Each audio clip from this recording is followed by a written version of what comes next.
Ken's Wharf Lurch Nah, interview. Oh, I wasn't.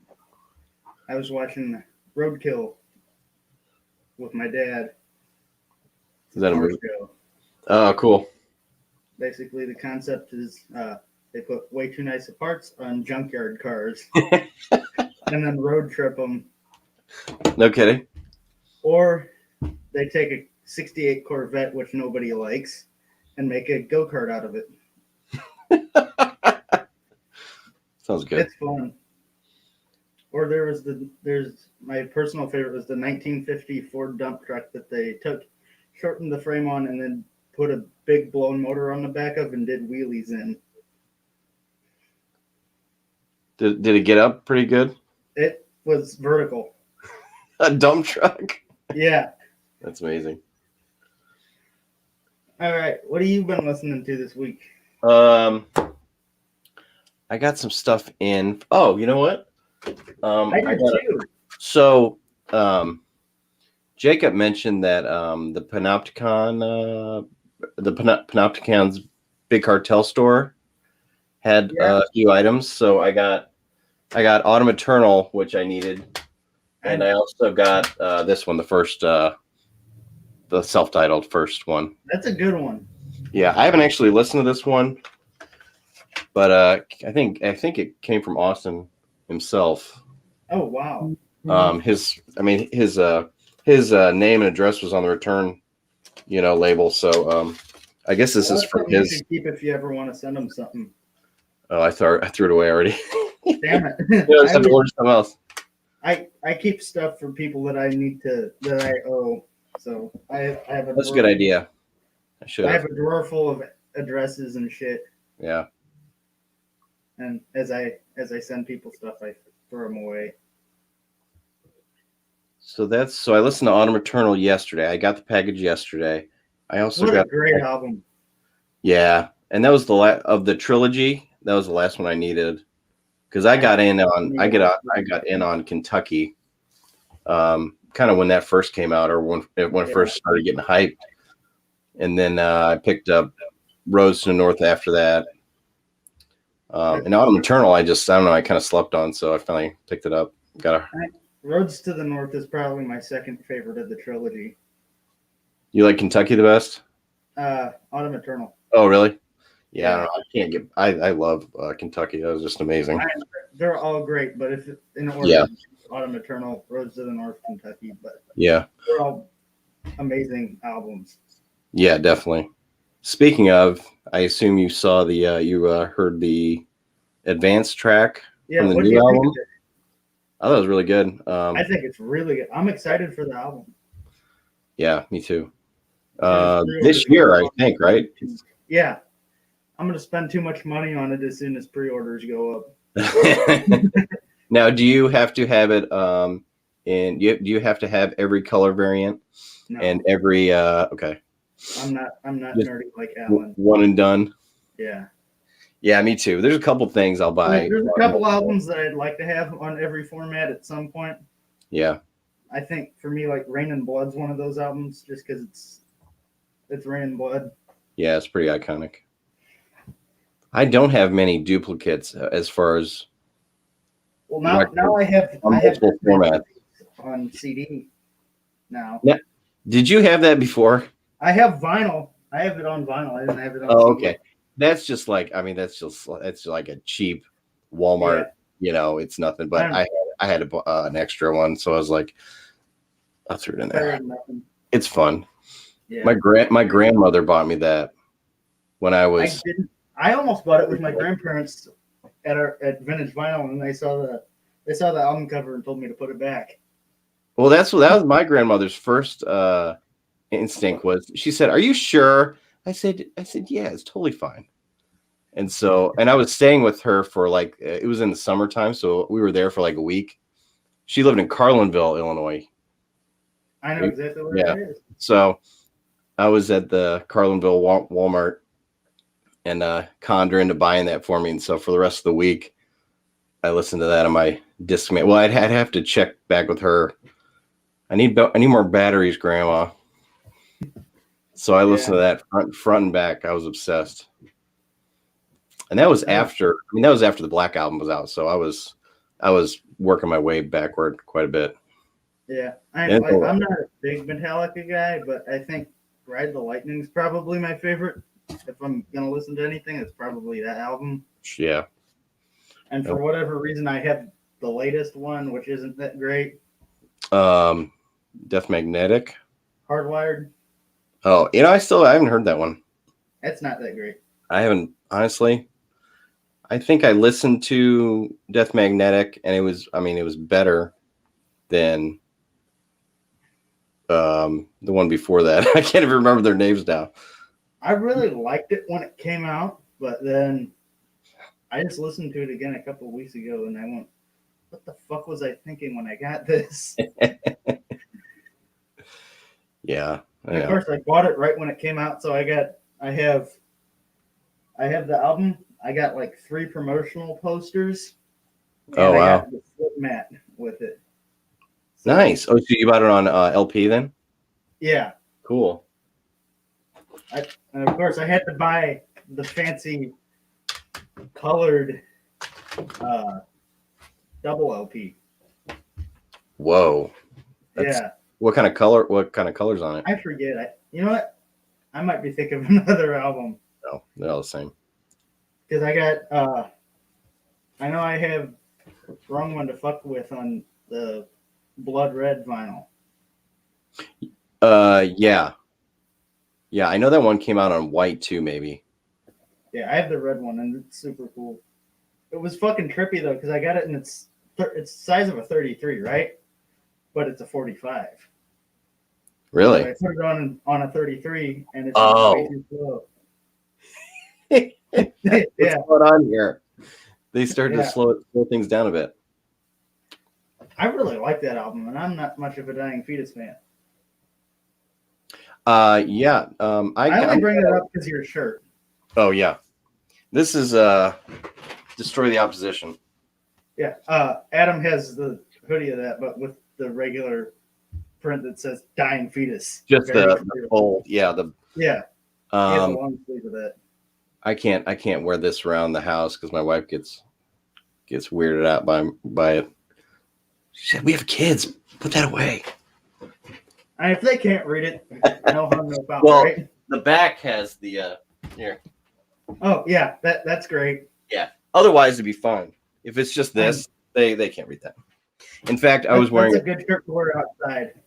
Yeah, I was wearing.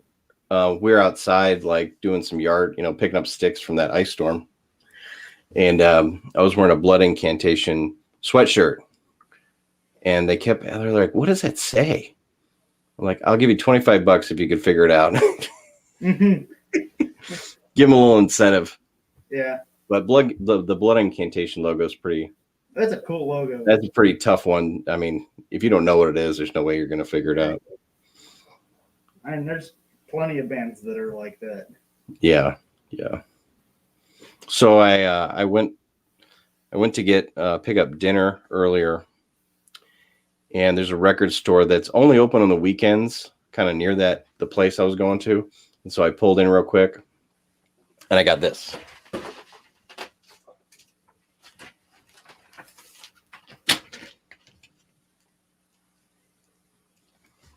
Never been a big Wasp. This is their debut in 1984. Yeah. Yeah, pretty cool.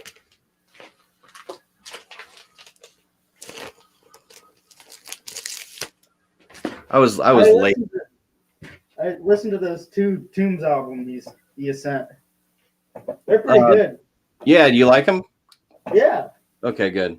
I think I like this one a little bit better. They just never did anything for me, and so I just kind of had them kind of off. I tried to trade them a couple times in one of those Facebook groups. No one ever jumped on them, so I'm running dangerously low on space on the CD shelves. So I am too. I've been trying to kind of like weed out this crap I don't listen to. That's why I sent you that Cal Decapitation. It's like I don't want anymore. That album has been. I've been hunting that for a while for the right price. Oh, really? Good. and, Well, that's good. and I think free is the right price Yeah, for for that sure. album. I bought that. It was a couple years ago. I found it at a local store here used. I mean, like, It was cheap. legitimately, Travis Ryan is one of my favorite vocalists ever. And Yeah, the I shit mean, that man does with his voice is just out of this world. especially that early stuff. Yeah. Which I do. I like the earlier stuff. I don't know for some reason that one got a lot of hype. I remember, and that's primarily why I bought it. That's And what I got into them on, and then I went back. Yep. I really like the weird Gollum voice he does on that album. It's kind of cool. There's a song on there called Crocodile Rot or something like that. Is it Crocodile Rot? I might not be seeing it. Maybe that's the album before. I think they made a music video for it. They do win the award for having one of the best song titles, and that's Forced Gender Reassignment. Yeah. One of the greatest song titles ever. That's pretty good. Let's see. Are we live? Yeah, we are. Oh, okay. We got here we go. I just moved over to the comments. Now I see. Yeah, it's amazing how, like, when you go live, you'll see like 2 or 3 people waiting before, and you go live and it pops up to 10 like that. It's weird. Oh, I gotcha. So Maya's here. Christopher Barker. Hey, Christopher Barker. I think he just put up a video, like an introduction video. So yeah, he did. I watched that yesterday, the day before. So hopefully he does more. I think he was planning on it because he was texting me about it. Oh, cool. Yeah, he was asking for my opinion on it. I told him he needed to get some lighting. Oh, I know it's hard. It's hard to figure that out when you're, I guess, doing it for. I mean, everybody's setup's different. I have this like it's like a reading light, and it's just pointed toward the white wall, and it kind of bounces back. Otherwise, I'll turn this off. It's a little darker without the light, as you can see. I have my webcam on the light. It makes a bit of a difference, not much. It's a pretty big difference. I've tried shooting with the light off. It didn't work. Yeah. And then I just got sometimes looking at it for, like, when we do these streams for 6 hours, it starts to hurt your head a little bit. Yeah. So you have, when you're doing the streams, at least it's off to the side and you're like looking at the screen. Right. So it's like not quite profile, but right. And then when I film, my camera's right it's right in front of me. Yeah. Because I film on our laptop. Just because it works best for that. The reason I gotta have 2 different cameras, the one for streaming and the one for recording, is because my webcam doesn't play well with our family MacBook. Oh, okay. So when we stream, I'm running through my school computer. Right. Which for some reason works fine. It's literally the baseline Chromebook. Yeah, I mean they're solid, right? Yeah. And then I have a cheap ass webcam and a cheap microphone that I use. I just got another cheap mic. Yeah. You were showing that last week, I think. Oh, did I? Yeah. It seems to help a little bit on the videos that I've recorded so far. At least I feel like I don't have to remember to be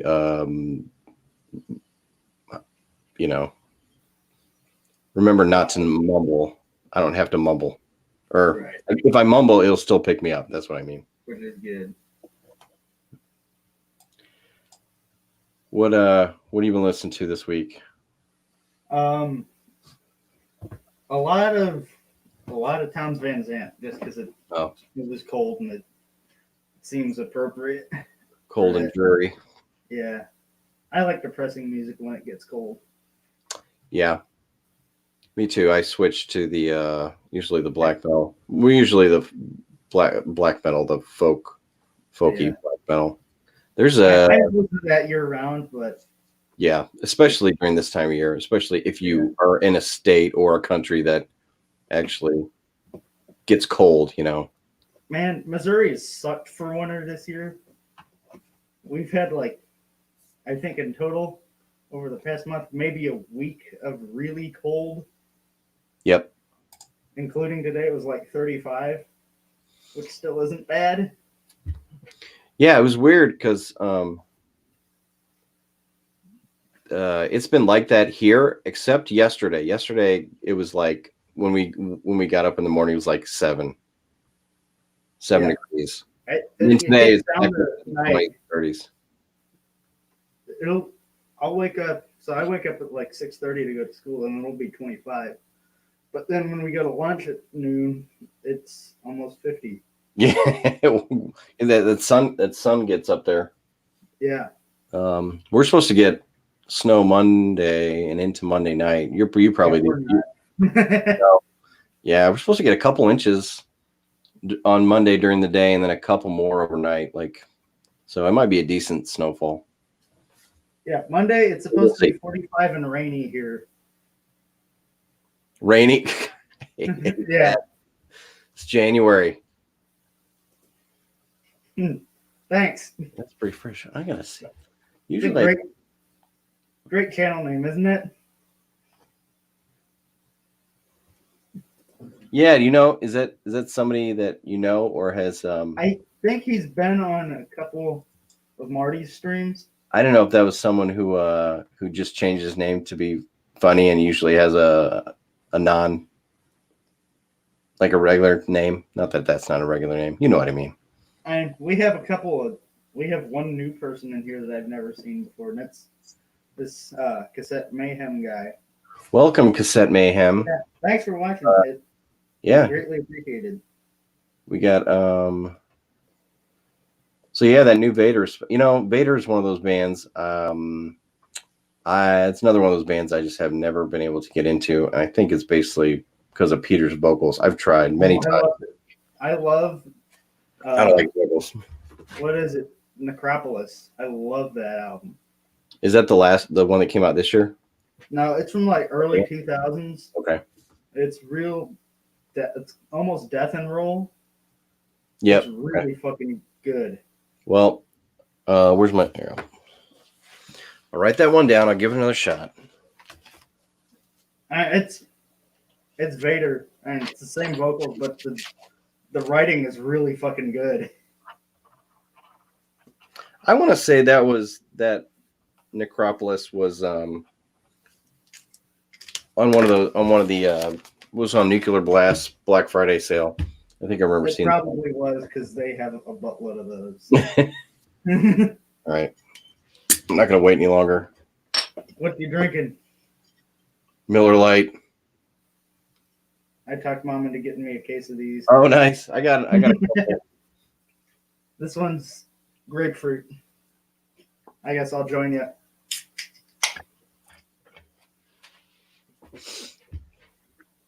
That's not bad. It's kind of amazing. Yeah.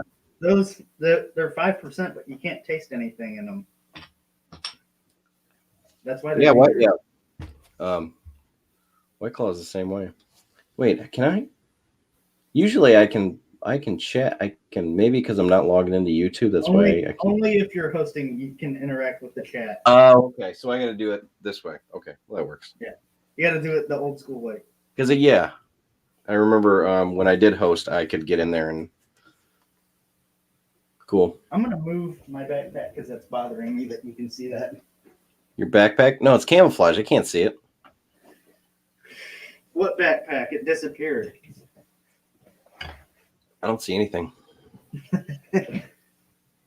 What do you think of my beat up guitar case?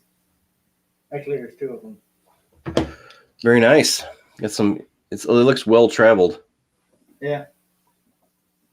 My favorite sticker on there is for a local kind of a joke punk group called Bass Amp and Dano. It's couple of my friends, they write goofy songs titled things like "My Old Lady Clogged the Shitter" Okay. and "Garbage Fart Blues." Are they on Bandcamp? Yes, they are. All right, good. All right, so It's annoying. It's annoying songs, but they get stuck in your head because they repeat the same lyrics over and over a lot. Such as in the song "Got So Drunk I Peed in the Sink." I can imagine. Those are the lyrics. Now, yeah, I mean, It's great. if someone's in the bathroom, I mean, it's all pipes. They all go to the same place. What's the difference? Right. I've done it. The sink. Oftentimes the sink's at the right height. Oh, we're getting a lot of comments here on the hat. The hat is very popular. My buddy Nick likes it, but then again, he wears a hat like mine. He's a fuck YouTube says he's black metal Garth Brooks. Nah, Garth Brooks ain't that good. Hey Adam. Hey. What's up? Finally made it. Hey, how's it going, folks? Pretty good. We're just getting warmed up. Right on. Yeah. We got just cracked it. Right on. What have you been listening to? Lizzie Borden. Oh, nice. Nice. Yeah, in fact, I'm gonna go. I'm prepared to go to Chicago to see him when it all opens up. Do they have tour dates already? No, but I'm sure They probably will. Yeah, so the next opportunity. Do you go to a lot of shows in Chicago? When I can, if they don't come to St. Louis and I really need to see them, I'll go to Chicago. I live about 3.5 hours like into the city. From my house to like into the city, it's like 3.5 hours. But there's a place in Joliet called the Forge. Yeah, everything goes there. Yeah. So and that's like 2.5 because I don't have to go downtown. So like from my house, 2.5 hours. It's really easy to get to. It's a really cool place to see a show. So usually if someone plays, there, I go to it. You're in Peoria, right? Yeah, Peoria. That's where I saw Clash of the Titans. Oh no, that was Springfield. Like the original, like back in the day, Clash of the Titans. Yeah, the Slayer, Anthrax, Megadeth, Alice in Chains. But sorry, was Peoria's got the that glam rock festival, that glam metal festival, or they used to. Used to probably. I've only lived here last 15 years or so. Yeah, about 15 years I've been around in here. But I lived in Springfield for a while. In fact, I went to high school in Chatham, Illinois. Cool. And I lived in Bloomington Normal for a little while too, in Decatur. I kind of bounced all over with my, family. Yeah, I know where all that stuff is. Yeah. My grandparents live south of Rockford. What's the town you said they live in? Oregon. Right on the Rock River. Route 2 runs through it. Yeah. I've never been through there, but I don't get to Rockford that often. That's a neat little farm town. Yeah. It's like 3,800 people. It's tiny.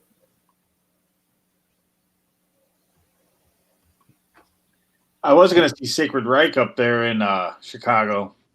I wish I would have. When they were touring with Sepultura this last year or so. Yeah, or they were headlining a show. Oh, okay, cool. At Reggie's. Yeah, that place is cool too. It's just a pain in the ass to get to. I've never been there yet. Last two shows I saw in Chicago were Halloween and King Diamond. Oh, nice. Was that in the city? Yeah. Okay. I've been to Reggie's once. I saw, what did I see? I saw Converge play with Baroness. And then I've been to, what's that other one? It's down by Wrigleyville. It's the, I can't think of the name. Vix. No. Oh, geez. Or the Vic. The Vic Theater. Not the Vic Theater. The Metro. The Metro. I saw Obituary and Cannibal Corpse there. That tour that I think Nick went to see that one too. Probably in St. Louis though. Cannibal Corpse, Obituary, Cryptopsy, and Abysmal Dawn. Yeah, I was at that show. Yeah. That's a hell of a lineup. Yeah. Stephen's just sitting back here with his camera off and microphone off. Who's that? Stephen. Stephen? Yeah. He's Don't want to know working. what he's doing now. He doesn't have it. He's not interested in coming on until like Jacob comes on. He's not interested in anything we have to say. He doesn't care.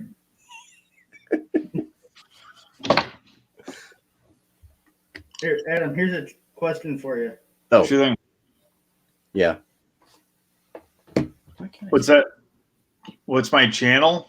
You need to start one. Oh. Okay. That's cool. I don't think I have a channel. You're gonna get. What's up, guys? Hey. Hey,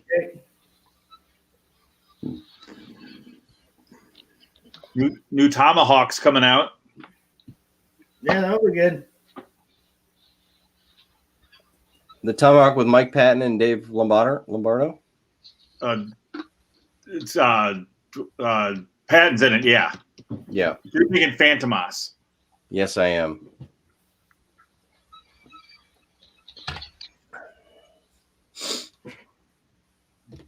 I've missed my opportunity to see Phantomas. I regret that. I mean, St. Louis gets a ton of shows though. They get a good. Oh yeah. You can see a show, every month. If you have diverse enough taste. Yeah.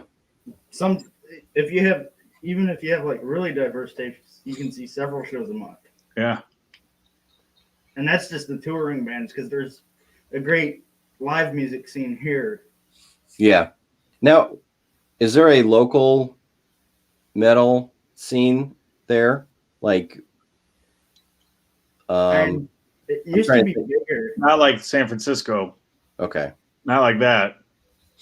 I don't know if there are a lot of local like metal bands from St. Louis coming out right now. There's a handful. I guess there's kind of a scene. I mean, Brian Fair lives here now, and he's in a band. Oh, from Shadows Fall? Yeah. Oh, no kidding. What's it? I think Hell Night is the name of his band. Yeah. I think the three big bands are from here currently are Hell Night, Fister, Black Bass. Fister. Okay. Oh, and we got Zamora too. Then I don't know Zamora. that's atmospheric black metal. Real good stuff. I was scouring the Season of Mist website today because they're running like they got like a lot of things on sale. So I was adding shit to my cart. Yeah. Sales get to be dangerous. Yeah, and it's not like it's not like everything. It's just like a select few titles, but enough of it like that I could put together an order. Plus, they have the copies of the new Eternal Champion in stock, so it's like I better just grab it. Yeah. See, I'm just looking through the Ipecac label. What was the name of that band you were talking about last time you were on, Adam, with the xylophone? BBI. Yeah, that stuff's really good. Yeah, they're zany. The best damn xylophone in the area. It's odd. Yeah. And then you like that circus black metal band I sent you? Yeah, was that Pense Nocturne? Yeah, Yeah, that's I'm listening to a lot of that too. that shit's real odd. It's real weird. Yeah. You And- sent me that funeral doom band a while ago, Nick, and it sounded kind of like that. It was like circus funeral doom. Which one? The one, it was like from the early 90s, I think. Oh shit! I don't know. It was really weird. I mean, I liked some of it, but it went off the rails. I'm interested in this. I'm scrolling through our chat trying to remember what this was. Yeah, I don't remember.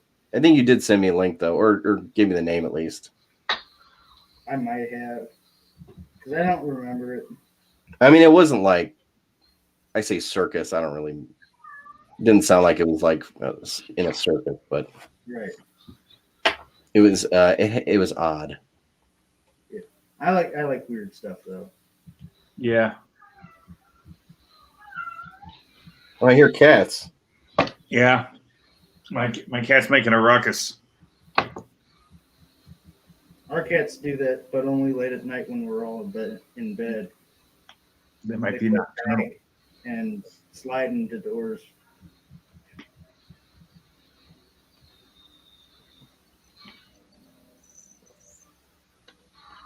Oh, shit. Oh, so Chris brings up an interesting topic. Iced Earth and Demons and Wizards have been removed from the Century Media store.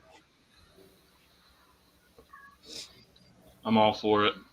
Society's lost. I think he finally got arrested this week.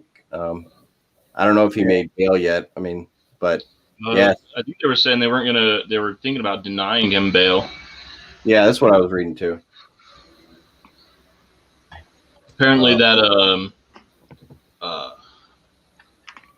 whatever that organization it was that he had on his hat Oath were Keepers. kind of like the Oath Keepers. They were like some of the main players in that. As far as organizing the thing. Yeah. They were heavily in the organization. Yeah, it's bad news. It's too bad. I mean, Demons and Wizards. And that shit's great. That's pretty I've cool never stuff. gotten into Demons and Wizards. It's I like I it. mean, it's great. It's got the lead singer of Blind Guardian in it. I mean, it's cool. Okay. But Yeah. I was a big Iced Earth fan.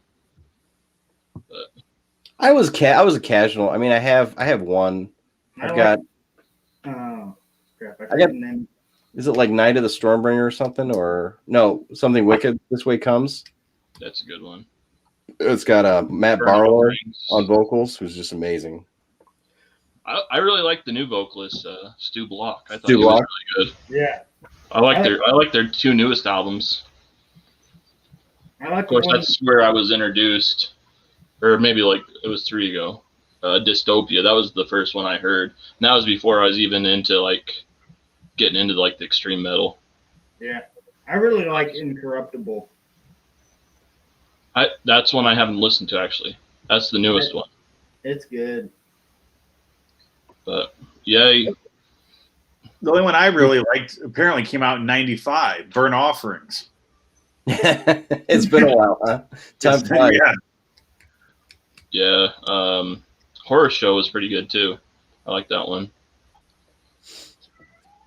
But yeah, Chris, that's why I'm all for it. I just don't want John making any more money off the band. Yeah. I don't know what his rights are to like how much he still gets from Century Media, because I thought he had left Century Media. But Did he? That's something I heard. I don't know all the facts there. So if he's still getting money from the sales, I say don't sell him anymore. Yeah, and unfortunately, Century Media probably has a crap ton of both of those, of stock. Yeah. They're just gonna have to. I don't know what they do with it if they're not going to sell it on their site. Yeah, and they kind of have to take it down. It's a bad look on them if they don't. Yeah, unfortunately, he kind of put him in that position by his actions. I mean, Yeah, If they leave them up, then you got everybody asking why they're still selling them, and Right. asking if they're sympathizing with these guys. Sure. Because any label that sells like a lot of like NS stuff, word gets out there, and people want to boycott that label and whatever. Right. It's kind of the same situation. That's my views on it. So I say don't sell. Like, you remember that stuff happened with Inquisition with the lead singer got, I don't know, he got involved in some pedophilia, something like that. Like, he had some stuff on his computer and he got caught with and pled guilty or something. And I thought, okay, well, they're just done. I mean, no label's ever gonna pick them up. And then this year, or the end of 2020, they put out a new record on some label. I thought for sure. Agonia. Is that right? Agonia. Are they in the country? What's that? Are they is Agonia in this country? No, they're in Europe somewhere. Okay. They put out In Warning, all of In Warning's records, if you're familiar with them. They do. It's a pretty big label. They put out some pretty big bands. So I was surprised. I was a bit disappointed in them for picking up Inquisition.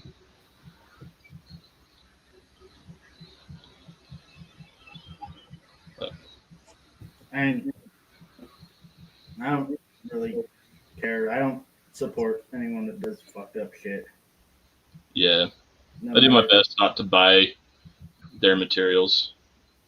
Well, if I'm gonna buy it, I'm not gonna buy it from the label because they'll get money from that. If I'm gonna buy it, I'll buy it used. Secondhand. So I don't get any of the shit. Even then, it's sometimes I'm iffy on buying it used because on one hand, I'm like, if I buy this used, the next guy that wants this that comes in here is going to buy it new. But if they can find it used because I don't pick it up, then that's one more person not buying it. But I don't know. It depends on how much I want the record, I guess, whether or not I'll pick it up. Like if it was Burzum's, one of his first 4 albums, I probably wouldn't leave that in the store. I wouldn't. I'd walk out with it. Yeah. Or something like Argosolent, where it's like, I know what they're talking about in their lyrics, but the riffs are pretty good. Yeah. So I gotta weigh that. But a lot of bands write good riffs, so there's plenty to go around. You don't have to. I kind of have I don't know if you'd call it an advantage coming into into the heavier stuff so late, to extreme metal so late. I hear the shit about Argosolent before I've even listened to them. So now I'm not going to listen to them, so I don't know what I'm missing out on. Right. That's Omega. I just haven't bothered checking them out because I heard the bad stuff about them before I heard their music. So I'm like, I'm just going to save myself the trouble, not even check them out. Good. That way you don't wind up accidentally liking them. Yeah. Classy Lonnie's here in the chat. Yep. Evening, sir. Fine, sir. Who else we got coming on tonight? Have you heard from anybody else? Marty said he might. Brick will be here a little later. Sweet. Is finishing up some stuff. Is Stefan still just behind the scenes with his camera off? He said he's cleaning up his room. So I don't know what that meant. It's probably that he's means cleaning his room. Yeah. I mean stuffing everything in his closet and closing the closet door. Yeah. Mom, I told you don't disturb me when I'm cleaning my room.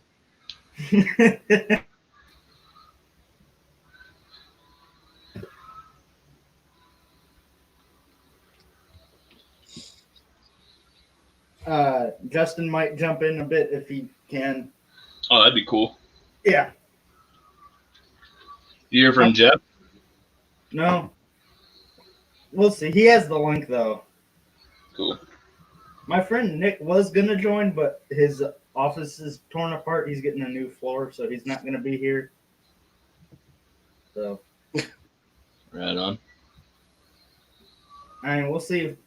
Maybe I could send a link to Maya again if he wants on a little later when we're going.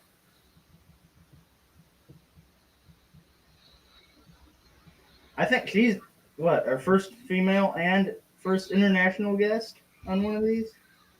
Unless you count your No, yeah, you had your lady friend from you had Arkansas. your lady friend on once or twice Yeah. back in the day.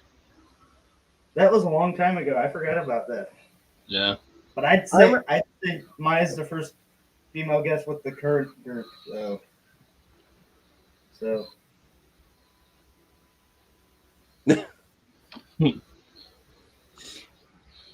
So yeah, Yeah. there's People, yeah, you know, I think everyone has.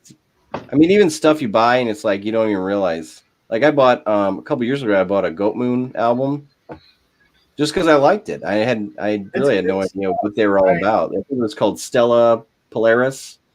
Yeah. And then later I find out, that there's some connections with the NSC, and I'm just like, well, shit. So I still have it. I don't think I've listened to it in a while, but they're one of those bands that's pretty good. That's in that scene. Goat Moon, yeah. Finished Steel Storm. Yeah, I'm sure we all have a couple albums that we probably don't even know that the people behind them are, shit people. Yeah. It's Or like just come out yet that they're shit people. Or they haven't done anything yet to be a shit person. Yeah. Everyone's turning on Absu now after their recent, issues. What did they do? They kicked out a member because they decided they were going to transition. Yeah. That's fucked up. Because it wouldn't. I think they said they were an all guy band and they didn't want any females in the band or something. Yeah, or I don't remember exactly how they worded it. It wouldn't go with their image. Yeah. And I believe that guitar player wrote a big portion of the album that was released or was going to be released. I think they just split up anyway. Yeah, luckily that's another one of those bands I hadn't checked out yet, so now I'm just like, if I end up getting one in like a grab bag or something like Lonnie said. Yeah. They've been around a long time. Listen to it. Early Check it out 90s. that way. But yeah. I think that drummer, Prescriptor, who's the main guy behind him, Sue, now plays with Mongrels Crossed, the Black and Fresh band. I think they're signed to Hell's Headbangers. I think the guy they got to replace the member they kicked out in Absu was one of the guitarists from Possessed. Oh, no kidding? Wow. I think I saw that. If I'm remembering right.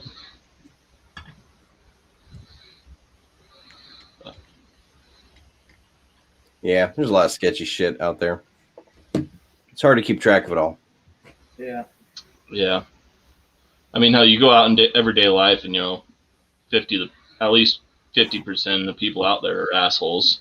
So why would it be any different in, music? Oh. And it's hard to root out who's who and what they do. I think a lot of the times you just gotta ignore sketchy shit sometimes just because it's inevitable that you're gonna run into it. Yeah. I'm like, everyone does it with Burzum. Varg's a known shithead, and everyone still fucking loves his stuff. Yeah, I like Burzum. And those first 4 albums are untouchable. I think we're naming all these bands, and Maya's like, oh my god, I didn't know that about Absu. That's another one off the list. Magua, Deathspell Omega. Who can I listen to? I don't know. What's up with Magua? I never listened to him. Oh my gosh, Jacob, do you like them? I think I haven't listened to a bunch of it. I feel like they'd be right up your alley. I've listened to a little bit. It's good. It's just never been good enough for me to seek it out. Really, I think With Hearts Toward None is just amazing. That's an amazing album. I've tried looking into, like the drama around them, and it didn't seem like it was that bad. It was just some like loose connections or something to other people, if I remember right. That's sounds like about what I know about it.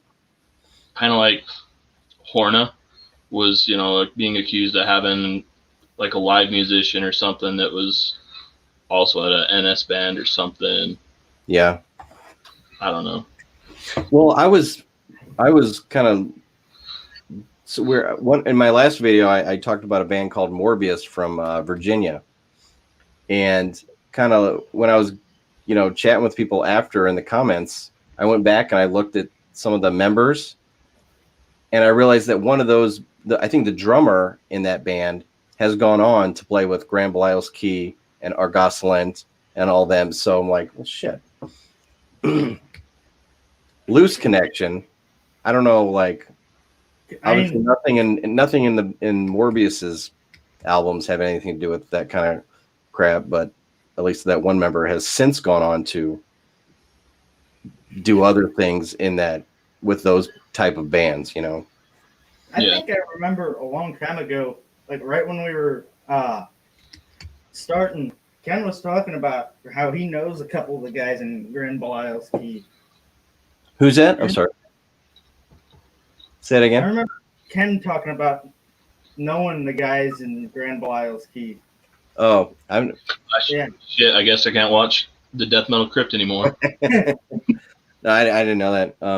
I mean, he knows a lot of people.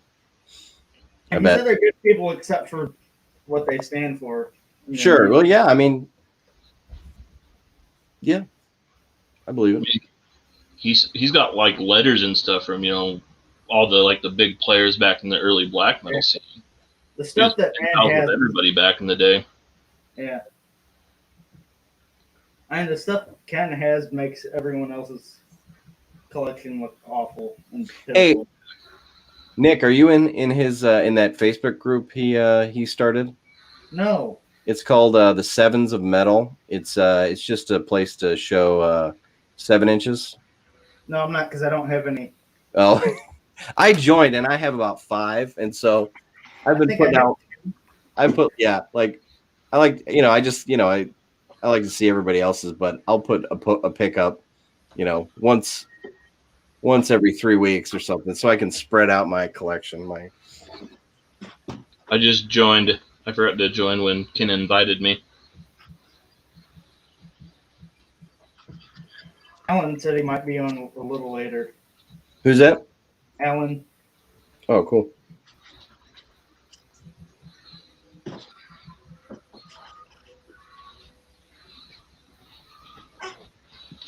This is my 7-inch collection. So, well, it's pretty good. Mine's maybe a dozen or so. Yeah. Yeah, I got about the same. Nothing super cool. In fact, I came downstairs this morning to like file some CDs away, and I pull out my 7 inches to listen to while I did that. Zayo. Yeah. I remember them. Are they still around? Yeah. This is one of the newer releases. Wow. I got into these guys because of how like highly Count Blagris was talking about them. So I went and checked them out, and they're pretty rad. You guys familiar with this one? Is that a parody? No, it's half Full of Hell, half Health. If you're familiar with Health, I don't know Health. They're like a noise band. So like electronics and noise type stuff. I'll talk about them later in my end of year collection videos. So your next video is going to be death metal or melodic death metal? No, it'll be a lot of black metal. Okay, because you just did one part of your year-end best of, right? Yeah, I talked about the old school doom, new school doom, and the non-metal stuff. Non-metal and a little bit of post-black. Yeah. Then next one, I think I'll talk about Bind Rune releases, some atmospheric black metal, some more mainstream Yep. releases, that kind of stuff. Can't remember what else. Oh, this was I a checked pretty out- good one. I checked out Thorns. Yeah, this is a freebie in a Nuclear War Now order. So live in Oslo. I checked out that Rotting Kingdom. Very good. Oh, I checked out the Godthrim too. What did you think of the Rotting Kingdom? I liked them both a lot. That and Yeah. yeah. In fact, when I was listening to how do you pronounce it? Godthrim, I think. Godthrim. I actually I recognized the album, and I was like, I've listened to this before, so I must have found it through a YouTube recommendation or something. Mm. But yeah, I liked them both. I need to search those out. Yeah, Rotting Kingdom is pretty easy to find there here in the States. Oh, okay. They got copies on Bandcamp, and I think Nuclear War Now has them. I'd forgotten I had them in my wish list on Bandcamp, Yep. and then they had their sale. I was scrolling through, and I saw that record for $11. I'm like, oh shit, that's my Bandcamp want list. I'm gonna scoop that up. And then I started listening to more. I'm like, this Pretty shit's good. good. That just came out at the wrong time of the year. It came out right when the pandemic hit, so nobody picked it up. Everybody kind of was like, what's going to happen? I'm not spending any money right now. Yep. And then everything kind of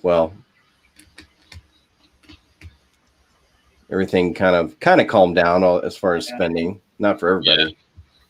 For those of us that were, able to keep working. keep normal, keep working. Yeah. I have never got into Therion. They're talking about Therion in the chat. I've All right. never Who do you listened. think has the least 7 inches? You? I'll have to go get mine. My entire collection. What do you got? 4?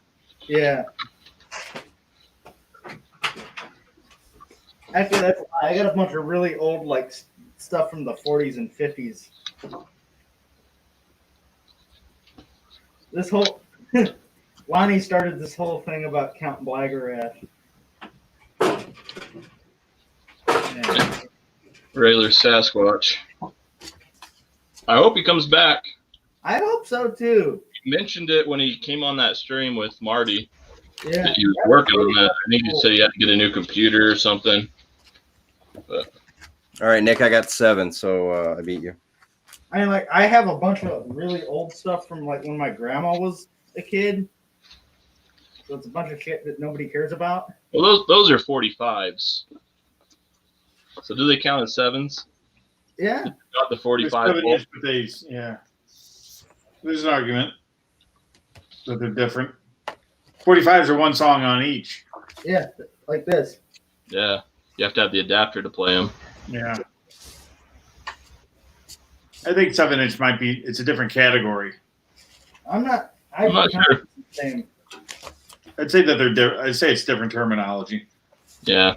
Nick's got the least. I don't know, I got maybe 30.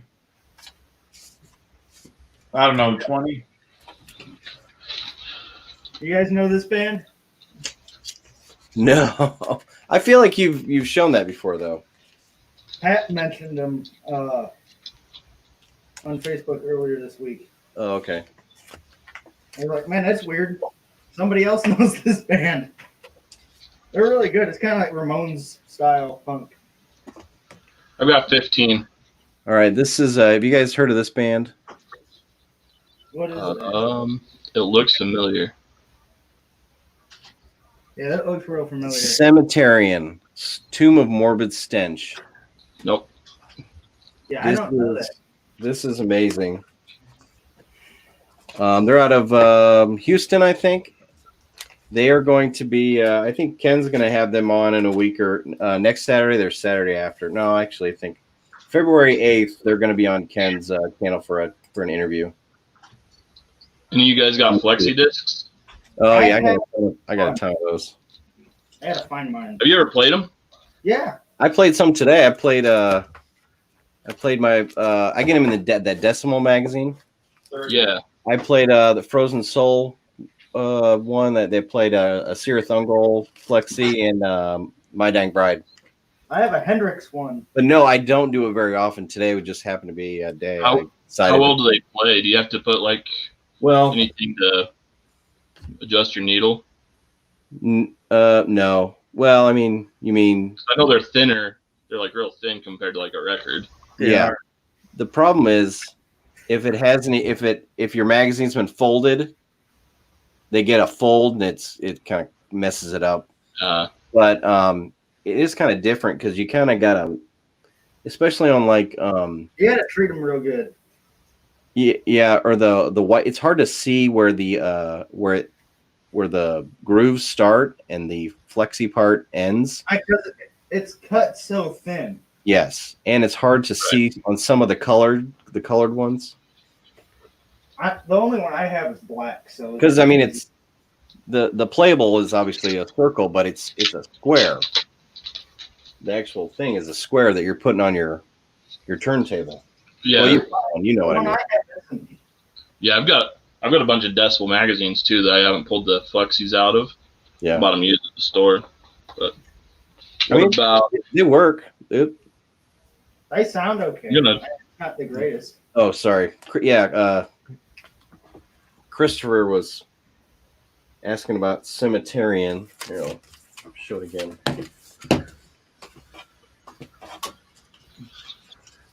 Any of you guys got any lathe cut records? I think I might have one or two.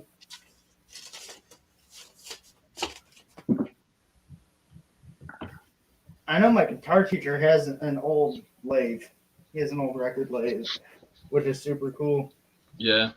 He used to record our practices on it. So if you get a nice bit of your band practice, your guitar practice. And it sounded like shit because he was recording on homemade. He would make his own blanks out of shellac in his garage. They were they're usually made out of what does it say here? Plexiglass, just plexiglass that they used to make the lathe cuts.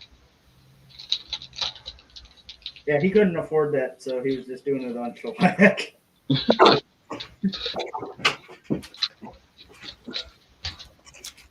All right, here's my X's here. I do not listen to them often though. Here's a full of hell. There you go. It's and usually these are either unreleased at the time or like alternate or like demos. Yeah. I think obviously they probably show up on releases later as bonus tracks or something. Yeah.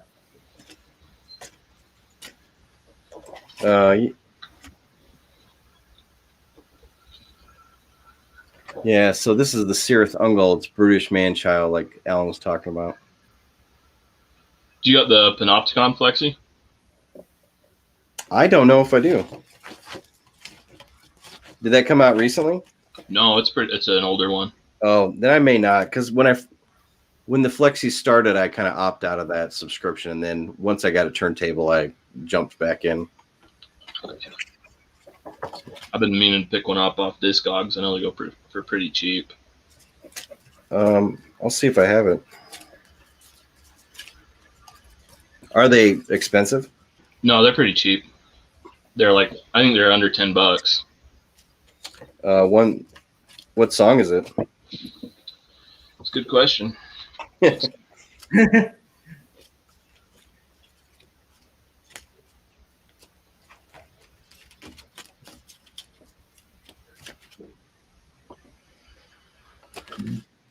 Man, my self-titled Panopticon was supposed to be delivered today, but got delayed. Mine got in yesterday. Wow. And I bought it last Saturday, right after you said. Yeah, and I bought it a couple days before you. Yeah, but he's in Minnesota, so that's he probably shipped them out the same day, to be honest. because mine didn't Oh. ship until like the middle of this week. Yeah, probably. He probably doesn't. He probably does. Has it one day a week. He goes to the post office.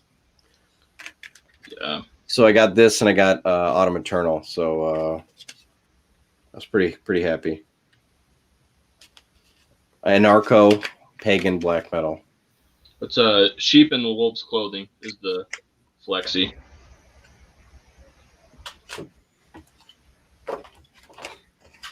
There's a couple on Discogs for under $10. There's 3 under $10, so they're not. They're not hard to get.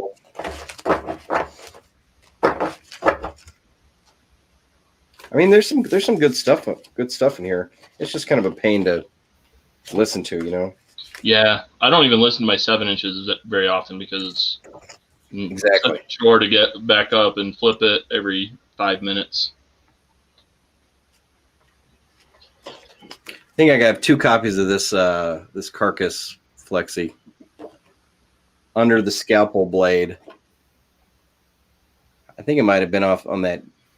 Did they just release an EP or a new album? It might have been. The EP.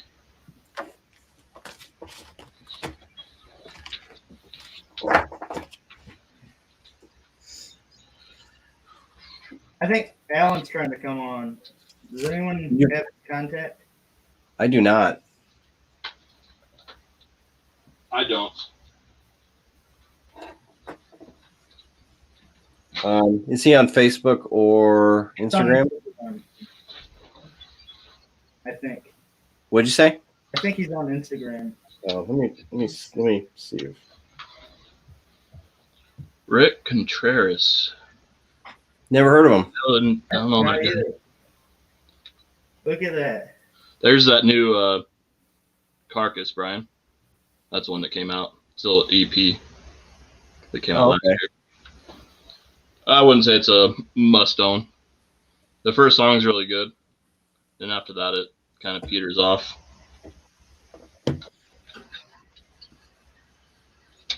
Alan's smart for not doing any social media because it's all garbage.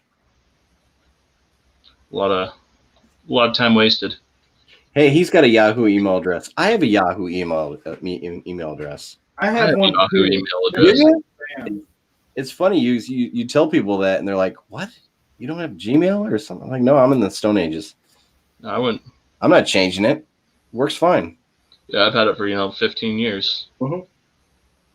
Back when Yahoo was popular. Hey, did you see Nick? Did you see his email address up there? I did not. Oh, here, I'll put it in the private chat. There it is. I see it. You can see it now. Yeah.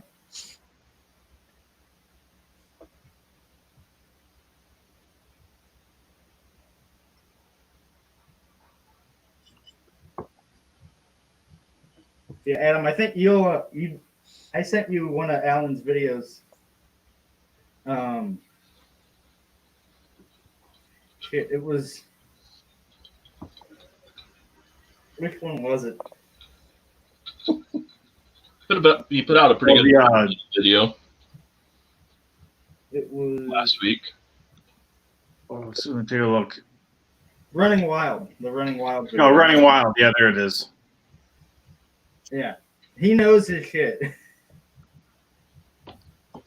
Yeah, the originated. Yeah, they got a little pirate rock towards their second album.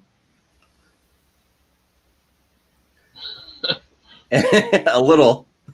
Alan, your email isn't showing up, man. Just a bit. I'm not seeing his Yeah. email. Oh, Emily. Is Emily from Norway? Yeah. Yeah. She was wondering what Yahoo is. Yahoo's the. Used to be a thing. It's like it's like your email server. It was trying to be like Google. Oh. It was an early Google competitor. Yeah. So what? And all that, but You had America Online, you had Yahoo, you had Hotmail. In fact, my wife still has Hotmail. I still have Yahoo. Hey, that's what we're talking about. yeah, Yahoo is still current. I mean, it's just Yahoo. it's my spam email, but I still have it. I know that's all I get. I'd say 75% of it is spam. Do you guys delete your emails or do you just let them pile up? I do not delete anything. I will maybe twice a year. I'll purge all the spam. Otherwise, it's just like whatever. I'll think about purging and then I'll go through like 3 pages and then I'll be like, oh, this is boring. I'll go do something else. Exactly. It's who cares?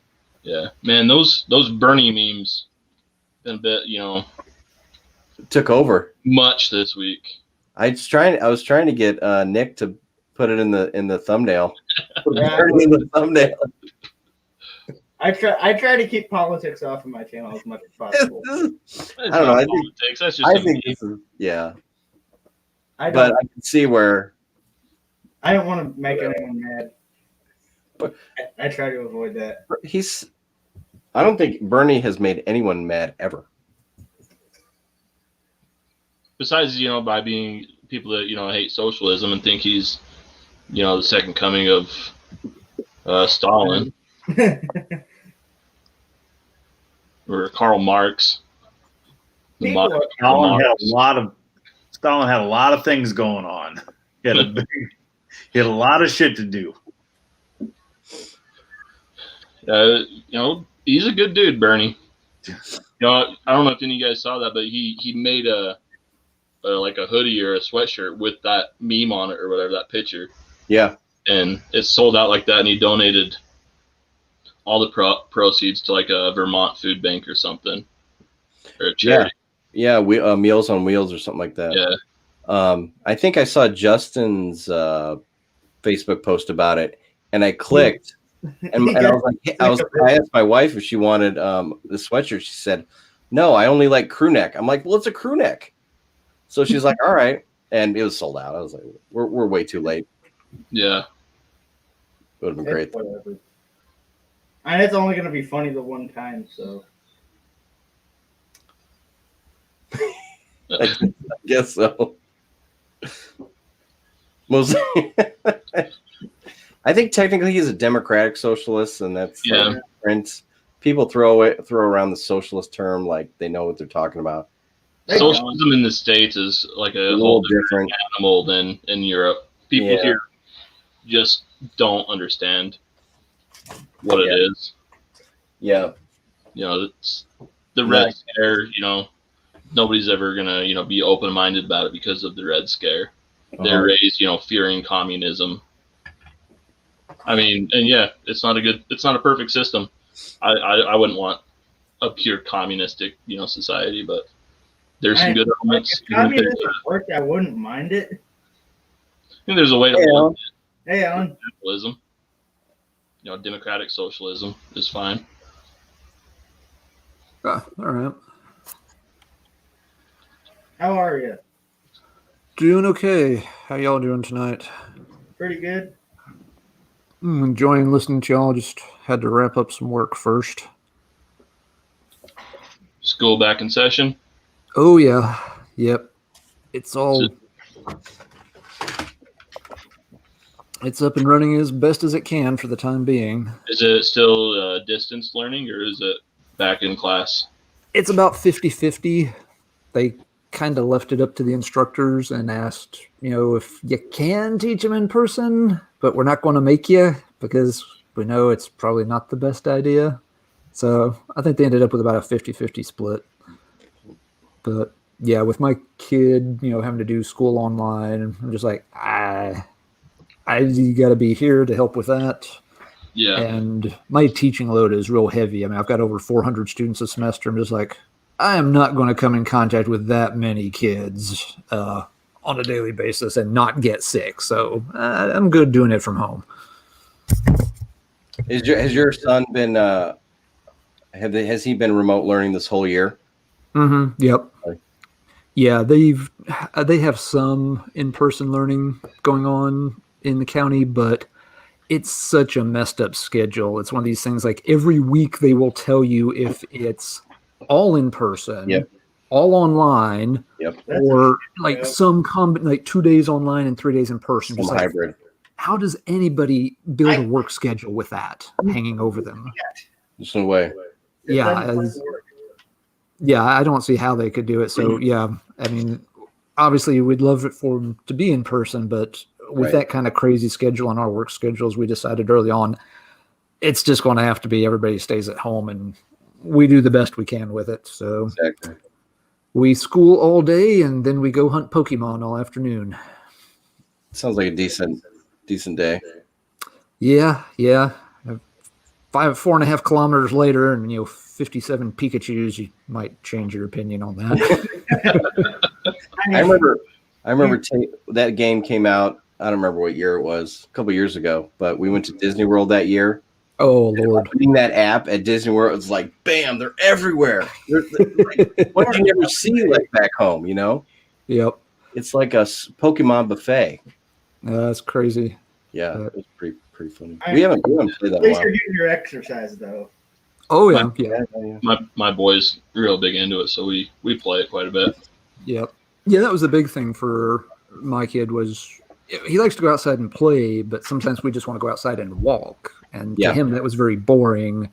So I'm like, I think I know how to fix this, but it's going to open a can of worms, but let's do it anyway. So yeah, now it's just constantly, let's go walk some more. I've got an egg to hatch. I want to see which Pokemon's on the street. I'm just like, That's cool. I think I liked it better when you just whined about not walking. And then you have to bring like a portable battery charger. Mm-hmm. You run out of battery in the middle of like a Pokemon fight. Yep. See, I just wouldn't bring the charger. You got to have the charger. You got to have all this stuff. Where he's at the point now, I mean, he's memorized all the lists, so he knows like, oh, it's this boss. You just use this guy, and this guy. I'm just like, the green one that looks like a turtle? No, the other one. The evolved of that one. Sure. How many- Yeah, that's a stage 1, Dad. What's wrong? Just How like, many little gray fighting guys did you catch last Saturday? I'm sorry, what? How many of those little gray fighting guys did you catch last Saturday? Oh, Jesus. A lot. We caught enough for 175 candies worth, so whatever that is. Wow. But yeah, we caught a ton, and then we went back out because he really wanted to try to get a shiny, and I got him 2 shinies at the literally 6 minutes before the event ended. So Right he was on. ecstatic. So he's got 2 little gray guys now too. But yeah, tomorrow is Electric Dragon Day, so you've got like a 3-hour window to catch as many electric and dragon Pokemon as they'll feed you if you buy the incense. So Yep. it's going to be a long day. That's why I won't be on here long tonight, but did want to hop on and talk for just a little bit at least. Is there a band called Electric Dragon? There should be, if not. Needs to be. Oh, someone's here. What up, CJ? What up, gentlemen? Hey. My real name is CJ Brian. I know what I say. I just don't think we've met before, so I just clarified. Me? No, not Brian. Alan. I'm dumb. Alan. Jesus Christ. Yep. I just worked 9 hours, and we were busy as fuck. I'm so scatterbrained. That's good. So, CJ, you're the drummer, right? The drummer. Yes, I am Yes. the drummer of all. Yeah, okay. Yeah, I've listened to you on chat before. Nice to talk to you, man. I think yeah, absolutely. on the latest Binarune announcement, you got named officially, right? Dude, I had no idea that was going to happen, and I That's just pretty read the Binder newsletter like, any atmospheric black metal head. And so I was scrolling down, I'm like, it's me! That's cool, That's man. gotta be a cool feeling. It was pretty dope. Very nice, very You nice. were already on Metal Archive, so this is just like a step above that. Yeah. That rules.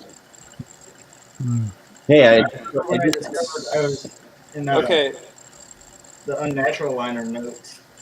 That looked Yeah. really cool. Yeah, So that was as really a- nice of Ken. He put so many folks in there. Yeah, super cool. so as of 5 seconds ago, which is what I was sitting on my phone about, I just bought Winter Calte by Passage d'Hiver off of someone on Discogs because I finally bullied myself into doing it. Nice. I finally have a Passage d'Hiver album, Bite and the bullet. this is my favorite of his. So yeah, So there we go. No more vinyl for the rest of the month. It was like $45 after shipping and everything. It's a triple LP, and I'm trying to save. So So what did it run you? $35 after shipping and everything, which wasn't terrible for a triple LP, especially. Yeah, that can get pricey. Yeah. Yeah, Passage Javert stuff in general can get pricey. Did you get that That's from a good reason. States? From a U.S. seller? I think it was a US seller. I was bouncing back and forth between a US one and a Canadian one, but like after shipping and fees and everything, it was going to be the same price. I think I went with the US one off of the premise that it would probably get here faster. I don't remember. Let me look. I think they're starting to repress some of their stuff. I know Out of Season has been getting some of their stuff in their distro. Some Passage ever. This is the Canadian guy. Oh well, whatever. It's gonna take forever to get here anyways. I don't care. I had a package from Austria make it here in like a week. Nice. Honestly, Meanwhile, I dude, got a package that's how for transit shi- from Germany. That's how shipping Since works, man. November. You can have something shipped to you from fucking literally like 3 hours over to the next city, and it takes 5 weeks to get to you, and then you buy something from overseas, and it's there tomorrow somehow. Like, Yeah. It's, I try not to think about it too hard. I got a package in from Hungary in 3 weeks. I couldn't believe it. Wild. Could not Yeah. believe it. I just got one in from Taiwan. It took 2 months, but I went into That that is knowing I might understandable. never see the record. That's so, what you're expecting. Yeah, I just like Yeah. if this record never arrives, I understood. I took a chance on it, but Yeah. it got your. It took exactly 2 months to the day to get this. What is that? Purification. Purification. Yeah, it's an American band. It's but the label is out of Taiwan. It's Terror Execution Records. It's a real doomy. Someone They say, don't dude. have a guitar. They basically are bass, drums, and vocals for the most part, and some synthesizer, keyboard stuff here and Yeah. there. But it's pretty cool if you like stuff like it. It falls in between Witchfinder General and Reverend Bazaar. Okay. But yeah, it's on Bandcamp. They had it. They have it as a free download on Bandcamp, and they had just like a handful of vinyl copies left. I'm just like, for $34 from Taiwan, take my money and I'll take my chance. Yeah, So- I mailed that package to Rick. Then, like 2 days later, I put in the order with the band over in Austria. Then I got that CD from them 2 days before Rick got his package from me. I'm like, how the fuck does this work? Yeah. I don't want to know what fucking weird goblins are working in the shipping plants, like then send things on their merry way. I don't want to know. I'm just gonna stay ignorant. It's all wormholes. It's all about the wormholes. You don't want to know how the hot dog is made, right? Lips and assholes. Germany's the absolute worst to get shit from right now. Germany is always Yeah. Germany's slow under good conditions, and Yeah, it's I hard hate to enough. think about Like, it now. luckily for me, the only plant I ever care about from Germany is Eisenwald, and they have a US distro. But yeah, right now it's impossible to get anything from them. Like, I think it's all coming on like overseas, like on boats instead of being like airmailed. Airman. For a while, some of it was. Yeah, I don't know if they still are, but there was a period in 2020 where it was literally surface mail. I Ooh, had something leave Germany on November 6th, and it still hasn't made it to the USPS. Yikes! Yeah. So I have news. We got Someone else talking? Go for it. All right. So yesterday or the day before, Todd texted the Canisteers group chat, which I'm not kidding is called Cool Sounds. He sent us Appropriate. links for rough mixes of the two songs for our half of the currently unannounced When Bitter Spring Sleeps split, which is the first material with me on Oh, it, it's which now- is what now the it's big deal is. Well, now Cool. it's announced, but Spill the Yeah. beans. I spilled the beans. Exclusive. I'm gonna get fired now. Nick. You're gonna have to delete the stream after tonight. Yep. This information cannot Here's get the into thing. the wrong hands. The funny thing about it is what I just told you is literally all the information I have. I have no Okay. idea when it's happening. I don't know. Dude, like vocals Do you know, aren't like, even who's done gonna yet. put it out? But Yeah, this is it's gonna going. be- It's Finder. going. This is going through Marty. But I heard the tracks and oh my god, like taking a step away from myself for a quick second. Canisteris sounds 1,000 times better with real drums. Oh my god. And the thing is Todd's like really, he's a really great producer. Like he knows how to like put really good production on shit. So that just makes it even better. There's like infinity reverb on all my toms, and it makes me sound better than I am. I'm really fucking excited. That's cool. Yeah. Yeah, Yeah, he got fired for The spilling guy the beans. behind When Bitter Springs Sleep, is he the owner of Pagan Flames? I think he is. I'm pretty sure. If not, then he's like really heavily involved with it. Okay, that's what I thought. Yeah, has everybody checked out Kellen in the chat, his new channel? He just started making videos. Yeah, Killing for Company. It's Yeah. a good channel. He's got a couple of videos up now. Really good stuff. Yeah. I've decided on my next video topic. I'm going to do a deep dive / review of that album, which is Within the Darkness Between the Starlight by Nor. Like a year ago, it was top 20 of like the decade for me. Now, it's like creeping into like top 5, top 10 all-time albums for me territory. It just keeps getting better for me. And I want to do a deep dive on it because I don't think I've ever met anyone who also is aware of Nor. I've only ever introduced people to him. I fucking love his music. It's like he's only ever done 2 metal albums. He's done like 2 entirely piano albums and a couple EPs, and he hasn't done any metal material in like 7 years or something. But oh my god, when he does it, it is like it's hard to like the atmosphere he pulls together is really hard for me to describe. Like I describe the atmosphere as like really Passage d'Hiver, but it is not like ambient black metal in that style at all.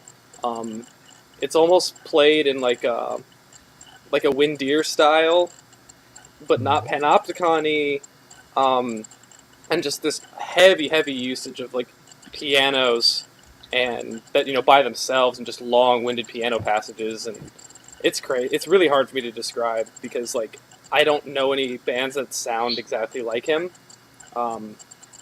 So yeah, that's a hard recommendation. What's it called again? I'll type it in. Hold on. That's on Prophecy, isn't it? Yes, It it was is. released there. I've been meaning to pick it up since you mentioned it in your like Most Wanted Records video. I think that was Yeah. only mentioned in. I don't think It I was mentioned. something If I did mention it in there, I got it like a week later because I have it now. It was probably in your collection update then. That you No, said. that's probably what it was. So I think I watched 2 videos the same day.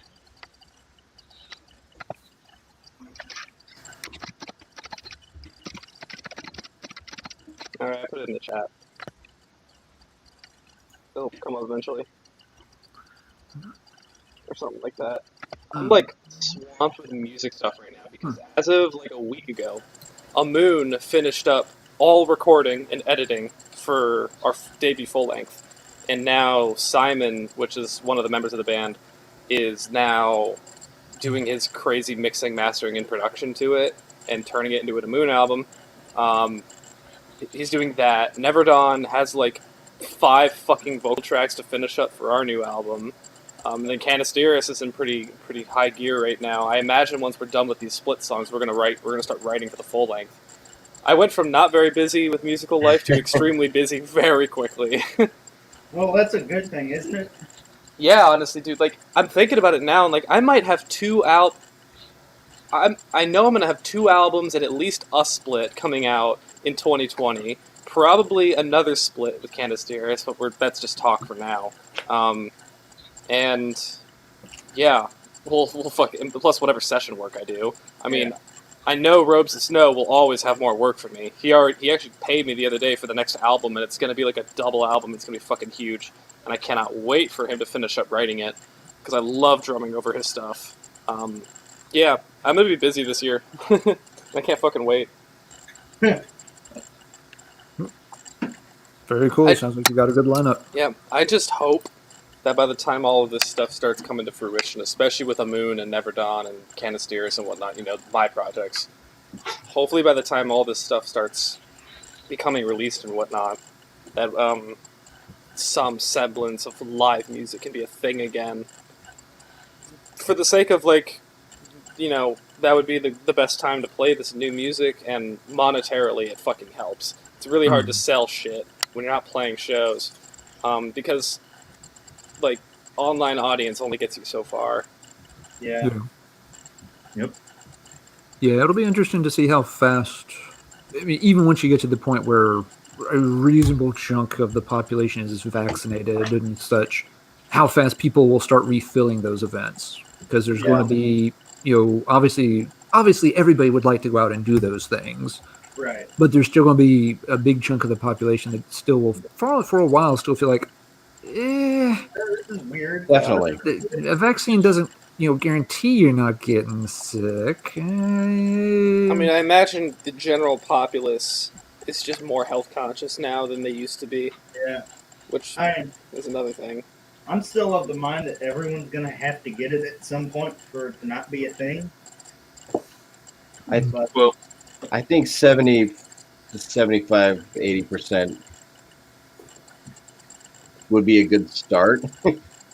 But like Alan said, there's a lot of people who just are not gonna. They're just not interested in it Right. for whatever reason. Well, because they're insane. That's why. Well, I'm not gonna say it, but Yeah. But I've heard some people with, valid concerns about it as fast as it came out, Yeah. I don't know. Reason to, have questions, Yeah. whether it's safe or not, I would get it, but I get it. my And wife, I mean, a lot of people's argument is they don't want to get it because they want to see how it's doing and how it goes. A lot of people don't want to get it because they feel like people more disenfranchised than them should get it first. But then people will say, oh, they shouldn't, because what if it's bad and they're the ones who get fucked up? Are you saying their lives don't matter? There's a whole lot of fucking morality debates going on right now, and it's noisy. my wife got her first round this week. Hmm. My She's a grandparents, teacher. there's no Yeah, my sister-in-law is a teacher, but she's also pregnant, so she's Okay. hesitant to get it. Yeah. Understood. So I think she's waiting. I'm of the mindset that I'll get it when it's, offered to me. Yeah, me too. I'm not in a rush to go, demand to get it, demand it in the lines, whatever. Yeah, I'll same get it when here. it's widely available. Yep. I Yeah, right I now. think they're getting enough of it out there at this point. It sounds like the last numbers I saw, they were having less than 10% of people were having any type of reaction, allergic reaction or reaction to it, which is pretty low for the numbers they're dealing with now.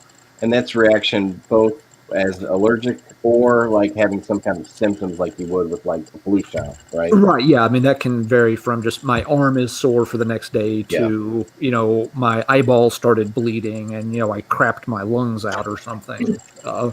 Yeah. I mean, that's the full range of spectrum. reactions. Yeah. I've known several folks that have gotten at least the first half of it, and they've said the ones that had a reaction, basically the only thing they've reported is it makes you feel pretty tired, for about 5 days afterwards. They just feel kind of draggy, for after getting it for a few days. But they said otherwise it was less. It didn't even bother them as much as like the annual flu shot normally does, other than just being tired. Yeah, I'm ready to get back to seeing shows. That'd be great. Yeah. Can't imagine, Been cooped up for too long. never know what the first show is going to look like, but couldn't imagine what the pit would look like if it's allowed. It probably won't It's be for a everybody's- while. Well, yeah. Once you That's get past that, once people get past that threshold where they aren't tentative about going out anymore, yes, the whole any kind of live event or vacation industry is going to just go nuts as soon as Yeah, let people loose. get as soon as people get past that little whatever that mark is of saying, okay, now it's safe, everybody is going to want to go do everything, and it will be. I've also a thought huge about push. maybe there'll be an I just thought about this now. What if there's like an oversaturation of shows? Because every fucking booking agency and every band is all going to try and get on this as soon as possible. Yep. And when in your lifetime has every single one of your favorite bands toured at the exact same time? Right. There's usually Yeah, some type of cycle. there may be a little bit of a logjam too, because it will depend on how many venues are still operational Yeah. when all this is done. Because a lot of them There's aren't that going too. to be. Yeah.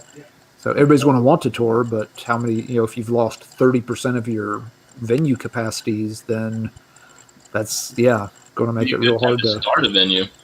Yeah. Mhm. There will be opportunities. Hopefully, in the ashes of dead venues, new ones will show up. Which hopefully, Yeah. over And here, they up here in probably will. Columbus, up here in Columbus, I haven't heard of anything closing down. There's no one venue has shut down. It was a tiny little fucking thing, like 45 minutes out of town. Though, it was a pretty big part of the local scene, but like, whatever. No one liked playing there, if you know what I mean. Yeah. But like Ace of Cups, Spacebar, Express Live, Newport, they're all fine. As far as I've heard, Ace of Cups is like the underground metal place here, and as far as I know, it's still fine. So, Where are you at, CJ? Columbus, Ohio. Oh, Columbus. Okay. Gotcha. Yeah, Yeah, not from everything- here, but yeah, I live here right now. Everything I've heard from venues around here is that they're still surviving. You're out in Anything fuck. close He told me where you're from. I don't remember though. I had your Me? address a few weeks ago. Me? Yeah, where are you Salt Lake. from? Yeah. Salt Oh, dude, I saw. I didn't see it until like a couple days ago, but you wore a moon shirt in one of your recent videos. You see my comment? Yeah.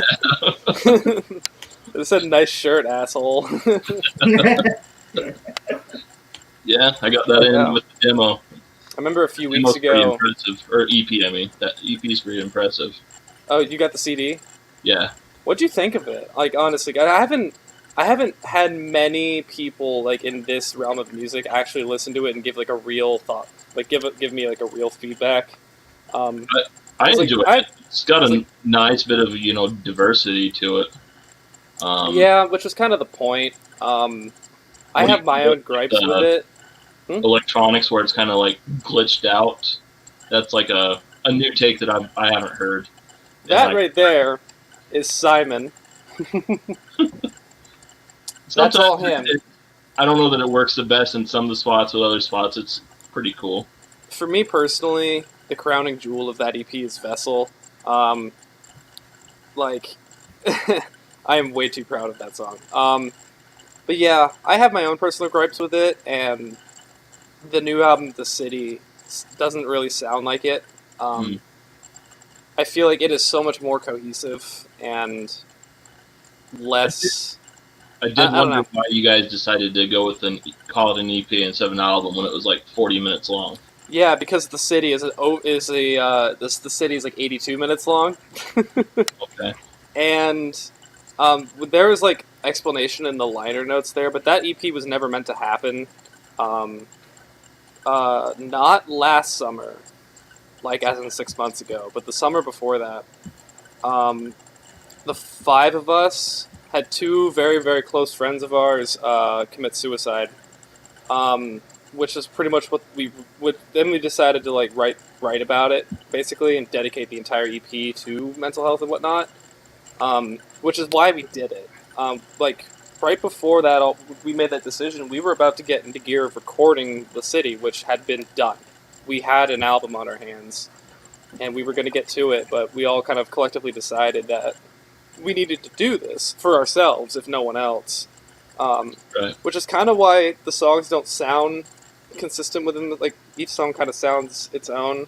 Yeah.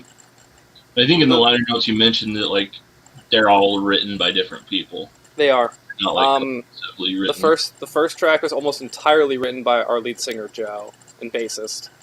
The second track was mostly written by our rhythm guitarist Jonathan, and the third track was written mostly by me.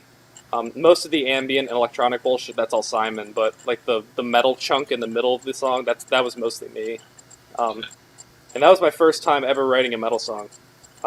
Like Joe kind of helped me tweak it and add some harmonies here and there, but like for my first shot, I fucking loved it. Yeah.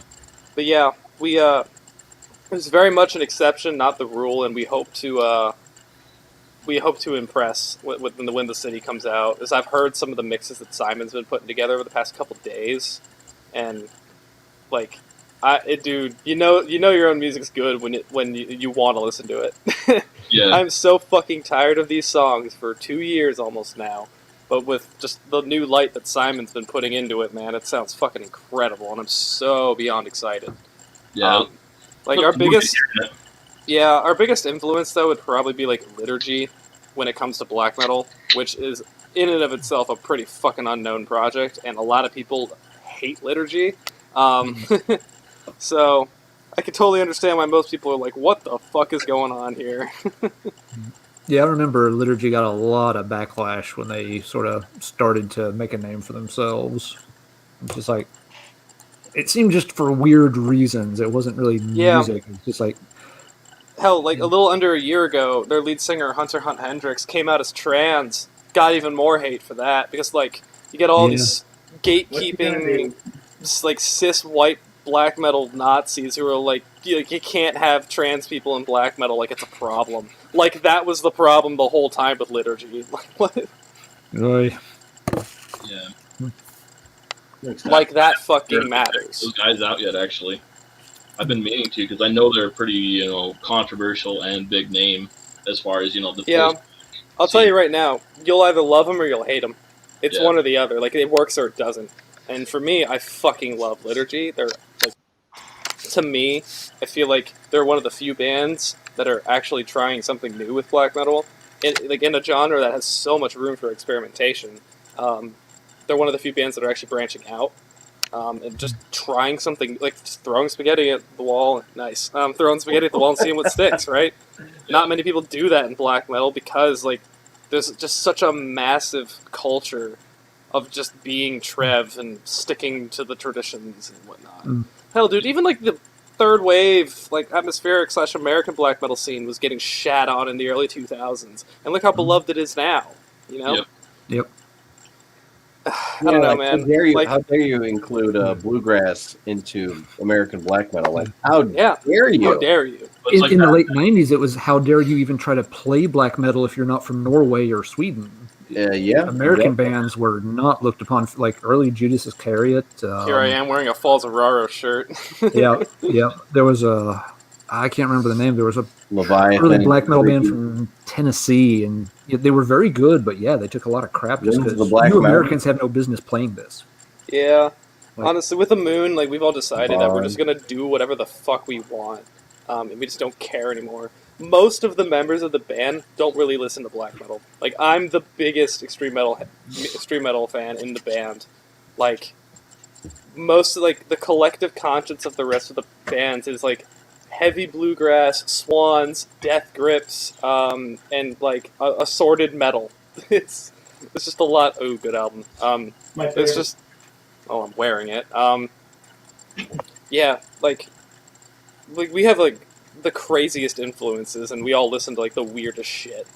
Like, Simon's favorite band is Death Grips, and I know Joe's one of his favorite bands is Swans. We actually take a lot of, like, writing inspiration and, like, meaning and, like, I don't know, imagery inspiration from Swans with the kind of, like, whole of the human experience idea that Swans kind of has.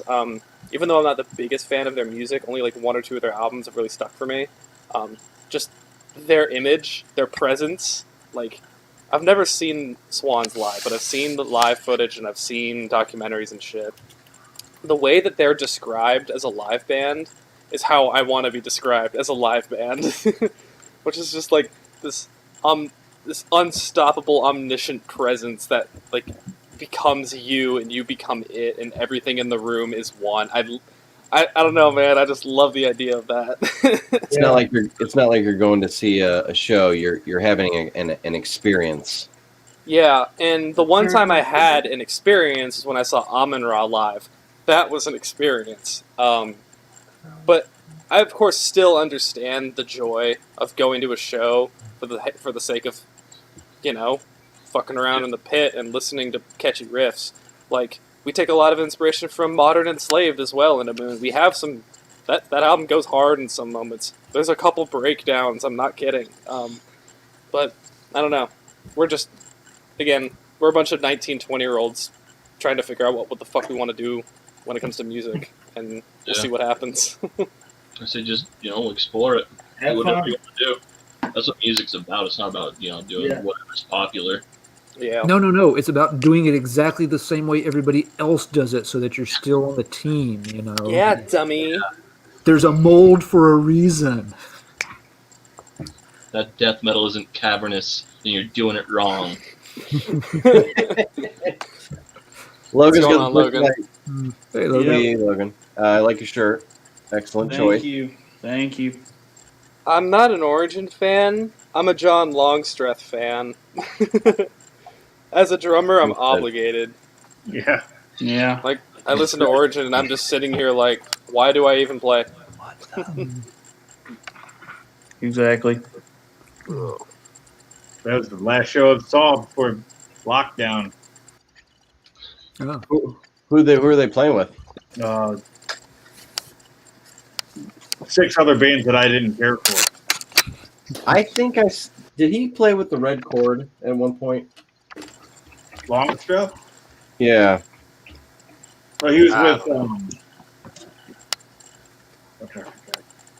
Yeah, so I think I saw him play with a band called the Red Chord back in, I don't know, it was like 2007, 2008 maybe. Red Chord's good. They're like a relapse band, aren't they? Yeah, they were like kind of grindy, kind of metalcore. They're a name I recognize, but I've never checked out because of like the bands that they're like recommended with. Yeah, it's like Cut Yeah, for it a looks Cowboy. Yeah. I felt that on an emotional level. Yeah, I mean, they're okay. Yeah, it looks like Longstreth played with them around 2004. Okay. I'm just looking it up on Metal Archives. So maybe I did not see him with that band.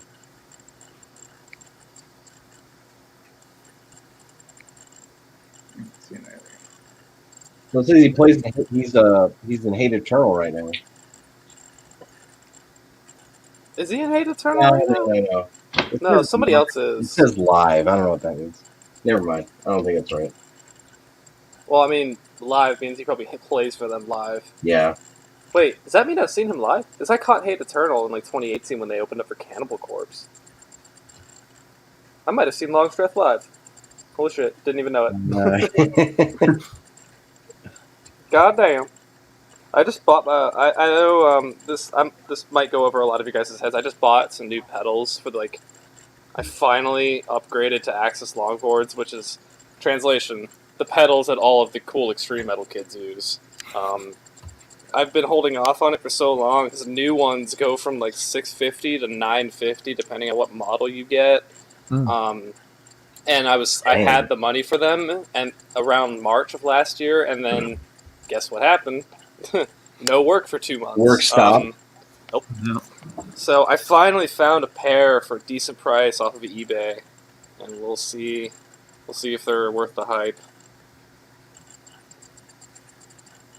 I don't know. I've only ever really known Longstreth through Origin, but that's me. I'm not the biggest death metal head in the world, so I'm like not the person to talk to about that.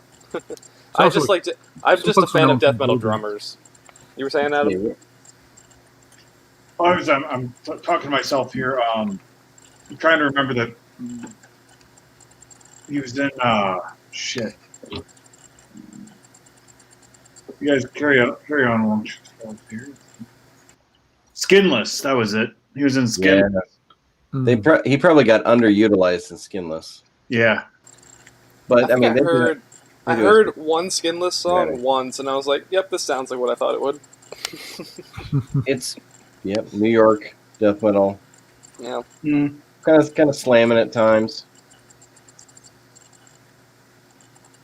Their last album, Savagery, amazing.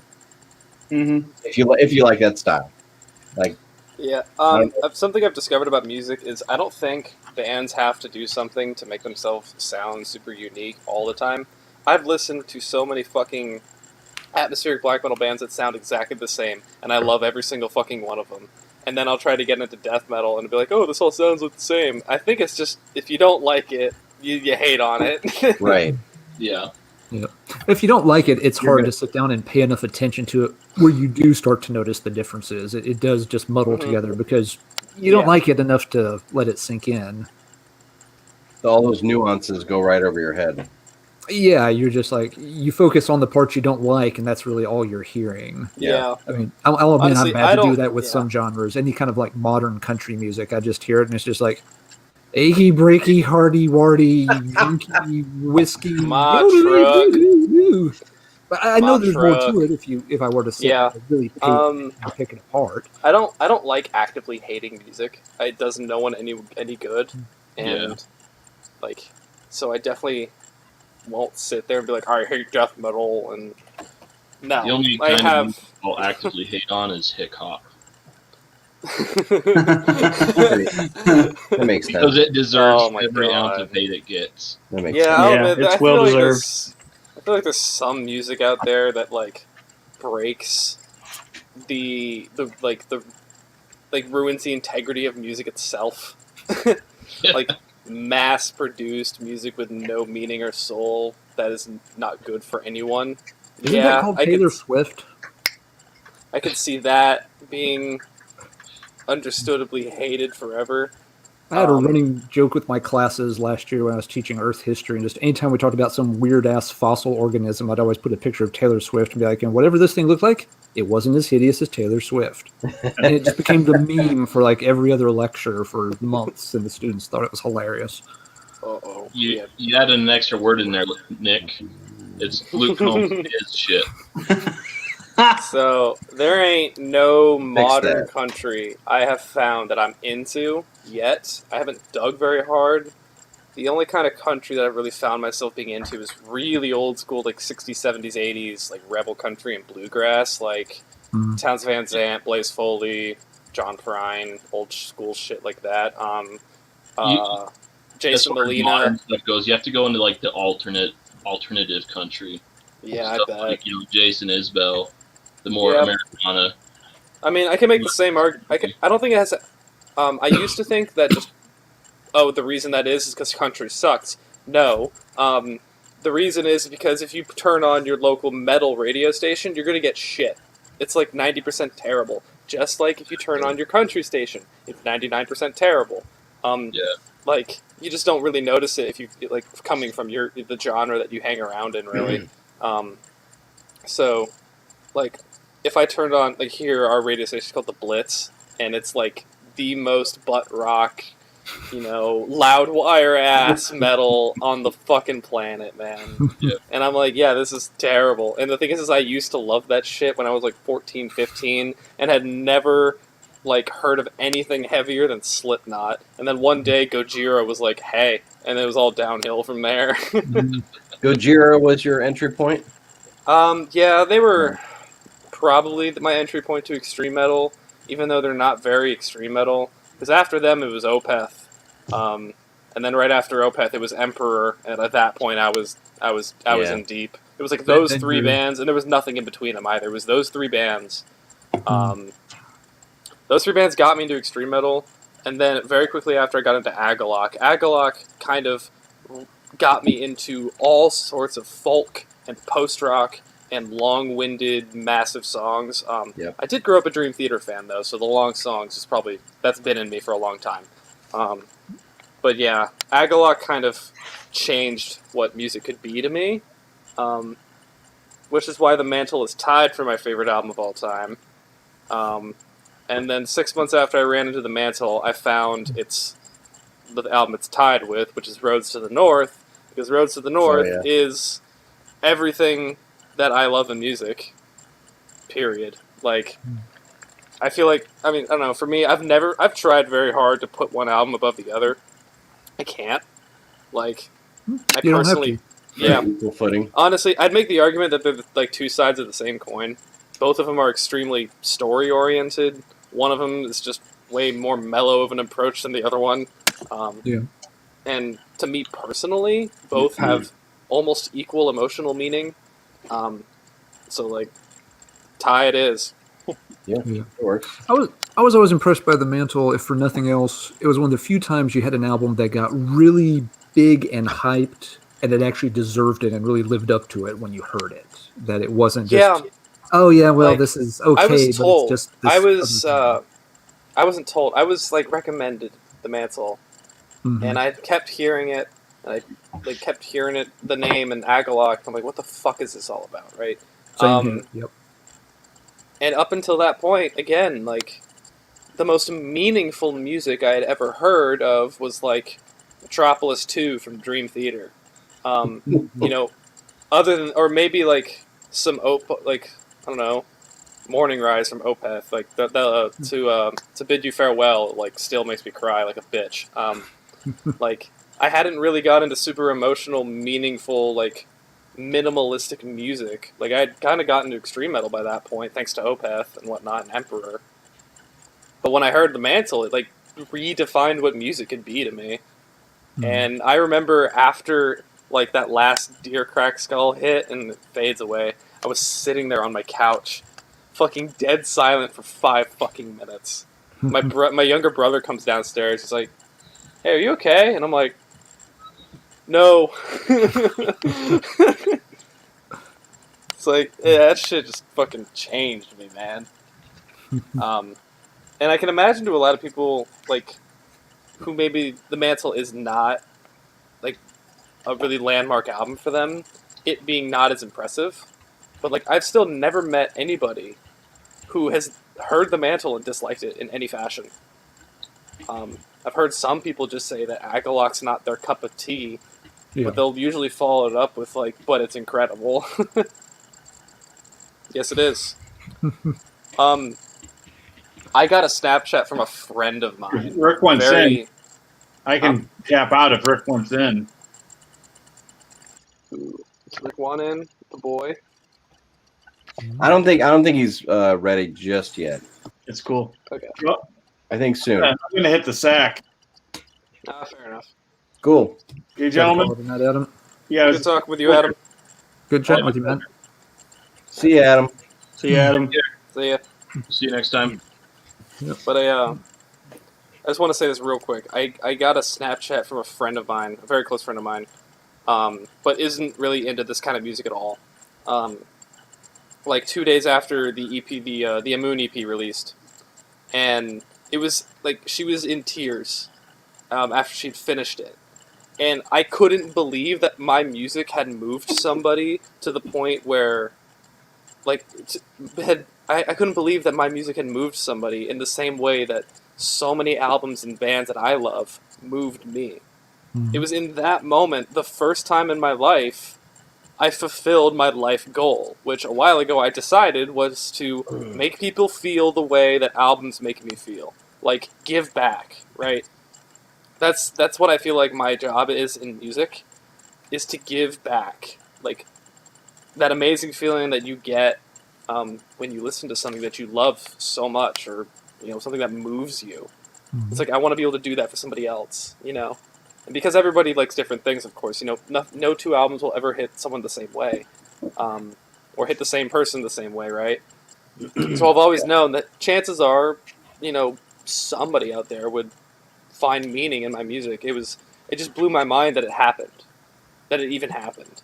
And I know, like, I've still got plenty of music to make and all that stuff, but, like, that shit fucking rocked me, man. It was like, pretty deep. I can't describe it, like, honestly. No, that's really cool. Yeah, it was fucking wild. There's definitely an emotional weight to your music, to Amun. Yeah. Mm-hmm. Like, I haven't dug into the lyrics yet because I was at work and I didn't want to, run the risk of, crying like a little baby while I was working. So, I saw the liner notes on what it was about. Yeah. So I didn't. I mean, yeah. I mean, maybe my only regret is, like, I personally did the lyrics for Vessel, and, like, the lyrics of Vessel is, like, preceded and succeeded by, like, a monologue, which is super buried and distorted. Like, I was a little worried that they would come off as fucking like emo and edgy at times. Because I was kind of so straight to the point at times. And I honestly, I feel like my lyric writing has improved in the year since I did that. Yeah.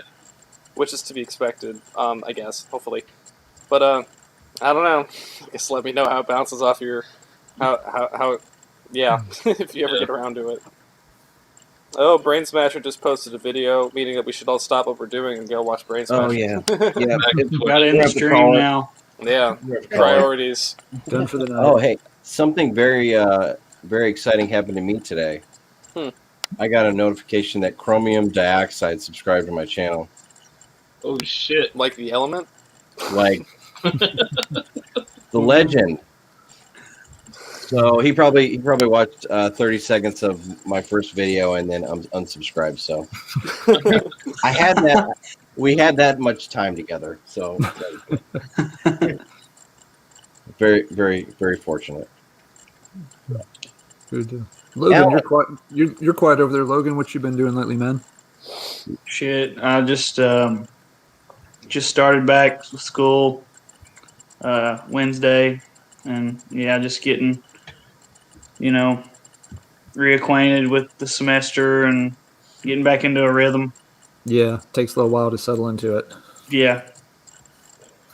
Do you know this one, Alan? What you got there, Brian? Greyhawk. No, I don't know that one. You might like it. It's like that band from Ram. Yeah. Are they from Sweden? Norway? Pretty sure they're Swedish or German. Sounds a lot like that, but they're from U.S. Okay. I got a package in from Hoovchild Records out of Chicago. This was in there. This is their first EP. Greyhawk. Pretty cool stuff. I'm pulling it up right now so I don't Definitely forget. got Judas Priest, Iron Maiden vibe to it, but really well done. All right, I'm interested. Yeah, See, what was it called? Greyhawk Ride Out? right out. Yeah, Okay, yep, okay. it's cool stuff. I'll check her out. Well, you might know this one. I think this is an older one. Oh, Witchfind, yeah. They had Okay. I think they had a reissue. Yeah, Grab that. It's good that's stuff. an interesting album from them. It's their first one with that lead vocalist, and it has some of their best songs on it and a few of their worst songs on the same album. So it's really, kind of a mixed bag. The good songs outweigh the bad. It was also kind of a style shift for them. Their first two albums are a lot more sort of 70s hard rock influenced. Yep. And they're not bad, but they can be kind of dull, to be honest. And on that album, they finally kind of perk it up a little bit. It sounds a little more metallicized. So Gets a little more Sirith Ungly. yeah. The vocals. The vocalist obviously had a King Diamond fascination, so he's trying to do a little bit of that. But yeah, they definitely pick up the pace there a little bit on that album. It's a good album. I like it. I've got a picture disc of it here somewhere. I must have just previewed the good songs though, because I liked everything I heard. Okay, yeah, that's good. Yeah, there's a Like few that are just, for me, they strike me as really odd. But there are a few that, really, really strong songs on it. So it's a good one. If you like it, you should definitely check out their fourth one, Lords of Sin, because it's a more consistent album, start to finish. Okay. Did anybody else? Well, actually, did anybody? Those of us who are Panopticon fans, check out the new track. Yeah, it's awesome. Yeah, we talked about that earlier. So, I want to tell you what I did. With Panopticon being my favorite band of all time and whatnot, Panopticon's the kind of band that I don't need to listen to teasers to know I'm gonna fucking love it. And when I read that No Hope is the closing track of the album, I got very, very hesitant to listen to it because I almost didn't want to spoil it. Yeah. So here was my solution. A few days ago, I woke up, and usually when I wake up, especially when I don't have to wake up for work or anything, I just wake up, right? Usually I'll put on some music and then I'll be like half asleep, half awake for like an hour or so when that album's going. And then I'll just eventually get up. So in my half asleep, half awake state, I was like, you know what? I'm going to put this on now. I'm going to crank it. Because I'm just curious. And I promised myself it'd be the only time I'd listen to it. I'd do it once. And then I'll wait for the rest of the album to come out to recontextualize it. And I knew that I wouldn't fucking remember half of it. So I did. I listened to it, and what I can from what I can remember, the progression of the song and just all the different places that it goes, and oh my god, he brought back D beats finally. Thank you. It's like 10 out of 10. The performance is 10 out of 10. It sounds like On the Subject of Mortality, and I'm so fucking here for it. And from what I remember, like this sad violinish ending, and oh god, it sounds awesome. Yeah, So yeah, I'm just gonna like not touch any more of that. Thank you so much. That means a fuck ton to me, honestly. But yeah, I've decided I'm not gonna touch it again. I'm just gonna wait for the rest of the album to come out. I'm gonna fucking pre-order it the second it goes up, anyways. So like, yeah. Does anybody know when that's expected to be? it's spring. Hopefully, when I have money in the bank account.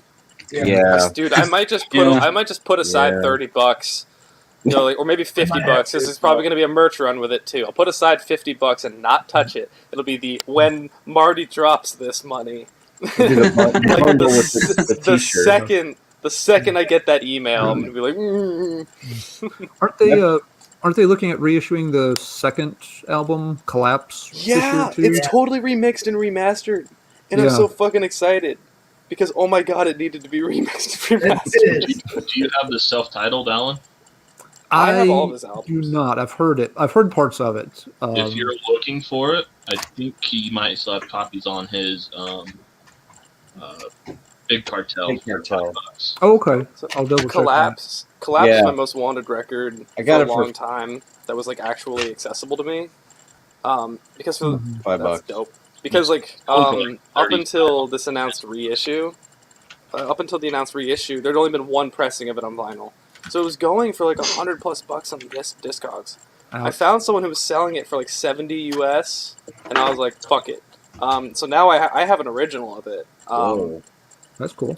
But I'm probably also going to pick up a reissue just because I want to hear what it sounds like. Of course, it's probably going to be a digital reissue anyways. I have never once collected two of the same album. My only dupe. I don't know. I'm not against it, but like I just don't actively do it. I have one dupe. Me too. I don't know anybody who does that. I have a CD and a vinyl copy of Ashes Against the Grain from Agalock. The CD was given to me, which is the only reason I have it. Like I know a lot of people who collect different variants and different pressings of vinyl, which is cool. Whatever, do what you want. As long as you're buying one of anything, as long as you're doing that. If you're buying multiples and trying to sell them off, die. Just fucking die. You are meaningless. Astronoid's pretty cool. If you got more than 2 copies of something, you're doing it wrong. If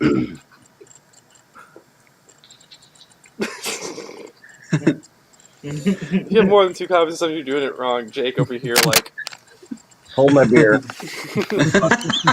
I'm surprised Alan didn't go grab his 6 copies of whatever. Yeah, what do you like, dude? What is that one, Jacob? What's that? Which album did you show? Astronoid Air. I don't know if any of you guys know of Scourge of Vinyl, but he's got like a million copies of Starspawn from Blood Incantation. Oh, yeah. He's got like every format, every pressing, every variant. I'm like, Jesus fucking Christ, dude. Yeah, I see some people posting that. It's like the new Asphyx album. They have they show every single variant of the vinyl color. I'm like, man, I just don't have room for that. Yeah, I don't either. You got limited storage space. Yeah, I quite enjoyed that new Asphyx. It's solid. I've only heard 2 2021 albums so far for me. What would it have been? So I heard the new Vordruna album, which was like 8 out of 10ish for me. It's Nordic folk. It's It's fun, but like nothing life changing. I did listen to the new Gate Creeper, and I said this last week that it's the first 7 songs is Gate Creeper, okay, pretty cool, and then the last song is a Funeral Doom track. Of course, I love it. That's dope. I have all 3 of my Bell Witch records signed by Jesse and Dylan, and that makes me so happy. That's awesome. I think talked with- Dylan's signature is like, it's like I 2 talked with lines. Brett for like an hour after a show. I got them all to sign this. Yeah, Such the whole guy. band. Yeah, Nice. they actually took it to the one guy that was like in their bus That's the thing. It's like there's always one guy. and get him to sign it, and I'm like, yeah, do it. I That'd be got He's on I the got the, crapper, but he'll do it. That's fine. when I saw Amon Passes Ra. through the crack. Yeah, Singer's actually a huge Panopticon fan. Oh shit! When I saw Amon Ra, I had all 5 band members sign the 4 albums I have from them, as well as their photographer, who was halfway through shooting the documentary that is now out. I got him to sign my shirt because Bobby's just amazing, and we chatted up the whole fucking show, and everything. So I was like, hey, no one ever asked photographers to sign shit. Sign my fucking shirt. And he was like, fuck yeah! Well, now I actually retired that shirt because it's got like a couple signatures on it. I don't really wear it all that much, just so I don't have to wash it. You got to frame it. I do. Yep. My wife once got a roadie to sign one of her Camelot records because she was getting the whole band to sign it, and one of the guys was standing there. She's like, "You want to sign it too?" She's like, "I'm not in the band." She's like, "I don't care. You're with the band." No one else has My that lo- roadie my logic signature. is, That is a like- collector's item. Yeah, who else has that signature? You know. Nobody. It adds value. Definitely. Yeah, I'm trying to think. I think the weirdest autograph thing I had a long time ago, an old girlfriend got me an autographed copy of Awaken the Guardian on vinyl, but it was autographed by the lineup from Pleasant Shade of Grey era of Fate's Warning.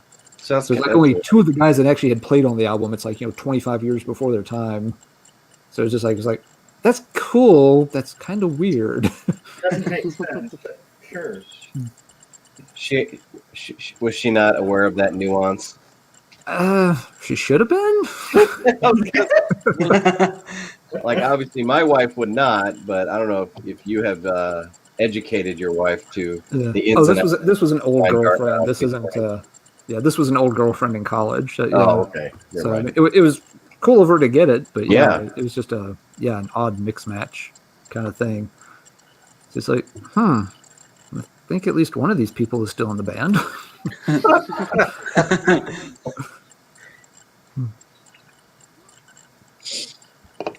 So here's a bit of trivia for you. We got those little Echo Dots around the house. Mhm. Like that Amazon Alexa deal. Yeah. So my son likes to take that into the bathroom with him while he showers, so he can tell it to play music, right? Okay. So the other day he says, Alexa, what is the shortest song ever?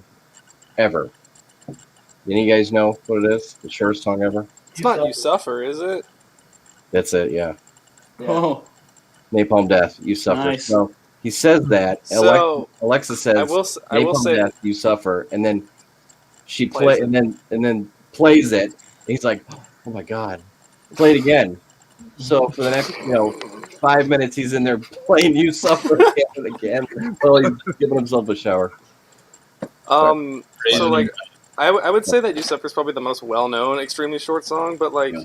I remember when Cattle Decat put out their fucking like B-sides record in 2018, like Medium Rarities, whatever.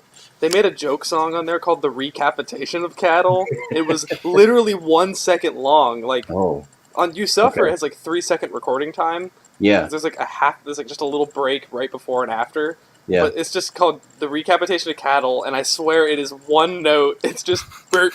it is the dumbest fucking thing.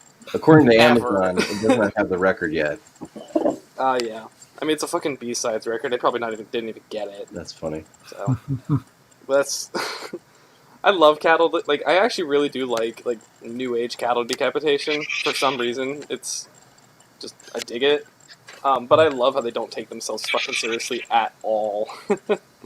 I just sent Nick a cattle decapitation record that I was not fond of. What'd you not like? Which one was it? It was Oh, that one, I love that one. which is I will called say- what's it called The again? Anthropocene Extinction. Yes, that So one. for me, Great. It wasn't my Um, favorite. everything before the Harvest Floor is really just not my style of music. Period. Like I just don't like that kind of death grindy stuff. Too grind. The Yeah. Harvest Floor is about as extreme as I can go when it comes to music, period. But when Monolith, Anthropocene, and Death Atlas, like those three, they feel like Yes. progressive death metal albums to me. I feel like I can listen to them no problem. And it's not just the vocals, right? It's not just that. That's not. I feel like just the guitar rating and it's just more interesting. Mhm. That's pretty funny. That's actually fucking amazing. Death Atlas is the only one I've actually taken the time to like digest, listen to multiple times. It's the only one I own a copy of. Yeah, It's really fucking I like fantastic. what they're doing now, and Yeah.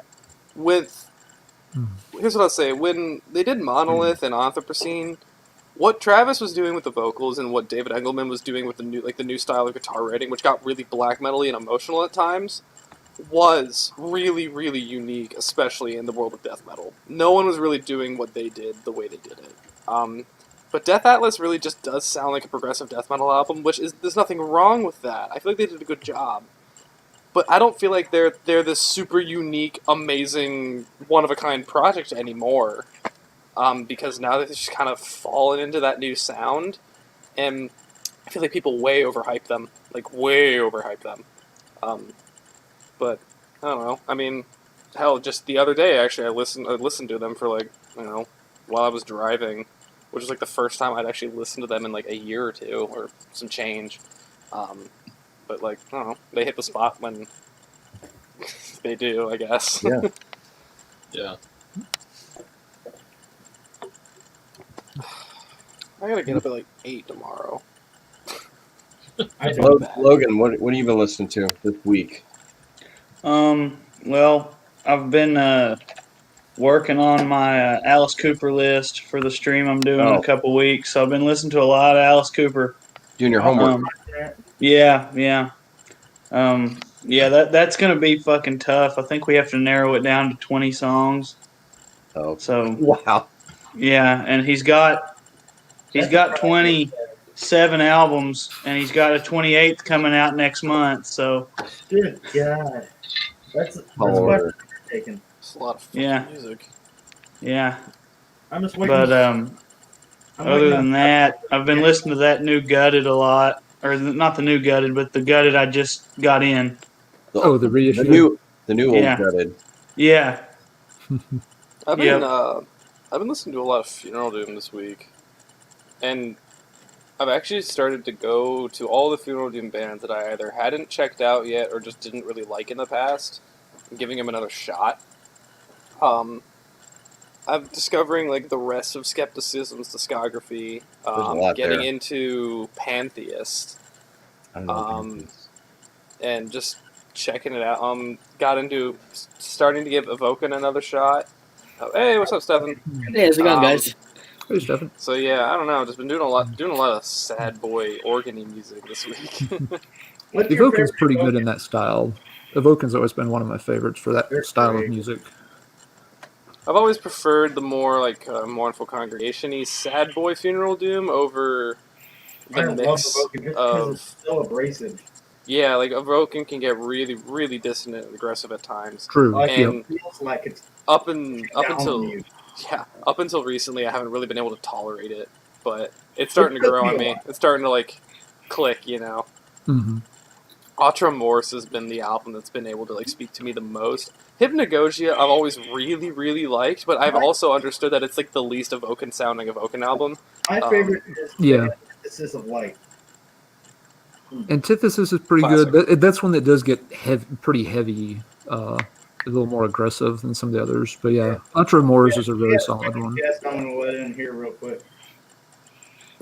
You know, I'm like a Book of Kings from Mournful Congregation kind of guy more than anything. Mhm. What's up, Callan? Hey, how What's you going on? doing? What's up? what's up? Hello.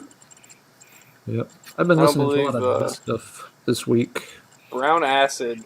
I don't. That's a fucking name. It's a It's a compilation. They did a. It's all this like a very late '60s to mid '70s sort of. They describe it as mixes of hard rock, proto metal, and psych music. So it basically it's like Blue Cheer, Deep Purple wannabe bands that never quite got more than one single out here or there.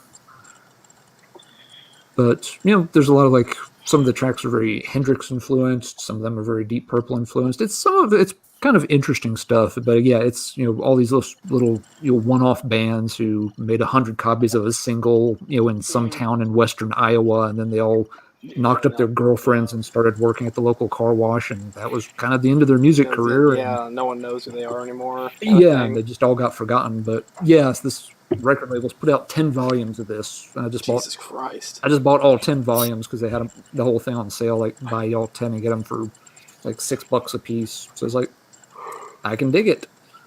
Yeah, man. I mean, unknown music is a pretty fucking beautiful thing, I'll admit. Mm-hmm. Yeah, the opening track on this is by a band called Zeeks. They made one single in 1970, and this is a really killer tune. It's got that really heavy kind of. It's like a less trippy version of Jimi Hendrix classic sound. That's pretty dope. It's a great song. Yeah, they never did anything else, but that one song is definitely worth hearing. So yeah, I'm just kind of digging through that for a change. It's not a style of music I know a whole lot about, so I figured, well, there's an easy way to start digging into it a little bit. Shouldn't take me more than a few months. But Kellen, what you up to, man? Nothing much, yeah. So I guess I'll go through introductions. I haven't actually met everyone here. So I've seen Alan, you've been putting up videos for a while now. A little bit. Is it Stefan, right? Yes. Yeah, okay. So I know you got a whole bunch of videos up there as well, but we've never talked or whatever, so it's good to meet you too. Oh, it's a pleasure. Yeah. And then I know Jacob, right? How you doing? So good to meet everybody. But yeah. I was just wondering, Alan, as you were talking, like, do you find going back to music that's deeply rooted in the blues still, like, is it can you make that transition back to something like that after listening to the metal, where that's it sounds to me to a certain degree divorced from the vast majority of the metal that I'm consuming? Like, can you go back to listening to music that's that deeply influenced in terms of the sound without any kind of like hesitation or any obstacles?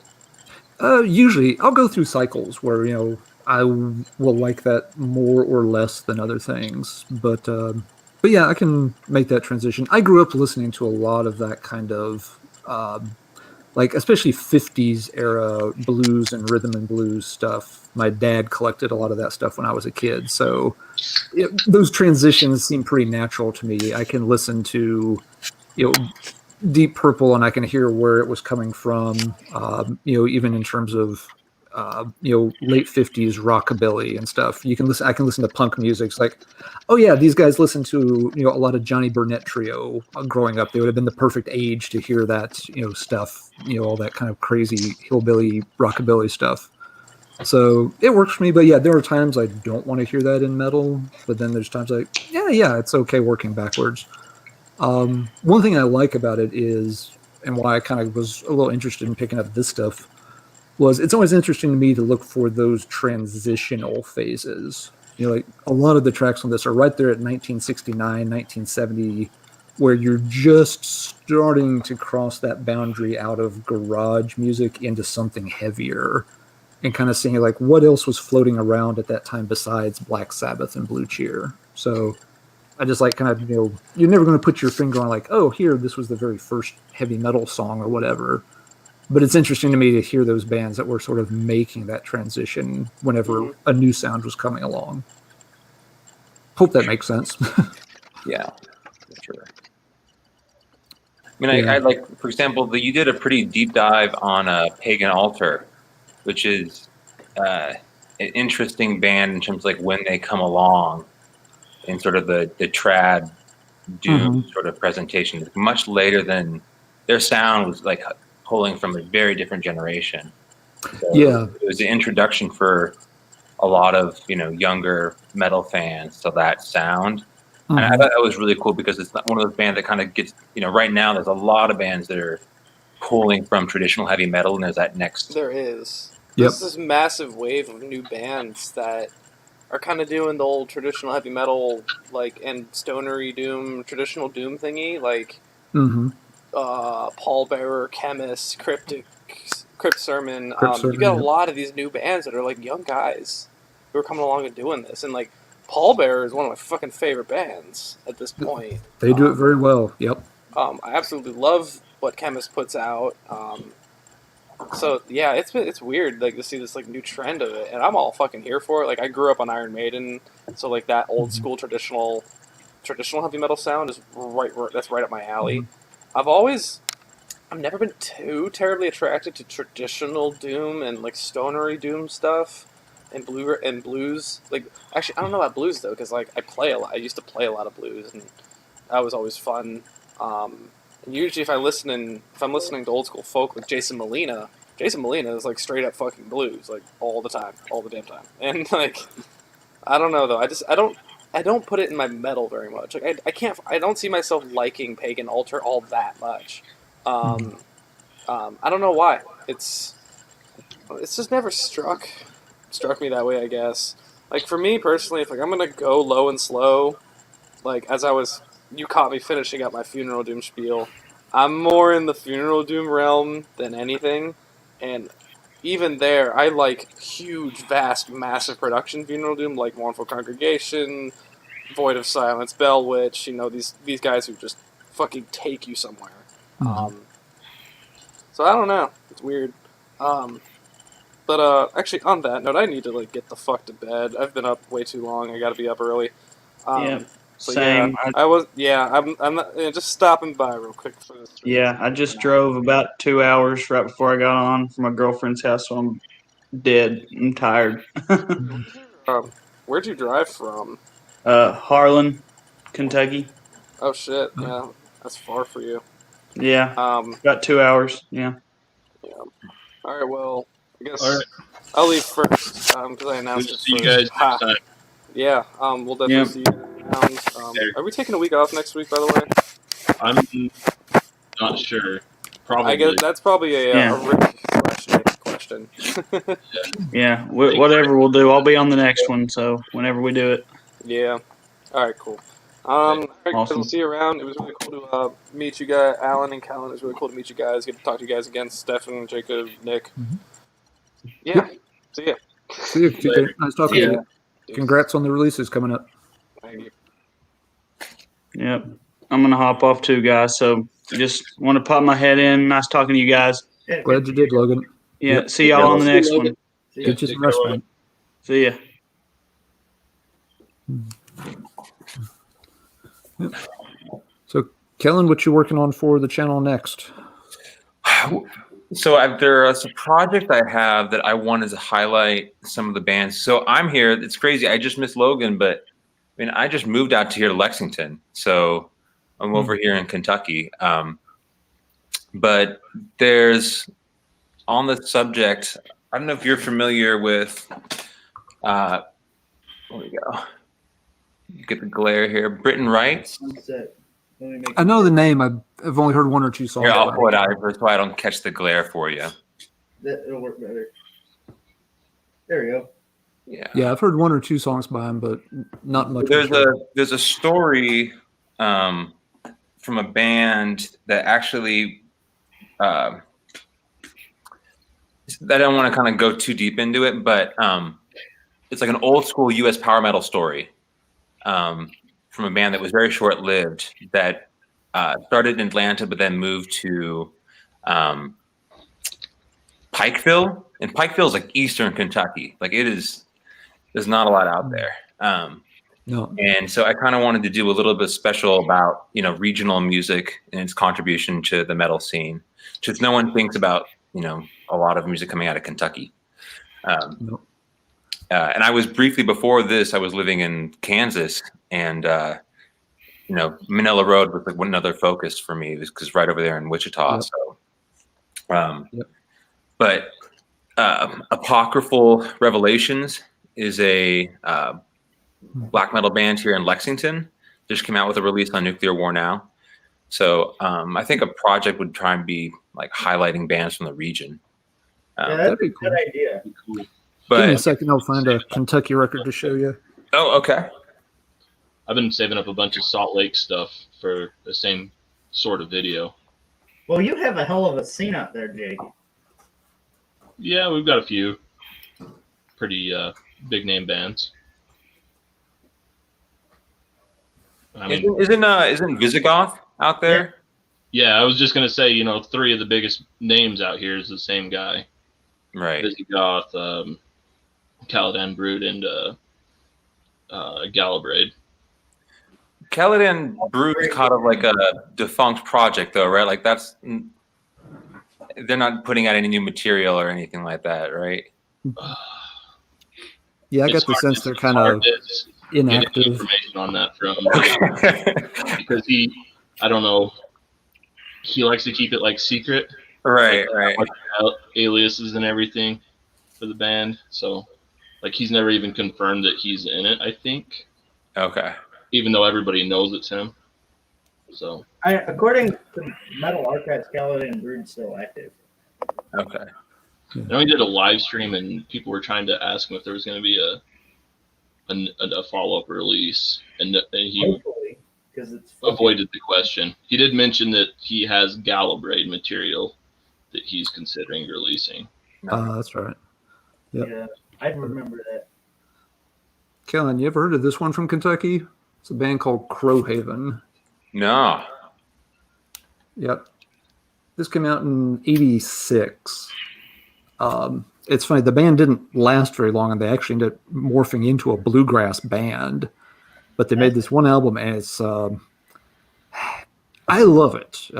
It's a real heavy one, but it's got a funny sound. It's a little hard to explain. It's almost like, I always explain it, take Glenn Danzig, but raise him like in the backwoods of the South and have him playing with somebody who's trying really damn hard to sound like Victor Griffin if he never left the state of Tennessee and made it to New York City. Okay. That would be a weird sound, yes. It is a weird sound. It's it's very loud, very punchy. It's got it's very much something that's meant to just be played really loud out of like a secondhand muscle car stereo system, but Wow. it's really pretty good. But yeah, they made the one album. It's been reissued on CD. It's not that hard to to find the reissue, but it's they had this really cool cover art that makes you think it's going to be like, almost, 70s, some kind of fantasy hard rock or something. But no, it's just like this loud Camaro rock metal hybrid thing. But yeah, just a little, Sweet. as one of the few I've got from Kentucky. So when you said this, I was like, oh yeah, I think they were out at Danville, Kentucky, wherever the hell that is. Sure. Yeah. But yeah, it's an old favorite of mine. But yeah, those regional things, those could always make good content. I've noticed, and I'm sure I'm not the only one. There's been a ton of interesting bands in the Minnesota scene over the past few years. Even Panopticon aside, just with Obsequiae and The whole is it Minneapolis. Tavar and a whole bunch of others. Yeah. Isn't Canis Dearest based out of Minnesota? Don't know. I think Todd, the main dude, is. What's that, Jacob? Ashbringer. This is another I don't know, Minneapolis Ashburn. band. It's a really good album. Eugen.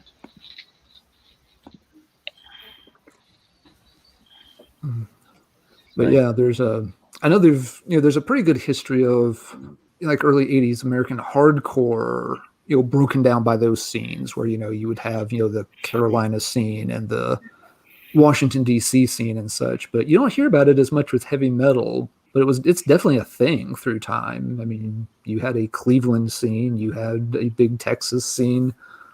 There was a really good Southwestern American sound, with a lot of bands back then.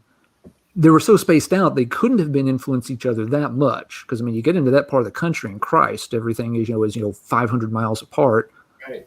But it's funny because those bands, there's a whole handful of bands like Loosely Tight and Volts and there's a Slayer from Arizona, Yeah. and a band called White Noise, I think it was, and they all have a kind of a similar sound. It's this weird, they're all from New Mexico or Arizona, but that covers thousands of miles of territory. But yeah, it's very much has its own little regional scene. It's not quite like what they were playing in Texas, and it's definitely not what they were playing in Southern California at the time. It's kind of cool how it works that way, isn't it? Mm-hmm. Yeah. That region is that sound is very specific to that region. You won't find it anywhere else. Mm-hmm. Yeah. And there's no internet to share. Yeah, you weren't watching these bands on their YouTube channel and then deciding you want to play something similar. I mean, they were not getting played on the radio either. Right. No, or if they were, it was the local kind of college radio thing where you get your demo played once or twice at midnight on Saturday for a couple of weeks, and that's about it. Right. Yeah. Did anybody see that whole thing with the demo on the Metal Roots radio show from a few weeks ago that made a big kind of viral splash? No. Yeah, they have that on Liquid Metal. They've got that Metal Root show with Ian Christie, the guy that wrote Sound of the Beast. Yep. Metal history kind of show. I like it a lot. It's my kind of thing. One of his listeners had sent him an MP3. He's just like, I was hoping, can you please identify this band for me? I heard this on the radio and taped it off the radio in 1987, and I have no fucking clue who the band is. And it's driven me nuts for 30 years. And so he sent it, to Ian, who's, got, a ridiculous record collection. Yeah. Ian had no idea who it was. So he started giving it to some friends. Like, do any of you know who it is? They couldn't figure it out. Passing it around. And then they started passing it around. One of them passed it to me and just like, I should know what the fuck this is. This is right in my wheelhouse. It's it's a US demo band from 1987, clean traditional heavy metal sound. And I cannot identify it. It made the rounds of the planet, and nobody, to my knowledge, has been able to identify the damn song. Christie put it on his radio show. He's had it on his YouTube channel. Just, great unknown song. Can anybody identify it? It's a good song. It's an incredible song. It's awesome. Kidding. It's amazing. Yeah. Ken, I bounced it to Ken over at Ken's Death Metal Crypt because everyone kind of sometimes forgets he's got an incredibly deep knowledge of that stuff.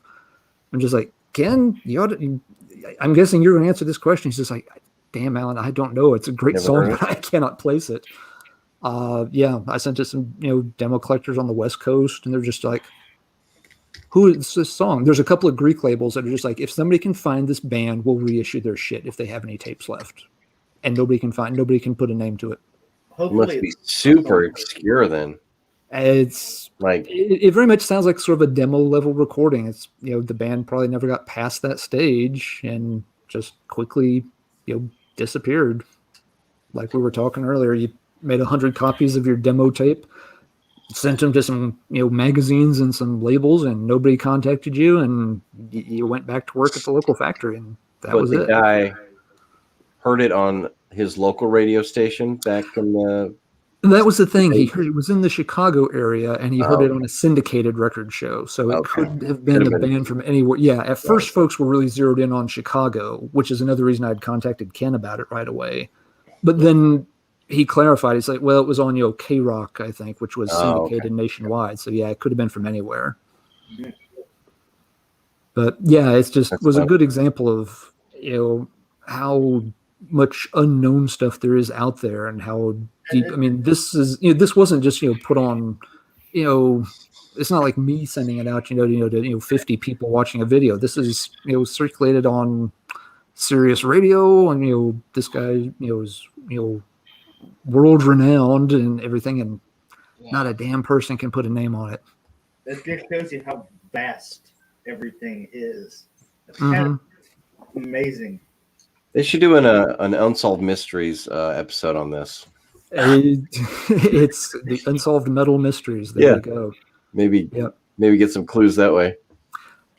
There's all kinds of weird shit out there that, you dig on this stuff for decades, and somebody plays that one song, and everyone I play it for, everyone's just like, I should know what this is. This is exactly what I've spent the last 20 years listening to, and I don't know what the fuck it is.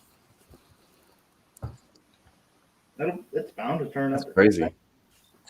Well, if you find out, Alan, you're gonna have to let us know if this is resolved. Hey, Like the band members would eventually, if they know they can cash in on some kind of redistribution, that they would do it. But oh yeah, and they probably would. Although it's always amazing to me when people are tracking down these old bands, how often the band, they have literally almost just like forgotten that chapter of their own history.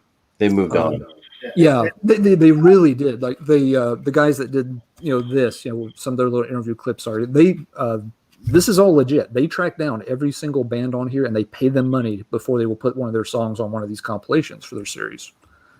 And they say like over and over, they find the band, hey, we want to put one of your old songs on the thing. They're just like, what old band? Like, you played in that band, Zeke's, back in 1970. You made a single. They're just like, huh? Somebody gives a shit about that. They're just like, doing a lot of ads back they are. then. They're just like, how the hell did you ever hear about that?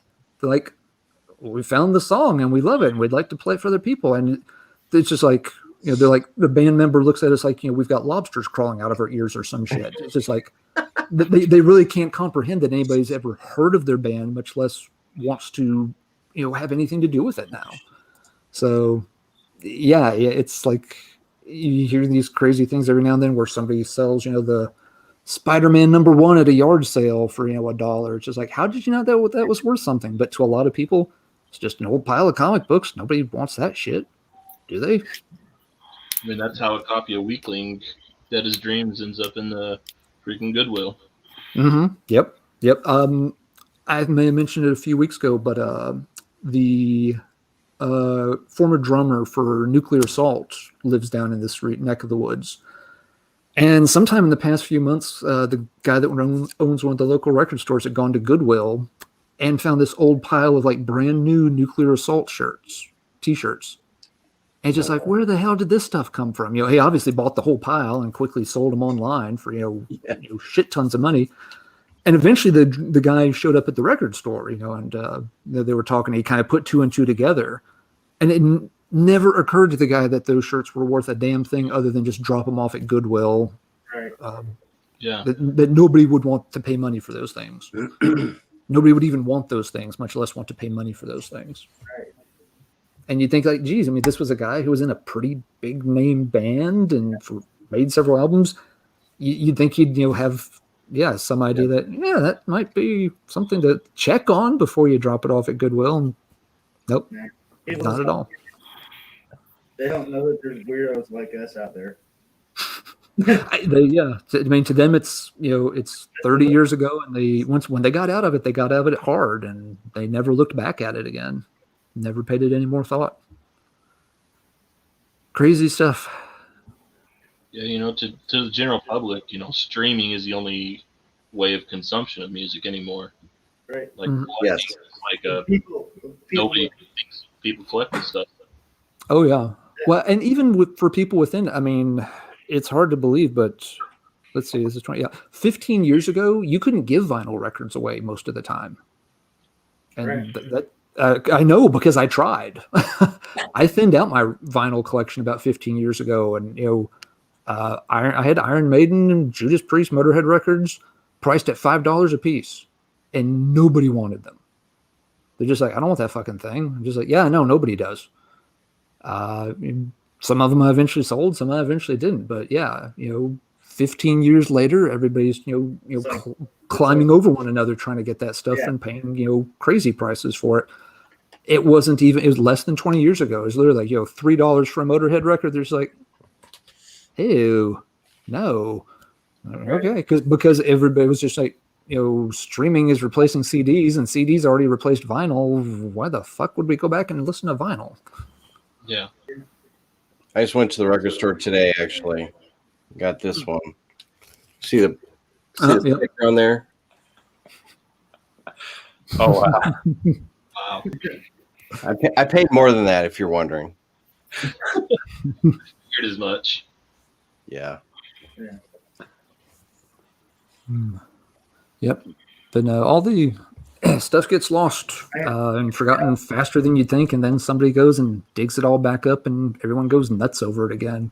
What, like, go back what you were saying, how you're having trouble selling vinyl for $3 a couple years ago. I got a couple of bootleg cassettes that I got for fucking nothing that'll go for $130 on Discogs. Oh yeah, cassettes are another great example. In around 2006, 2007, I literally gave 500 cassette tapes away to somebody. Now, a lot of them were, dubbed. They weren't originals, but there was easily a couple of hundred originals in it. I gave them to a guy just to get them the fuck out of my house because I didn't want them. I never played them anymore. I had replaced most of them with CDs or vinyl. I couldn't have charged money for those things. People would have laughed at me. I met a guy at a show and it's just like, we'd agree. Just like, yeah, I'll take him. Sure. What the hell? Just like, okay. I put him in the trunk of his car. I'm just like, there, your problem now, motherfucker. Very obviously a bootleg, and it goes for $130. And this is just printer paper. I'm pretty sure once I started getting into CDs, I think I threw away my little collection of cassettes that I had acquired. Wish I had not, but they're gone. Yep. Shit happens. Yeah, it always What can you say? bums me out to see CDs and records at the dump. I'm in and out of there all day, every day. So I've seen a few little stacks here and there. Always bums me out that I see people. It's usually like old pop records and stuff. But yeah. I've been grabbing those jewel cases because I can never have too many of those replacements. Yeah. I'll take if you mess with any kind of hobby long enough, you're going to make mistakes in terms of, oh, I should have bought this. Oh, I should not have gotten rid of that. It will happen to anybody if you mess around with anything long enough, whether you're messing with records or comic books or guns or whatever, it'll happen to you. Yeah. Did you ever fall out of interest? Like you had been collecting something like records and music for a long time, and then you just thought this was no longer this is taking up too much space. This is occupying too much of my life. And you thought about, this, I'm no longer going to do this, and then fell out of sort of collecting for a long period of time, got rid of tons of stuff and got back into it? Or was it like you always kept it, it just hung around, and then you picked it up again, but you never got rid of anything? Yeah. Yeah, for me with music, I've never gotten out of it. I've just had to thin out the collection a couple of times over the years for different reasons. But other things, when I've gotten out of them, I've gotten out of them. I got out of comic books, and I never wanted to mess with comic books again once I was done with that. The only one I got back into was Magic the Gathering cards. I messed with that for a while and got out of it for 10 years, and my wife sucked me back into that money pit. Does she play? Yeah, a little bit. Yeah, not as much anymore, but yeah. What had happened was when we moved, we were just putting the boxes of other crap into the new attic. She's like, "Oh, what's in this box?" I'm just like, "What is in that box?" "Oh, Magic the Gathering cards." "Oh, those look neat. Show me. Oh, you'll have to show me how to play sometime." And just kind of, I didn't even think about it. I was like, yeah, sure, whatever. But then she went and dug them out, and wanted to see how to play. And literally within a week, she's at the local game store, trying to find out what new set was coming out. I'm just like, oh shit, what's happened here? Here we go. Yeah. I should have seen this one coming, but yeah. So that was the only one I ever got back into. I was big into Yu-Gi-Oh when I was in high school. If I didn't spend so much money on records and stuff, I'd consider getting back into that, just because those games are so fun to play. Yeah. Pokemon and the card game is going through a huge resurgence here in the past 6 months to a year. All my friends collect Pokemon cards. Yeah, I had a bunch. I wish I would have taken care of them back in the day. Yeah, they're going for They're one that the older cards have just started going for really nutty prices, and people Some of them every new product they put out is just flying off the shelves all of a sudden. It's pretty crazy. But yeah, we stopped by the local store today. My little boy got his report card yesterday, and so he had a good report card. So I was like, yeah, okay, we'll get some Pokemon cards or something. The guy was telling us he's like, I have 2 of these left. I figured you guys would be by today. You can have one of them. People have been coming in. He's like, I've been limiting everybody to 1, and I've sold like 72 in the past 24 hours. Packs? Yeah. No, it wasn't a pack. It was like one of the little box set thingies. Oh, okay. It was a little more expensive, and they were still just cannot keep Pokemon stuff on the shelf at those stores these days. The packs back around Christmas time, I couldn't find any. It was so hard to find for my boy for Christmas. Yep, same problem here. The local store bought 72 boxes before Christmas, and he thought he was like going overboard for the holidays. He's like, I could have sold twice that many with and still would have run out. Wow. Yeah. And he's never ordered Pokemon in that kind of bulk before. And 12 months ago, he might have bought a dozen boxes, and probably not even that. Comics. Yeah, I did comics for a while in high school, but comics were one of those things that, they eat too much time and money to keep up with, because you start with 1 or 2 titles, and then it's 3 or 4, and then it's 6 and 10. Yeah, you just can't stay on top of that shit. But Records, records at least, like, okay, the band puts something out, I don't have to buy another product from them for a year or 2 probably. Yeah. Comics, it's just like, tune in 6 months from now. These are the only graphic novels I'll collect. It's the Koei Cambria series. Oh, really? Yeah. I didn't know they put out one.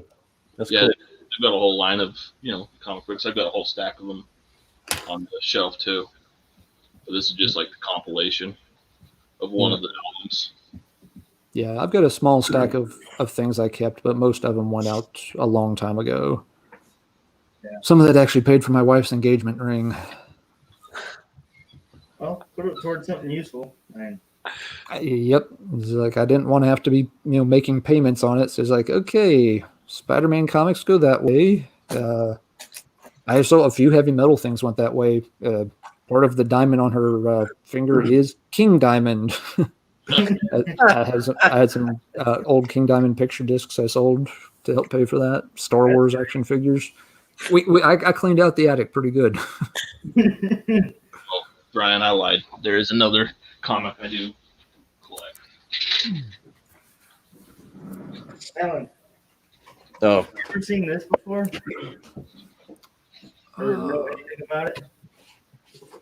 Evil Angel.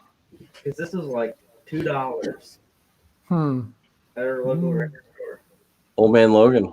Yeah, Wolverine Oh, yeah. comics. Old Man Logan's the best line of them too that I found. Yeah, that's pretty good. The movie Logan was freaking. Loosely based on that. I still Yeah. need to see that. It's a great movie. Yeah, It's a good movie. It's a hard movie to watch. It's a very depressing movie. Yeah, It's good depressing, but I mean, it's a downer. yeah. It's like the one Marvel movie that'll make you cry. Yeah. At the end of it, when she finally screams "Daddy," oh fuck. Yeah, That's just, that She breaks your heart. cross on the grave. It's like, Yeah, that breaks your heart. I know what I'm going to watch tomorrow. not give spoilers on accident. Oops. Yep. I'll forget by tomorrow. Don't worry. Well, that's about it. Just drink enough tonight so that you forget it by the morning. Yeah, that's another reason you got to delete the stream tomorrow, Nick. I don't delete it. Logan spoilers. I don't delete shit, so that won't happen. Too lazy. So about 10 years ago, I got into collecting Star Wars Lego sets. That's expensive. Ooh. Yep. Yeah. Legos are ridiculously expensive. Which one's that, Brian? Is that one of the? This is an old one. This is the Imperial Shuttle. I think it's the original. That's cool. And I don't keep them sealed. I just have had that one a long time. We just haven't got around to building it.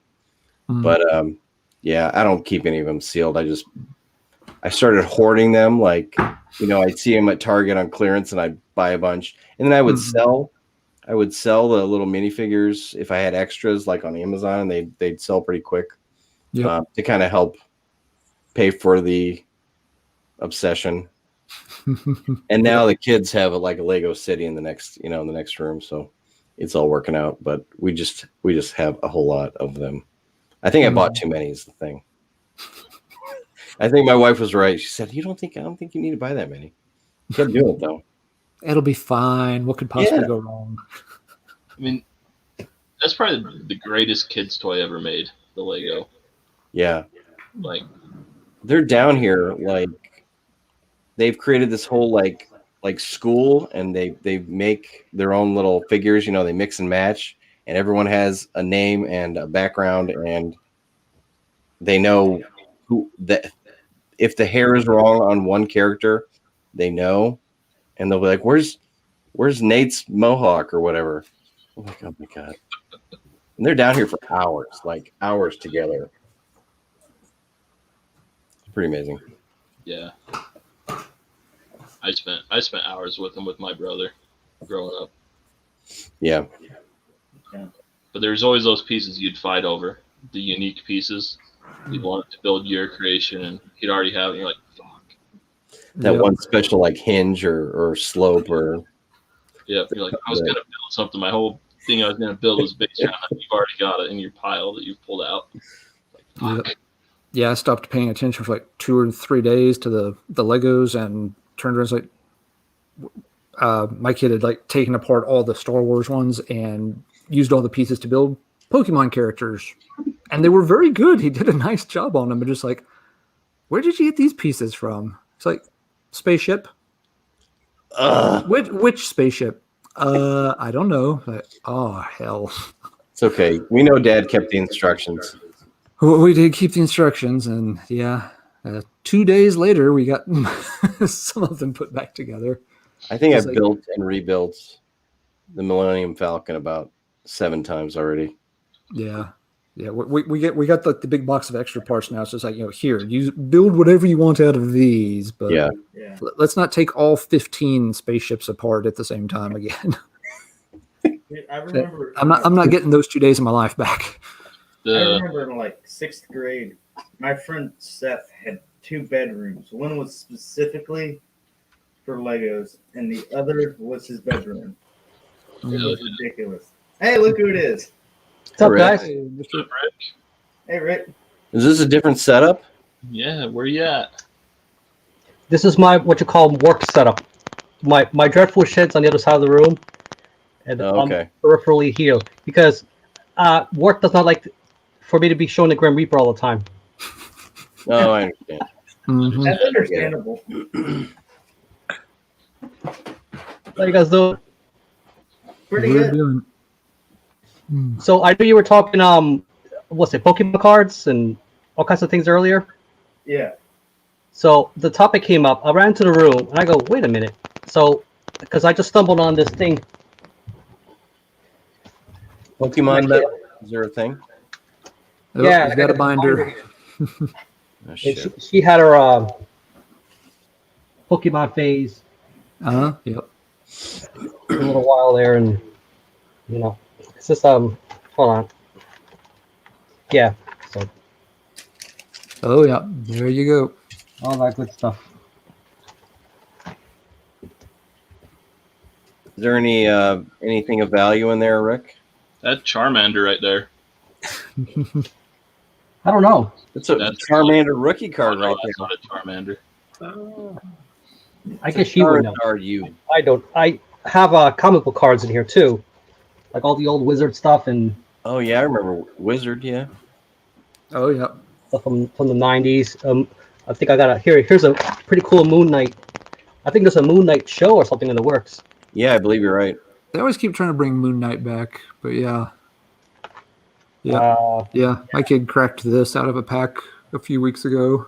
It's a foil Charizard. That's worth some money. Oh, yeah, we're like, you don't get to play with that one. He's like, why not? Just hand it here and let's put it in something hard and plastic. Trust me. Here's one for the real Don't touch 90s. without white gloves. Anybody remember Shadowhawk? Yeah, Yes, barely. he's kind of like a C-level Marvel character. I was gonna say, yeah, he's like the third stage. He's I a got a few. more Moon Knight for You sure. want to blow me up? I got a few of these Valiants. I love these. I like Back in Valiant. the day. Mm-hmm. Bloodshot, Yeah, Shadow Warrior, right? No, Eternal Warrior. that was Right. that Vin Diesel, and we got this nice, pretty impressive artwork right there. Is it a hologram? No, that's the thing. What the hell was that one? That was Solar Man of the Atom. I'm not sure what there was Rye, Yeah. Mhm. Force. So I went through my comic book artist phase with all kinds of stuff, and Gen 13. That Mhm. Chromium shit was huge, man, back in the day. Yeah. Yeah, it was on everything. Even the covers. Yeah. Yep. So that was and then you got these fucking long cards. Oh, weird. Those are weird. Is that from Image? Yeah. Yeah, there was these are like C tiers. It's part of the Wildcats. Yeah. Yep. My prized possession is a Youngblood #1. I think I'm Oh, gonna buy a car with that. The million print runs they made. It's Rob, in mint whatever, condition. Layfield. Yeah. I bought That 2 Image copies. era is right when I got out of comic books because that's when it was just getting a little too ridiculous that everything came out with 5 covers and sealed in a bag with 5 different art Well, cards. everybody was like, "There's all these #1s coming out." So it's like, yeah, but when you print 10 million of them, Yeah. they're not really worth anything. Yeah. And it's also right around the time when I was going to college. I'm just like, I ain't got the money for this. I can't keep up with this. And Right. at some point, I want to get laid. So I think I'm just going to let the comic books slide for a while. Yeah, because when Image came out, all their stuff was like $1.95, and before that, like Mhm. $1.50 Yeah. was pushing it. Like, Which I Yeah. thought was a lot of money. Like $1.95. yeah, $1.50 for a copy of Wolverine? Like, no way. Mhm. Yeah. Now I'll pay like $15 for a fucking death metal zine. Like, That's like like Xeroxed and cut and paste. Yeah. But nowadays, have you bought a comic book lately? They're like $3.99. The only ones I've bought in recent history was the little Sandman miniseries they did 4 or 5 years ago. It was like a little 5-issue sort of prologue series to the main series they did because I always loved that series. Neil I got a Gaiman. few of those back in the '90s. Some of those Vertigo, some of those originals that came out back in the day. I think Sandman. It was what the hell was the other one? Those a few. They were good. Hellblazer was pretty good at times. Hellblazer, Constantine was big. Yeah, it was earlier. Swamp Thing with Alan Moore writing it was really Oh, yeah. good. That was more like early mid '80s though. Yeah. It's good to see you guys, man. Hi, Kellen. Rick, right? Yeah. You're the one with the channel, right? I think they were talking about you earlier. Yeah, brand new. So I'm just starting up here. Yeah. But I did recognize you from one of the Friday streams you were on once or twice, right? Yeah. I stopped on briefly before, but back I think it was like midsummer. Yeah. Sounds. Yeah. Jumped on there, but I'm pretty new, so I'm just trying to, everyone who's stopped by and said something. I'm trying to get to everyone else's channel and watch all your content. So I have a whole lot of catching up to do. It's It's hard. It's hard to keep up, Yeah, Yep. but especially when some of us make like 45-minute videos. Sometimes. sure. Like, I mean, it just, I thought there was maybe 10, 15 people doing it, and I just opened a door and there's like, oh, there's 200 Yeah. people putting out videos. So I'm trying to figure out. But what's cool about the streams though is it kind of like gives you a focus group, so I don't get too lost trying to watch everyone's video because like, oh, they're probably not going to be talking about anything that I'm for the most part going to be interested in. Right. So Like I don't when know. I'm sure all of you've watched hundreds upon hundreds of hours of YouTube music channels and stuff like that. That's for like the last couple of years. Like that's It gets to what be- my entertainment has been. I haven't watched much TV. I was just gonna say, you guys have single-handedly replaced cable for me. Yeah, this is it. I was cutting the cord anyway, but it's cool. Set the phone aside and just listen to people. Well, Exactly. Another reason why I pulled those comic book cards was because I actually going to show one of them on one of my collection update videos because I have a pretty good reason. I have a weird way of trying to tie stuff in. Yeah, Probably figured it out by now. it's creative and unique, so keep it up. Well, I remember, Rick, you were on one of the streams, and I think you had a poster of this Fornicus in the background. Yeah. That's fucking amazing album, man. Yeah, and I was like, oh, shit, he's got a poster of that. But it's super cool artwork, but that caught my eye. I just was like, okay, I got to check out that guy's channel if he's rocking a poster of that. They had a sale on the banners, so like $10, like shipped. It was ridiculous. Yeah, I don't know. I don't think it's going for that anymore, but it was cool. Yeah, for sure. Well, guys, I'm going to go crash because I got a whole lot of Pokemon to catch in about 7 hours. So, been fun talking to y'all. You do say got to catch them all. Good luck. Yeah, he No, definitely you wants have to catch them all. But yeah, Rick, glad I got to say Night, hey to Alan. you. But Glad we could y'all get take you care. on. We'll catch you another time. Kellen, good luck with the channel. Yeah. Yeah, thank you. Keep working on it, man. Yeah, take care. Later on, catch them. Bye. See y'all. See ya. Kellen, you'll probably grab a couple new subscribers from this stream. Usually it works that way. What's the name of the channel? Killing for Company. Killing for Company. Okay. I heard about you from From Ben. Smasher. Yeah, Ben put something out. I think right after you. Yeah, I That's think video. put up That's right. something, and he grabbed it and kind of threw it out there. So, That's where I found you from.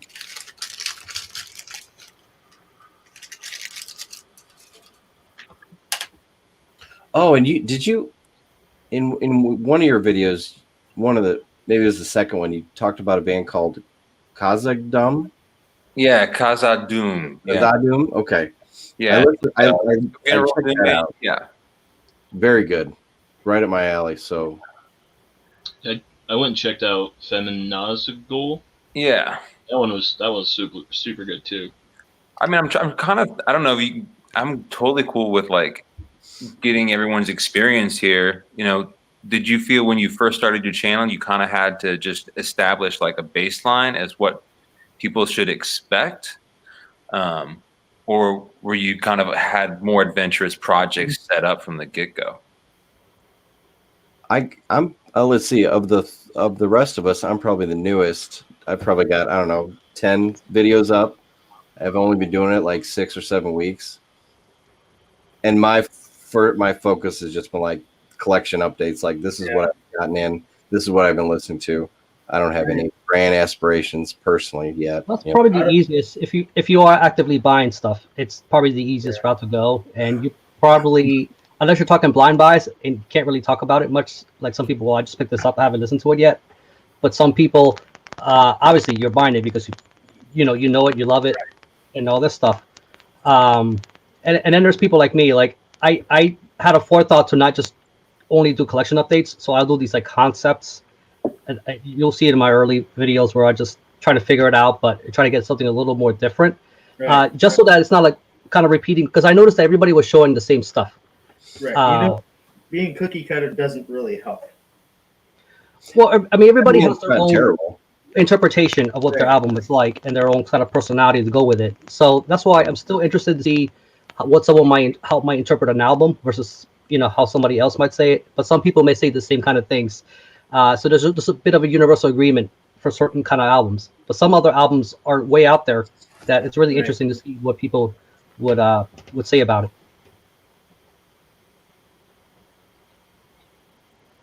And then there's the rant videos. See, I just got this. Oh, great! This is I've been waiting forever for this, and I'm like, everybody and their dog has shown this. Right. That Frozen Soul. You're late to the game. Did you get a nice color variant though? At least you can show that. It's so fresh. I haven't even broke the seal yet. You open it. It's okay. Let's find out. Is it's it that supposed to be light the blue? baby blue, whatever, right? I think Oh shit, he's gonna open it on live. Yeah, here's my collection update, folks. I was. Let me full screen you. What? I probably need to grab it. Hold on, maybe I don't need a razor. Hold on. Go easy. Use your Now, thumb. do you keep your shrink wrap on or off? You take it off. Depends how heavyweight it is. Like if it's pretty sturdy, I usually don't feel like I really need it. But if it's really flimsy, usually. I gotta say though, this is a little flimsy. I didn't get any weird Century Media, right? I might have to grab a razor. I'll be back. I checked on that one because I mean it's getting just huge hype, but the like it's so expensive. They raised their prices on everything. Fucking Century Media, man. This took forever to come in, and then everything's expensive now. The CD's like $15.99 for like Digipack or something. Yeah, that's why I avoided buying CDs. I'm like, you're already paying top dollar. I might as well vinyl. And then there's that Sanguine Sugar Bog coming out. I'm like, I'm like, come on. Oh, jeez. Get your Lord Belial shirt. Man, I'm glad I changed my shirts when I showered. You get my shower, or else we would have been matching again, Stefan. No, I love that Fetid Zombie shirt you're wearing, Jacob. I'm a huge fan of that band. Yeah. You know, Mark sells his like merch for so cheap you can't pass up on it. Yeah, I need to get my hands on that. Actually, I have a cool one on Hell's Headbangers that has a whole bunch of zombies on it that I want to get. That's Fix. That was another one I was looking at. It's another like $35 LP for single. People are showing that now too. Lauren Collins is right. Yeah, the prices have gotten really stupid. Yeah. Oh, it's beautiful. It's lovely though. Yeah, I don't know what they call nice it. vinyl. Ice blue or baby blue or something like that. Hey, Rick. Yeah. No, I wanted to say again, thank you for what you're doing. Oh, your banner. Yeah, I'm gonna work on that tomorrow. But you know what, Stefan? Mm-hmm. So I was thinking, like, so it's Stefan Goldberg, right? Yes. Oh, cool. That's nice. It's the same blue, isn't it? Yeah. Yeah, it's really close. That's why I pulled it out. That's really awesome, dude. On this record that I showed you. I was gonna say, Stefan, why don't you go with Stefan Gorberg? Ooh, I like that. I didn't think about that. Gorhog. Stefan Gorhog. Well, I mean, he wants like you want all these like death metal names and pentagrams and fire. I'm like, dude, you're already like 90% there. Just throw the gore on there. But I would have to change my name, but I just want to keep it as what it is right now at the moment. All right. Until I can come up with something else. Until I can just, it's a great suggestion. I can tell you that right now. All right. Hey, you know, think future, like T-shirt line, you know, aprons, coffee mugs, aprons, socks, all of it. Chainsaws. There you go. Contract with Lowe's and Home Depot, you know. So, will any of you guys ever consider merch for your channel if you like get in the like Classy Lonnie sub count level? I just bought a Classy Lonnie T-shirt. I think I bought his last extra large. I'm gonna wear it. I'm gonna wear it soon. If it hasn't gotten here yet. But to answer your question, no, never. I'm one of those people where like I can probably pull off doing my own illustrations. Like I know some people probably have to get somebody to help them out with that, you know. But it'd be cool to do, just to do. But I wouldn't expect you to fly off the shelves or anything. Right. It's got to be like if that's gonna happen, it's got to be like Mark Riddick fucking level shit. Like, yeah. I don't know. I like your little clock with the knife, hand and the knife. Oh yeah, I mean it's very right, like little like on a short sleeve, a little logo right there, or a pocket logo. The nice back art. That'd be really cool to see. Keep it dreadful. No, I think what Lonnie had was pretty cool. Like I think he puts it on his stuff. I don't know if you guys know, but he sent me VCLT, and he had his sticker on the box, Oh, nice. So thank you, Lonnie. I don't know if he's watching, but he was earlier. I don't know if we he's communicated earlier, which is, and then I'm like, this week has been overwhelming. It's just because I won that Eric Bauer contest. Yeah. And then I'm like, okay, cool. Like I'm good. And then all of a sudden, like this box comes in, and it's from Professor Jacob. Yeah. I'm like, okay. And then it's just out of nowhere, Lonnie sends me some. So I'm like, I'm really thankful. I'm just overwhelmed, just with with the community. And then today I sent a package. I'm not gonna say for who. Well, Rick, I will tell you that I sent you a package, and it arrived in Philadelphia today, so you should be getting it maybe Monday. Okay, I know you were sending something up, but you never, like, you didn't say anything about anything else, so I'll wait. But I'll thank you ahead of time. Yeah. So I'm gonna do a video. Obviously, I know that's not why. I know that's not why you guys do it. Because you must make a video. But Right. But I want to. Yeah. I figure that's probably a really good gesture. Kellen, you probably seen a lot of this kind of stuff happen. People go around and we share a lot of music. I don't know if you've done any of that yourself. No, it's like, I'm tuning in, and to your point, they'll be like, I got a package from so and so today, and this is what I got, and everyone's like surprised and overwhelmingly grateful to have like just music sent to them. So it seems like a really cool community in general. But I'm it was just hilarious. Like, I'm 2 videos in. The idea of merch is way beyond me. So Exactly. But, Yeah, I definitely. but it's cool. Like, I mean, I know that Ken's Death Metal Crypt. I mean, that's like an incredible. The content on that channel is just really unique. Yeah. And I dug the shirt that he put out. Yeah. So like, I can imagine someone on that level. And it's cool to see like what his channel has turned into as like a platform for a lot of young death metal bands to kind of get out there. But like, I think I think I don't understand that just so far beyond my comprehension of like what is possible. He's got 10,000 subs. Well, probably over that now. Right. At this point, it's got to be crazy because like I feel like you can't take a year off and do nothing when you have that many subscribers. Like, you kind of feel like you need to Keep going. I'd feel crazy if I did that. It doesn't have to be your day job, obviously, but it's got to be something where it's a little more on the regular. Right. Even like you're just starting out, right? Like kind of like in your case, it might be worth your while to maybe put at least something out once or once every other week to keep your subscriber base at least a little churning out. It will circulate. People will notice, and people will do shout outs, and they'll begin to recognize your name, your channel, and then your subs will go up. Yeah. Will everybody like everything you do? No, but it's unavoidable. No matter how pleasant or unpleasant, everybody has opinions. Sure. Opinions are like assholes. Everybody's. Sure. I mean, more than I just wanted.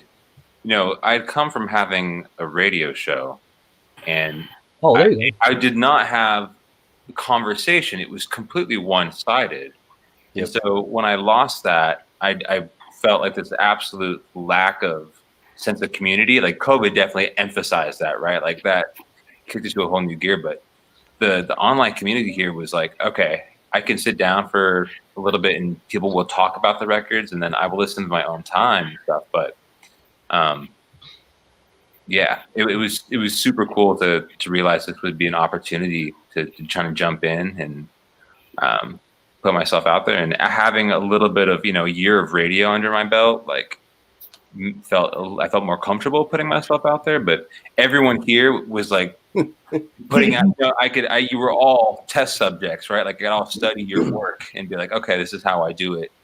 But you weren't on camera though, right? But that was a different thing. No, but like Camera doesn't. you start talking, right? And like, my videos aren't edited, so I just felt uncomfortable when I first got behind a microphone and started talking. Like, am I going to say this correctly? Am I going to sound stupid? And I'm in my head, I'm far more articulate than I am here, with a microphone in front of me. So all that hesitation and fear, like, I had kind of had experience with that. And then everyone like on this channel, you know, or on the stream tonight, like it just came so naturally when you felt at ease doing it. So it was like, okay, these are good people. Like I can watch what they're doing and kind of pick it up, and it came easy for me in that regard. I'm still like, you know, the base level, you know, of this, but at the same time, it's, you know. I was gonna say, like, I know I said earlier, like, you might want to put out some stuff a little regularly, at least when you're starting out. But at the same time, don't wear your stuff out. You know, like then you're not gonna want to do it. It's true. You know, it's supposed to be. Once the fun of it runs out, then you know, it just looks like work. Right. I mean, I was gonna say, like, right now, just trying to. I'm just doing once a week. You know, if I get the opportunity to, but I think down the road, like once I kind of get initial stuff figured out, it's going to be, you probably all have had like bigger projects you wanted to do, like bigger theme, you know, long form, like this particular subgenre or this particular band or whatever means something to me. I'd rather spend more time talking about it. So I think down the road, I'll probably have, you know, spells of not producing content just because I want to do something bigger. No, Ken, I'd never sell it. I wouldn't either, Ken. Hell, I still got that fucking framed letter you sent me. I haven't seen that in a minute. I think Ken already had a pretty amazing logo, so it already sold the shirt right away. Like, wait, that skull is iconic. Yeah, I think the merch line, you know, worked for him and for Lonnie, but I've seen channels that with like 200 subs or 150 subs that have tried to, you know, run merch. I'm like, what in the hell are you doing? Awesome. That's so cool, dude. He hates me.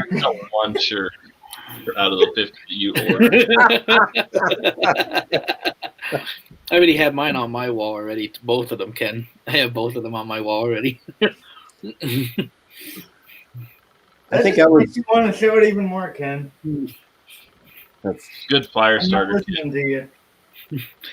Oh, fun fact! I kept the little slip that he sent me on the package too, as well. Oh, I still got that because I owe him shit. Yeah, I still have that too, as well. Now I know where he lives. Stefan knows where you live. That's not a good thing. Revving up the chainsaw. Oh, he shows up in his Cannibal Corpse apron. If you hear regurgitation playing in the car, I just run. Then you know that's me coming. He'll probably jump in the car with you. You guys can go cruising. No, actually, no. I'll let Ken join in the fun. We could both blast regurgitation in the car. Yeah. With the chainsaw. Just like that scene in Texas Chainsaw Massacre 2 with those two guys on the bridge. Who thinks we should get Ken on? Yeah, you. If he wants in, let me know, or just boot me out. If he wants on, you can. Yeah, he's always welcome. Yeah, absolutely. Speaking of Ken, you guys, I showed this earlier. This is there's a bad glare. Cemeterian. Tomb of Morbid Stench. Out of Texas, right? Yeah, so they're going to be. They just got signed to Hell's Headbangers, and they will be. I think Ken's doing an interview with them in 2 weeks on Saturday. Oh, no kidding! Watch out for that. Didn't he do an interview today? I kind of forgot about that. Yeah, with Warflurch. Yeah, I forgot all about that. I was with one of my friends today. I completely forgot about that. They're killing their band. Well, I guess I don't know if they're that new, but I can always watch it back then. Actually, I need to maybe I'll do that tomorrow morning when tomorrow afternoon when I'm eating my lunch.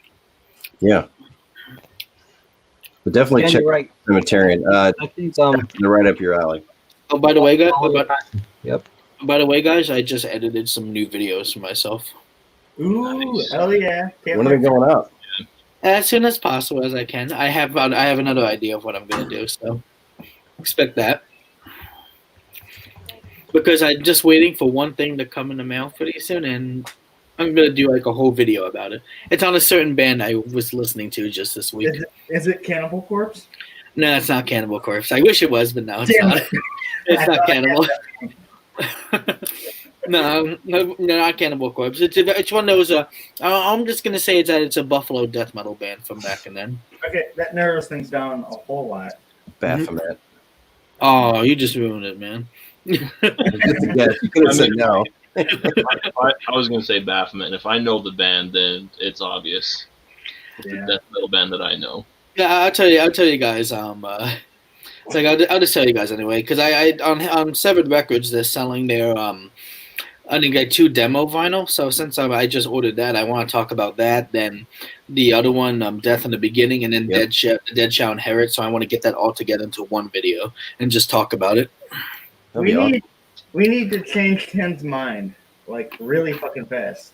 Hey, Stefan, didn't Baphomet? Do they disband and then form a new band after that? To be honest, I'm not really actually sure about that. To be honest, I didn't really look into that part of the band yet. I want to say they did. If it's not Salt Lake City's Baphomet, then I'm not interested. No, it's the Buffalo, New York death metal band. That's the one I really love. Yeah, they changed their name to Banished. Oh. After that, so you got to track down the Banished album too.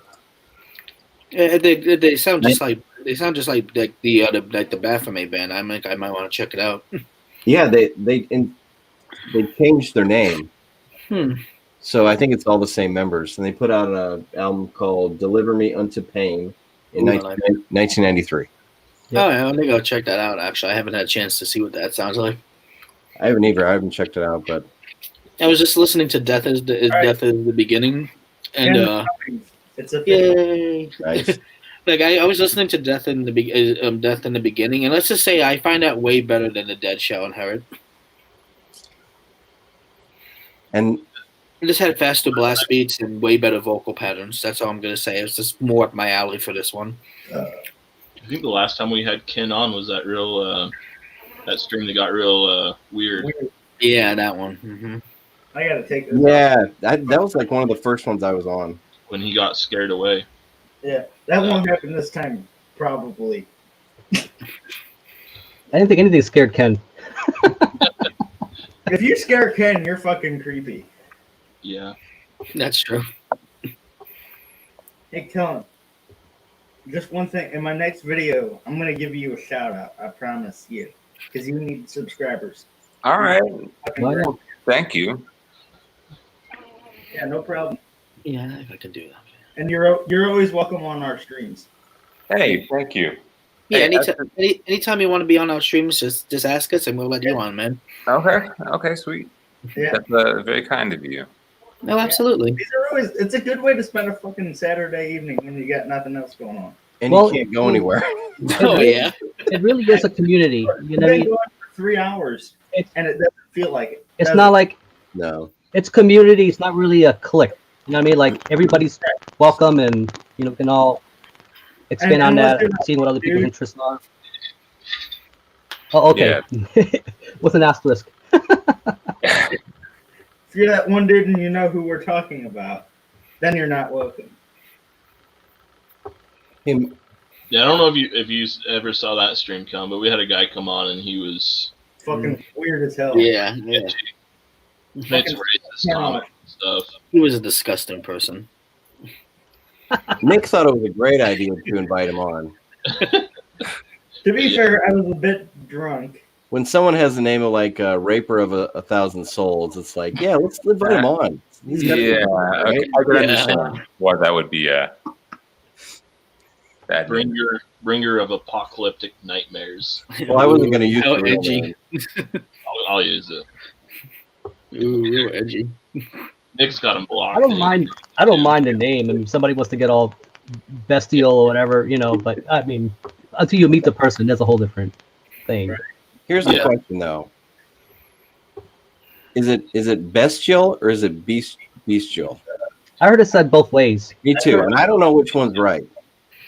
I was hoping someone could tell me. Or bestial. Someone said it's bestial, bestial, or bestial. Nah, Bastille's a shitty pop band. Okay, that one's out. Yeah, I've always said bestial. I have too. But I hear other, when I started watching YouTube, I hear this other pronunciation of bestial. And I'm like, it doesn't sound right, but I don't really know. Right. I mean, you could probably say that for how many different band names though, too, That's right? true. Like, I've heard Agathocles pronounced 100 different ways. I always thought it was Verathron, Barathron. I've heard those like different. I mean, I don't have a perfect answer for all those questions, so I don't know. I actually made a correction of one of my videos. Here, I'll pull something up. Okay. Nick, those seltzers are 5% alcohol volume. You got to take it easy. I'm trying to go slow. You're pretty. Once it hits your lips, it's so good. I mean, like this grapefruit one's delicious. All right, so everybody on the YouTube circuit, that little logo right there.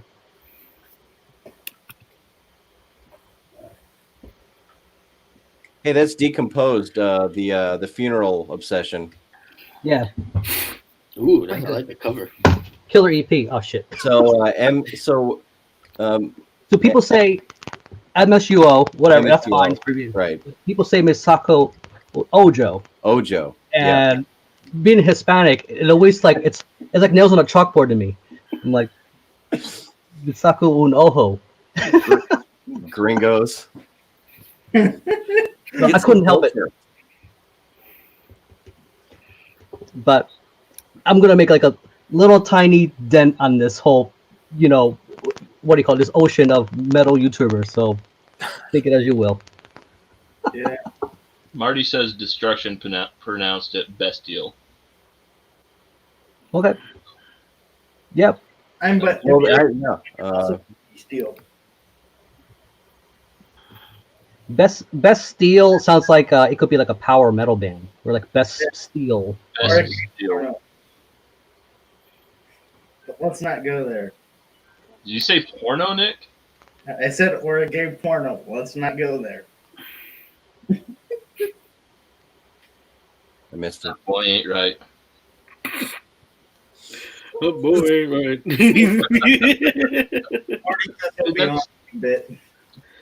King of the Hill is such an underrated animated TV show. Oh, I love that show, man. Yeah, you never see that show that much on TV anymore. One of my friends who watches zero cartoons, I'm like, dude, if you're gonna watch any, watch this one, because it's a guilty pleasure for me, But for someone like that, I'm like, dude, it's not this over the top shit. It's like it's all this like what you call tongue in cheek shit that happens.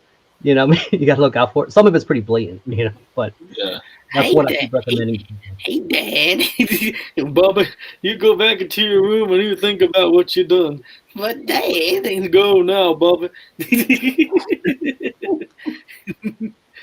Yeah, my girlfriend had been watching that when we just, throw something on. I prefer Beavis and Butthead, to be honest with you. Nick. Even older Mike Judge. Yeah. You sent the wrong link to Ken. I'll get him the right one. Have y'all seen Disenchantment? I watched the first season of that one. It was all right. Dude, I just started it like yesterday, and it's absolutely hilarious. Any of you guys ever? Yeah.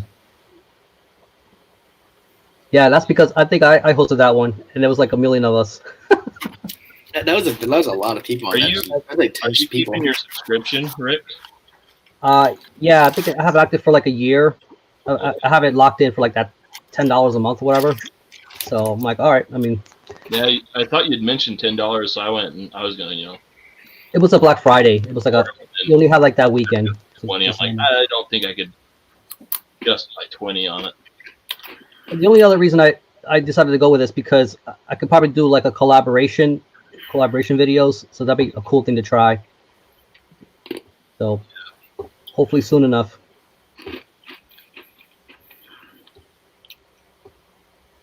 The thing about Beavis and Butthead is, did you get the DVDs, or you're talking about like, were you around when that stuff aired?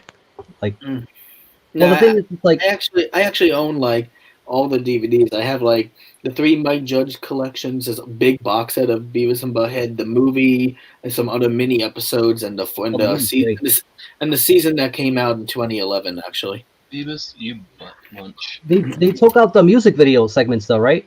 Due to all that copyright stuff. Yeah, on the DVDs they actually did. That's why like for a good while I was watching it like on YouTube because they kept all that shit from the original VHS recordings. You know, that was the best part of it. Yeah, so they did some of them on some of my like favorite bands. They did one on Morbid Angel, Death, Cannibal Corpse. I don't know what they did was funny on those. There were some moments when I cringe, like when they say death sucks. Yeah, I was like, ooh. I was like, Alex, that hurts. when Butthead was like, you suck just as much as this guy does, and I was like, oh fuck. that hurt me. That hurt a little bit. Face around here, Beavis and Butthead, or stuff will kick your ass. My Todd, it's Todd. I think we all knew a Todd sometime in our lives. Ken's here. Like that. Ken's here. I'm gonna. He's here. You want to kick me out again? Yep. Oh no. Hey. It's Dark Ken again. There you go. Hey. Ken's here. I think he's frozen. Ken. Doing, man. My old streaming buddies. I haven't seen you guys in a couple months, man. Hey. What's going on, Ken? Hey, Ken. How are you guys? It's been a while. Yeah, it's been too long. Yeah, it's been quite a while. We've been enjoying your live streams, which is yeah, amazing. You don't take requests, right? Thanks, I appreciate that. I've been enjoying them too. I probably enjoy them more watching on them, but yeah, no, they're getting a real good response to the channel. Getting a great response. Yeah. But I couldn't be happier with them. Everything's been going well with them. I got a list of bands that are wanting to be on them and talk, and so it's doing real well. Well, that's good. I noticed like, Ken, you make it look easy. It's got to be pretty hard to just try and, come up with questions on the fly, because you don't seem to have a list in front of you of things to ask. It doesn't appear that way. Actually, I do. I do have a list that I ask, and I'm kind of noticing that some of the questions were becoming. So I try to change it up a little bit. But the thing is with these bands, a lot of these bands, this is their first interviews, maybe their second interview. I use these to spotlight new bands, and because of that, I kind of ask the same questions so that people can get information about them. As far as their roots, their beginnings. I know it gets a little repetitive, but the answers are not repetitive. Although my questions might be repetitive, the answers are not. So that's why I keep asking those same questions. And I wanted to address something, Kellen. I was watching for a little bit before you guys invited me in. Thank you, by the way. Kellen, you had mentioned something about sounding, not sounding proper, or maybe stumbling on words, things like that on your videos. Man, I'll tell you, don't worry about that. Just let your passion show through. And if you let your passion show through for what you're talking about, people will follow you, and so will I. Yep. Thank you for that. Yep. Yeah, I got very kind of you to say that. But I remember the first time I saw you one of the live streams, Ken. You were like backlit, like you couldn't see a whole lot of your face, but you had a light shining behind you, so that you were like this ominous presence of just. The back was just all records, and there was just like this voice talking about music. It was quite the introduction. It was incredibly kind for you to say, and your channel's spectacular. I thought the kind of doing the interview like they were talking about. The interviews are a lot of fun to listen to, and like having, I think it was Phantasmagore from Chile. I think you had on, it was cool to have a band from a different part of the world also, come around and having that conversation. Because Chile's metal scene, I mean, I love the Chilean metal scene. So I thought it was cool to hear like from a young band in that area like that. Yeah, well, thank you. I appreciate you saying that. Yeah, I'm looking forward to having more international bands in the streams. Just with the time difference, I got to figure out a good time, because obviously me being in the Central Standard Time zone, it's a little hard to calculate those things. But I'm hoping, yeah, you're right. Those Warflush guys are doing great stuff. They're a great rising young band. I'm looking forward to part with international bands, but it's like I said, the timing thing is what I'm going to find myself doing the streams at noon, so, to get international bands on. But that's okay. That's okay with me as long as I can get them spotlighted. I hope. I hope.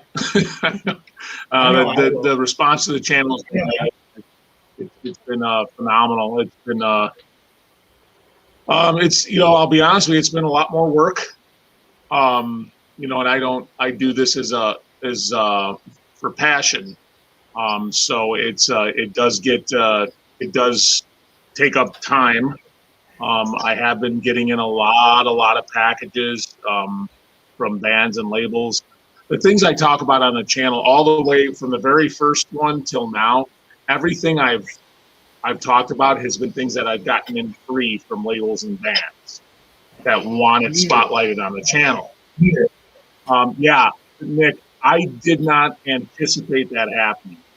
I anticipated I would be doing collection updates. Like if I bought some things, I talk about them. I thought, maybe I'd be showing some older stuff out of my collection. You know how like Classy Lonnie does he's showing his CD collection. He does like A through AN, things like that. That's what I thought I would be doing. But because of the response with labels and bands sending me stuff, I'm obligated to talk about it. So then I had to start coming up with a criteria that had to be met before I accept a package from a label or band.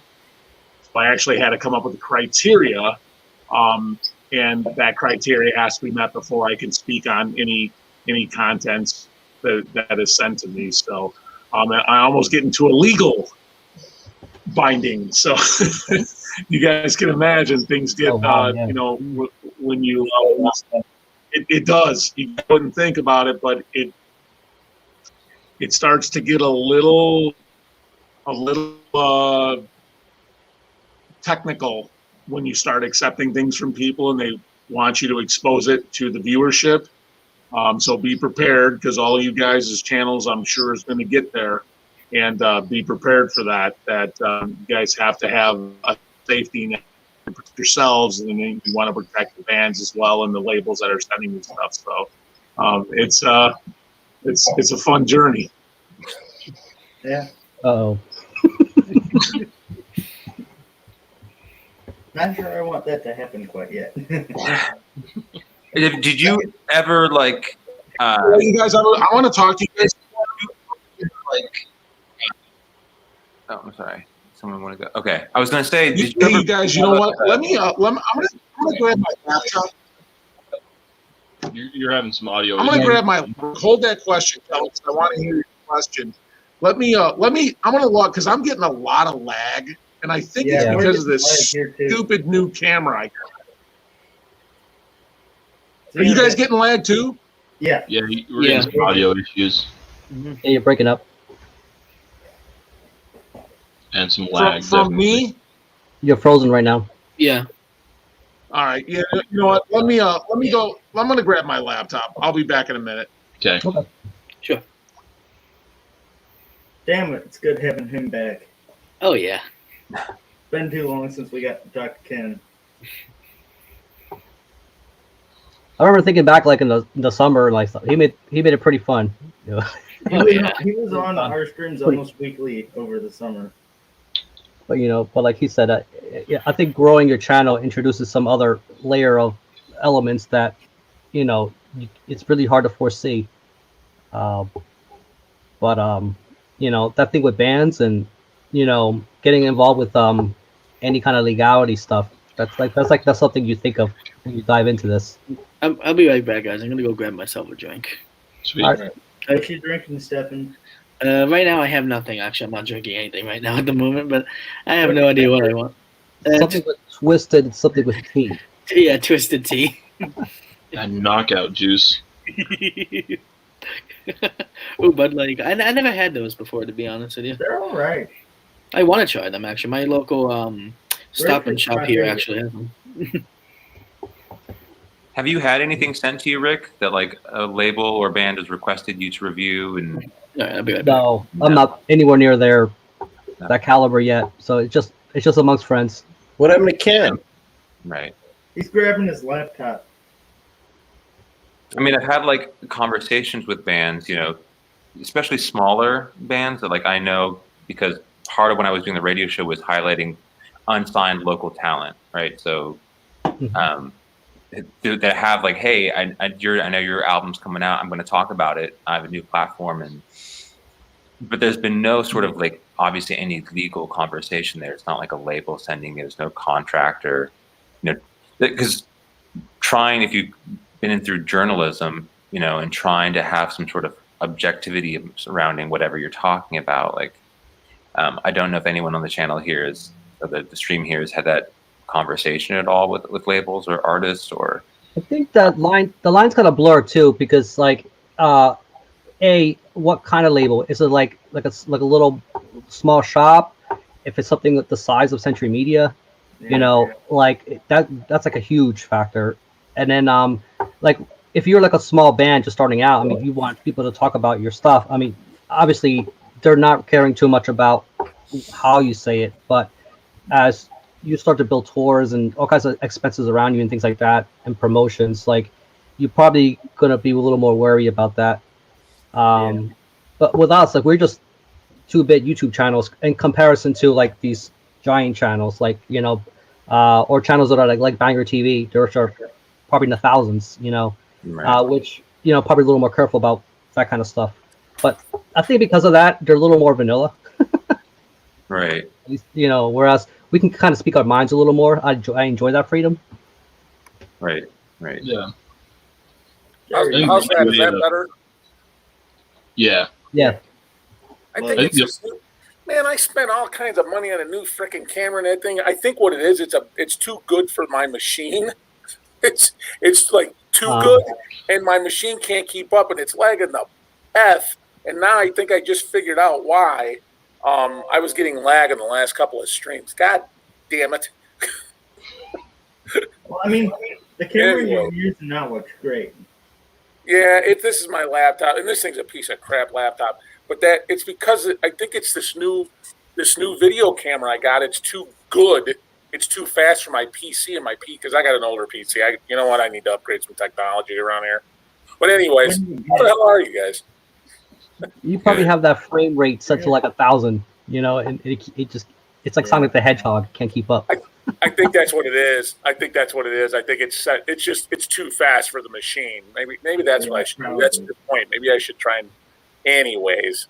So Kellen, I'm sorry, Kellen, you were going to ask a question. Sure. I mean, it was kind of what I was just talking about here with the rest of the people part of the stream. Like, because this year you got in front of the camera, right? Or past in 2020, you got in front of the camera, and you'd previously just been placing demos, correct? Yes.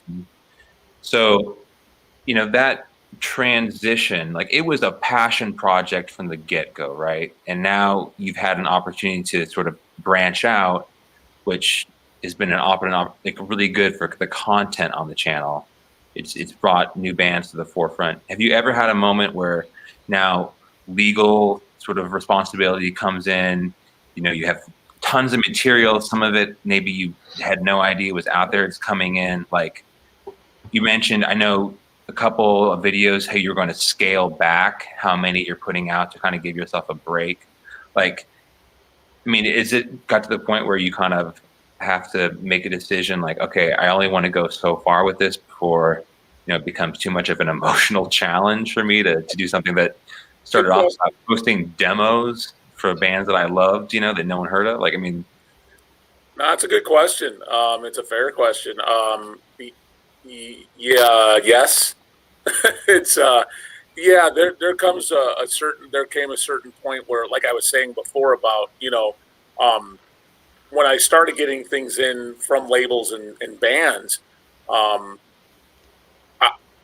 I had some bands that sent me some things that I couldn't speak on the material because it wasn't.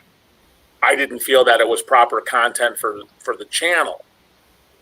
So that's when I started realizing I needed to come up with a criteria. So that's why in one of the videos I had mentioned that if any band or label wants to send me something, to please contact me first. My email address is all out there. I have it on the channel. I have several other, I have Instagram and Facebook that are connected to the channel that I can be easily contacted. And I do that purposely.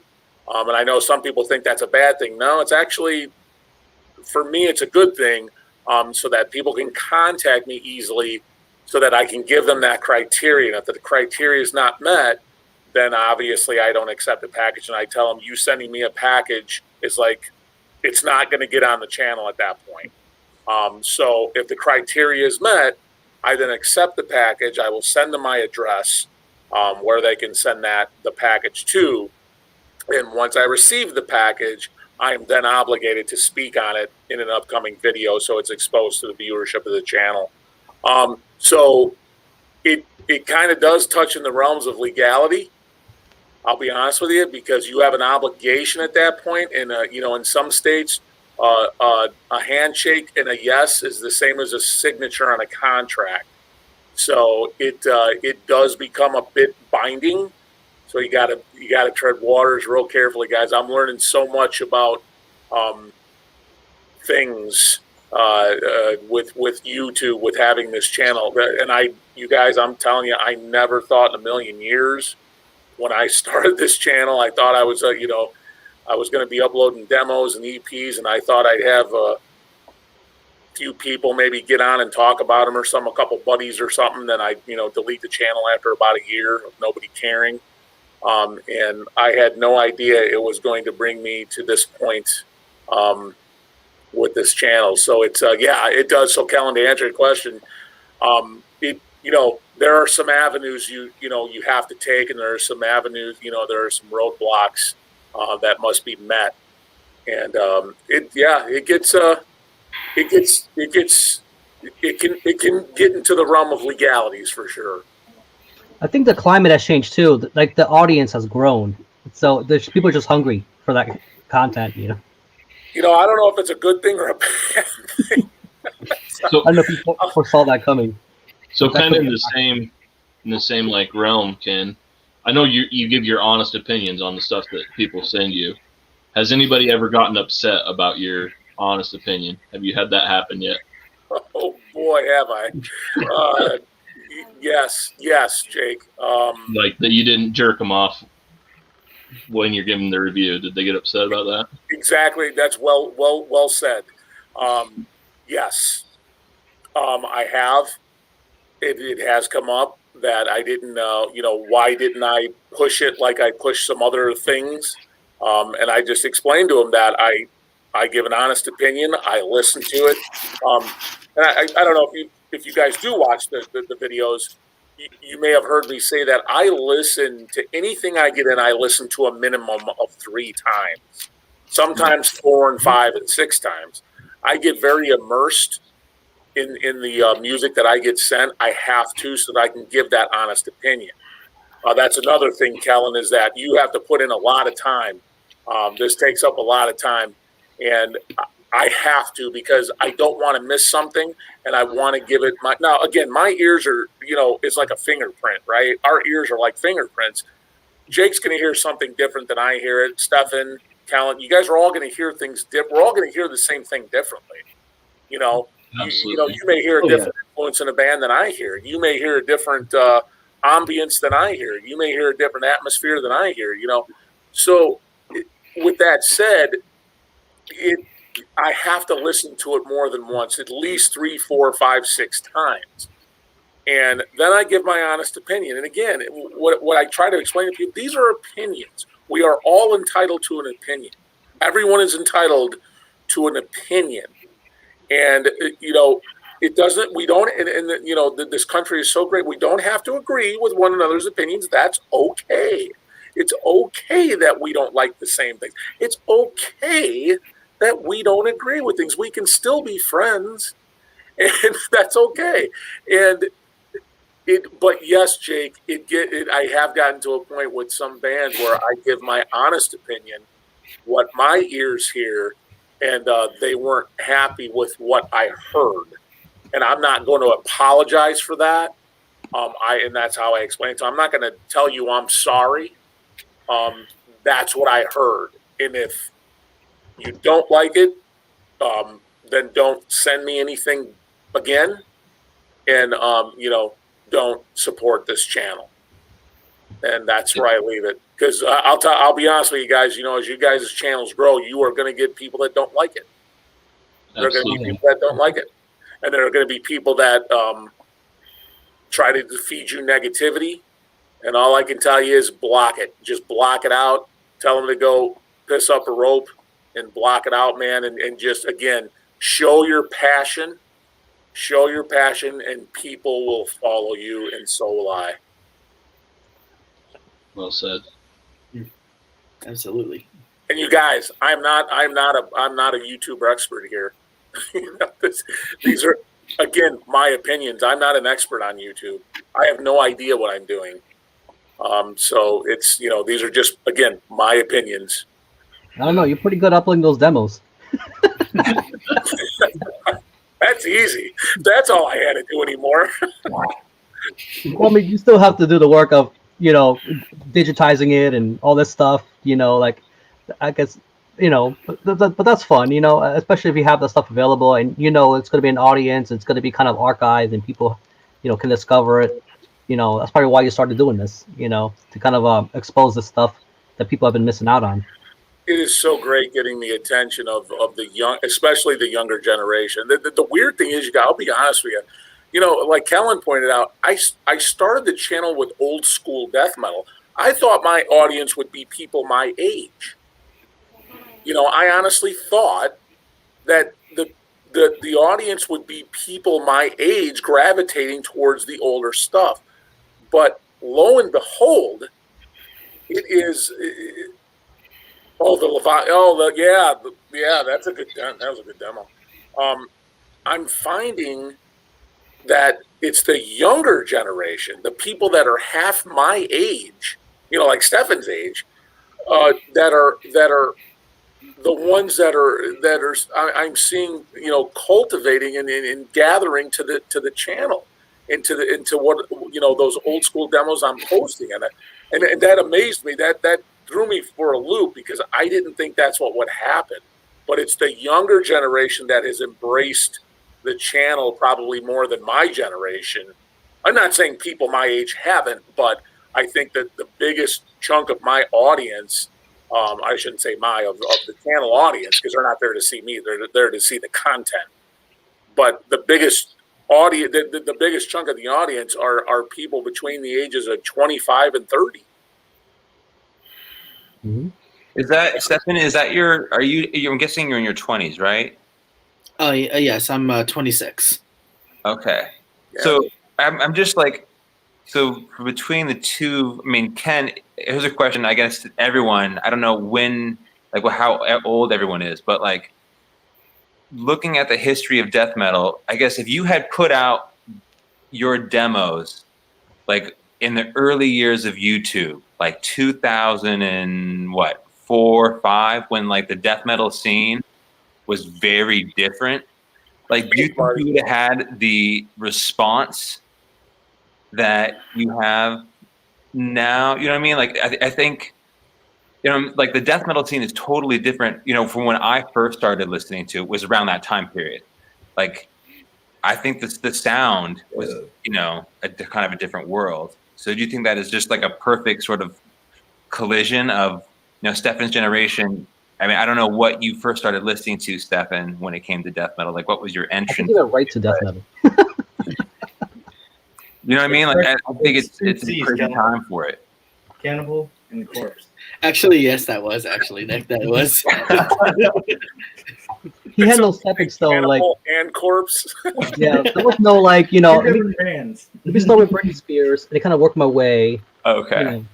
Children of Bodom's cover of Britney Spears, of course, and then Well, Stefan, wasn't Metalocalypse a big like influence in you getting into the heavier stuff? Yeah, that's actually that before. That was actually the show that got me. Actually, that was the show that made me who I am today. Actually, because ever since I watched that show, actually, like I was like so hooked into the characters, the music, the plot, and I was like, oh my god, I want to be this. This is who I want to be as a person, like these guys. So apparently, I was like, you know what? I'm gonna discover what kind of other death metal is out there. So then I found all these bands, and I'm like, hell yeah, this is my life now. This is who I am. Marty is correct. Hit the nail on the head. That's Yeah, Marty is correct when he said death metal. The old school is relevant still. It absolutely is. And again, I'm Marty. That's well said. It's that younger generation that's keeping it alive more than me. More than this channel, more than Ken's Death Metal Crypt. It's that younger generation that just they revel in it. They embellish in it. They love it. They relish it. They keep it sacred. They keep this stuff so sacred. And I didn't expect that. I didn't expect a person Stefan's age to come to me and say, thank you and thank me, and for them, like, what do you mean? Why? I just uploaded a demo, and they're but I didn't expect that, but the response from the younger generation has been absolutely amazing, and I wouldn't have guessed that would have been. You didn't expect someone to do this, did you? Put that thing away. You're gonna break it. I think he's hoping you would. If you drop and break that thing, you're gonna be upset. Anyway, but yeah, so it's been crazy. But yeah, Kellen, just again, man, just do what comes from the heart, and like I said, people will see that. People saw that with Ken's Death Metal Crypt, and it's been crazy here. I think what's really impressive too is you're starting to see these younger guys compete with the older guys. Like right now, people are showing. I was just showing that Frozen Soul. It's coming around the same time that Asphyx album's coming out. It's so. I mean, I think they can coexist, but at the same time, absolutely, they are competing for your dollar in one form or another. So you're joining these worlds. These guys have been around forever, and then these guys kind of coming up, these rising stars. And then you got the guys who are also expanding on it from the old school sound. Like Blood Incantation comes into mind. Like they're just just doing it right. Did you guys all get the new Frozen Soul? I have not gotten the new Frozen Soul yet. No, not yet. I have been meaning to check them out because I need to. I really need to get to that new album. Yeah. Oh, you did get it. You did get it. Some people are already calling it album of the year material. Like already. I can't say I disagree yet, but it's only January. Yeah. I would hold off on any statements about albums of the year just yet. We got 11 more months to go. A lot can happen. Yep. I don't think I've listened to a single 2021 release yet. I haven't. I only listen to the old school death metal stuff. That's kind of like my jam now. We know that. I've been. You like a little black metal too. Oh yeah, I'd say that. Yeah. You don't. I know you don't listen to this stuff. Oh jeez, Nick, please. Ken, I got that Bestial Summoning on the way finally that you showed me a while back. Bestial Summoning, yeah. Which one? The Dark War Has Begun. Yeah, that one. That's a good album. That's all black metal there. So Ken, it's Bestial, not Bestial. We were debating this. I say it's bestial because it's a beast. Yeah. That's what I was going with. That's where I lean with it, like beast, because it's so like. I call it bestial. Okay. That's me. I'm probably wrong as usual, but I want to ask one. I wanted to ask one. I wanted to ask one question. I don't know if maybe somebody here knows, but does anyone know where I can find a copy of Carnal Dissection's gore demo? Good luck. Yeah, that's what I'm basically trying to find right now at the moment. I can't find anything. I have Carnal Dissection, that their original CD. That was their demos on CD that got pressed, but the original demo, yeah, that's gonna be pricey.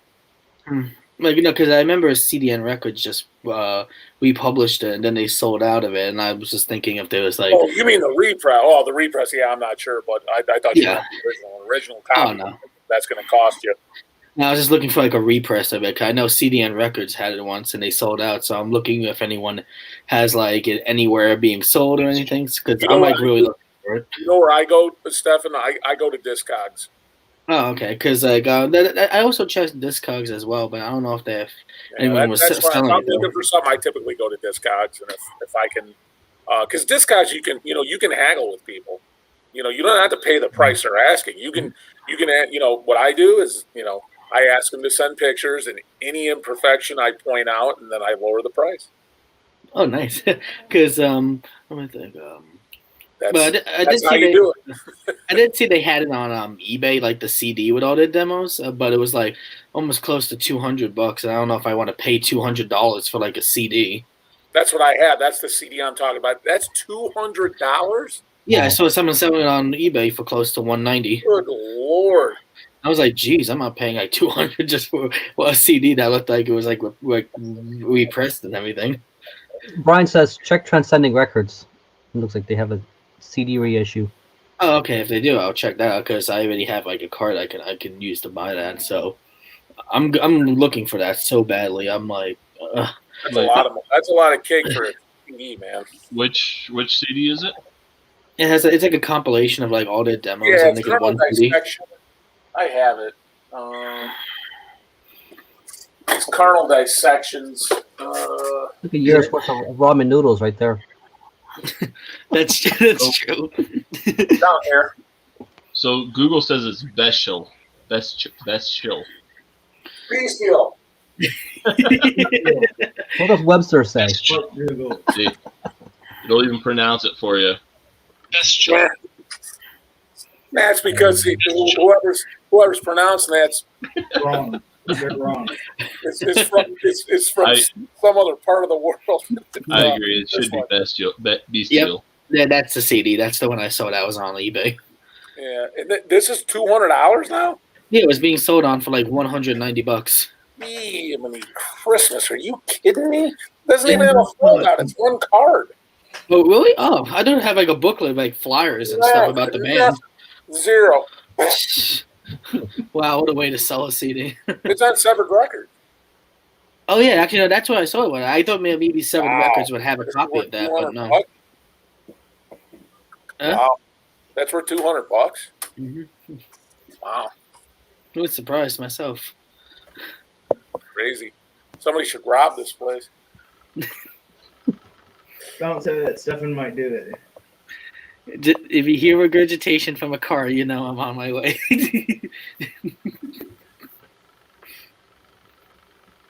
So what else has been going on, fellas? Anything good? I'm thinking of all the booby traps you have all around that place. All the laser flights. Man. Just the dog. I got a mean. My dog is mean. I'd put him on camera if he'd come down here and come by, but he doesn't like me. He only likes my wife. Yeah, my dog protects us. You wouldn't get far with that dog in the house. Just the dog and the gun. That security system. That too. But yeah, the dog. But if I'm not around, it's just a dog. But I'll put $5 on that much. He's pretty. He's pretty nasty. So how do you? So what about you guys, man? Enough about me. What about you guys and your channels? How are you guys all doing with your channels and everything? have 263 subs as of right now. Nice. Awesome. I'm just working on And I've getting been at more it for 2 years. consistent. Just trying to get a more consistent schedule on getting videos out. We've just been editing some new videos now. Actually, I got some new ones coming up. So, like I was saying, like before, no, you weren't on, Ken, but before I was saying that I have something. I have like a new vinyl coming in for me soon. So I want to talk about that along with the other albums as well. So I'm making it like a whole video based on just that one band. Cool. How about you, Rick? How's everything with your channel as far as getting subscribers and? Yeah. Thank you, Christopher Barker, for subscribing just now. Or Same. yeah, I'm gonna do another video tomorrow. It's gonna be about old school death metal. Ooh. Nice. Really? I'll have to chime in. Are you going to talk about the Frozen Soul, or are you going to spin it a few more times and listen to it since you just got it? I'll probably throw a little rant segment, and then but it won't be covering about that in particular. Okay. And how about you? Kellen? How's everything with your channel going? I'm really just starting, so I kind of thought the first handful of videos would be like just talking about establishing a baseline of like the kind of things I would like to talk about on a consistent basis. So from a variety of genres, no specific subgenre within metal, but that would be the heart of the show. And then once I got that out, kind of do something a little bit more, I don't know, in depth. But before you jumped on, I was talking about trying to highlight Kentucky as a region, you know. So there's a couple bands that have been around in some form of traditional heavy metal, originally in Atlanta, then moving up to Pikeville, which is in eastern Kentucky. It's a very small, it's basically the largest town in eastern Kentucky that came from the coal mining industry. So it's a kind of an interesting region. I kind of wanted to highlight that and just talk about that since it's not like a major hub for American heavy metal. Cool. So that'd be like a larger idea down the road. But what's the name of your channel again, Kellen? Killing for Company. That's it. Give them a sub. Yeah. But like I think it'd be cool to. You're doing interviews with bands. I would love to do that. Like I was mentioning, there's another band here in Lexington, but they just got signed to Nuclear War Now, and but they're kind of doing like a Mystifier style black metal. Cool. So anything like that to kind of mix up the channel. I'm totally open to ideas, and so. Basically following everyone else's lead and their creativity at this point. So I'm Italian, right? I'm half Italian. My mother was Italian, and my wife's Italian. So our son's Italian. So we love Italian food. And I was in Kentucky, and you would have never thought we were in a town called Newport, Kentucky, and just over the river. We could literally just get we were on vacation, and we were staying at a hotel in Newport, Kentucky. We went to the aquarium in Newport, Kentucky's aquarium. It's just a car ride right over the river, and then you're in Ohio. But we went to this Italian restaurant in Kentucky, Newport, Kentucky, and the surrounding area was residential, an older residential, neighborhood. The homes were Victorian style. We went to this little hole-in-the-wall Italian restaurant. It was in a brick-built little building. You would have never thought it was even a restaurant inside the brick building until you walked into it, and then it was actually a restaurant. The best Italian food we've ever had in our lives. The best Italian food ever. What's up, kids? Hey, going on? Where you been? Jeff. What's up? We're asking where you've been. We're just talking about Italian food. Italian food. Love Italian food. I'm kind of hungry. Yeah, I fell asleep at 6 o'clock and just woke up. My sleep pattern's a little bit screwy. Oh, by the way, Ken, actually, I was looking on that CD that you have on eBay, and like I said, I found it actually here, and it said it's actually $129.99 and $2.99 shipping. I'm like, wow. Crazy. It is, and it says like new. It's not like it's in the best condition ever. That's crazy. Price match the guy in Discogs. They're like, look, there's a fella here on eBay. You're gonna have to chop it down some more, buddy. I wouldn't pay for that much for that, not at all. Who's that, Stefan? This one death metal band. I want to get my hands on the demo card Carnal Dissection. Pretty salty, man. So, Ken, you mentioned, like, when talking about that album with Stefan, that you do a lot of stuff on Discogs buying. Do you, like, with the more pricey stuff, do you ever worry about getting, like, bootlegs, getting scammed with a bootleg? What do you do to, like, avoid that? Well, the first thing I do is, and I don't mean this offensively to anyone, but I don't order anything from the Russian Federation. Because, you know, Russia are known for producing very good quality bootlegs. So I don't order anything from them. What I do is so the first thing I do is ask for pictures. I ask for pictures of, I mean, if it's a cassette, from the cassette down to the cover, down to both sides of the cassette, the labels, anything that came with the cassette. I ask for very detailed pictures. And then I make my, decision from there. If it doesn't look right, then it's not right. So if it looks right to me, if it looks like, like it's proper, then I take the chance on purchasing said item. But that's how I cut it down. I mean, you never know, Jake. People are real crafty. So you never know. But, it's I think you kind of just know, especially if you look at it, if you look at a good picture, if because I asked for 300 DPI pictures.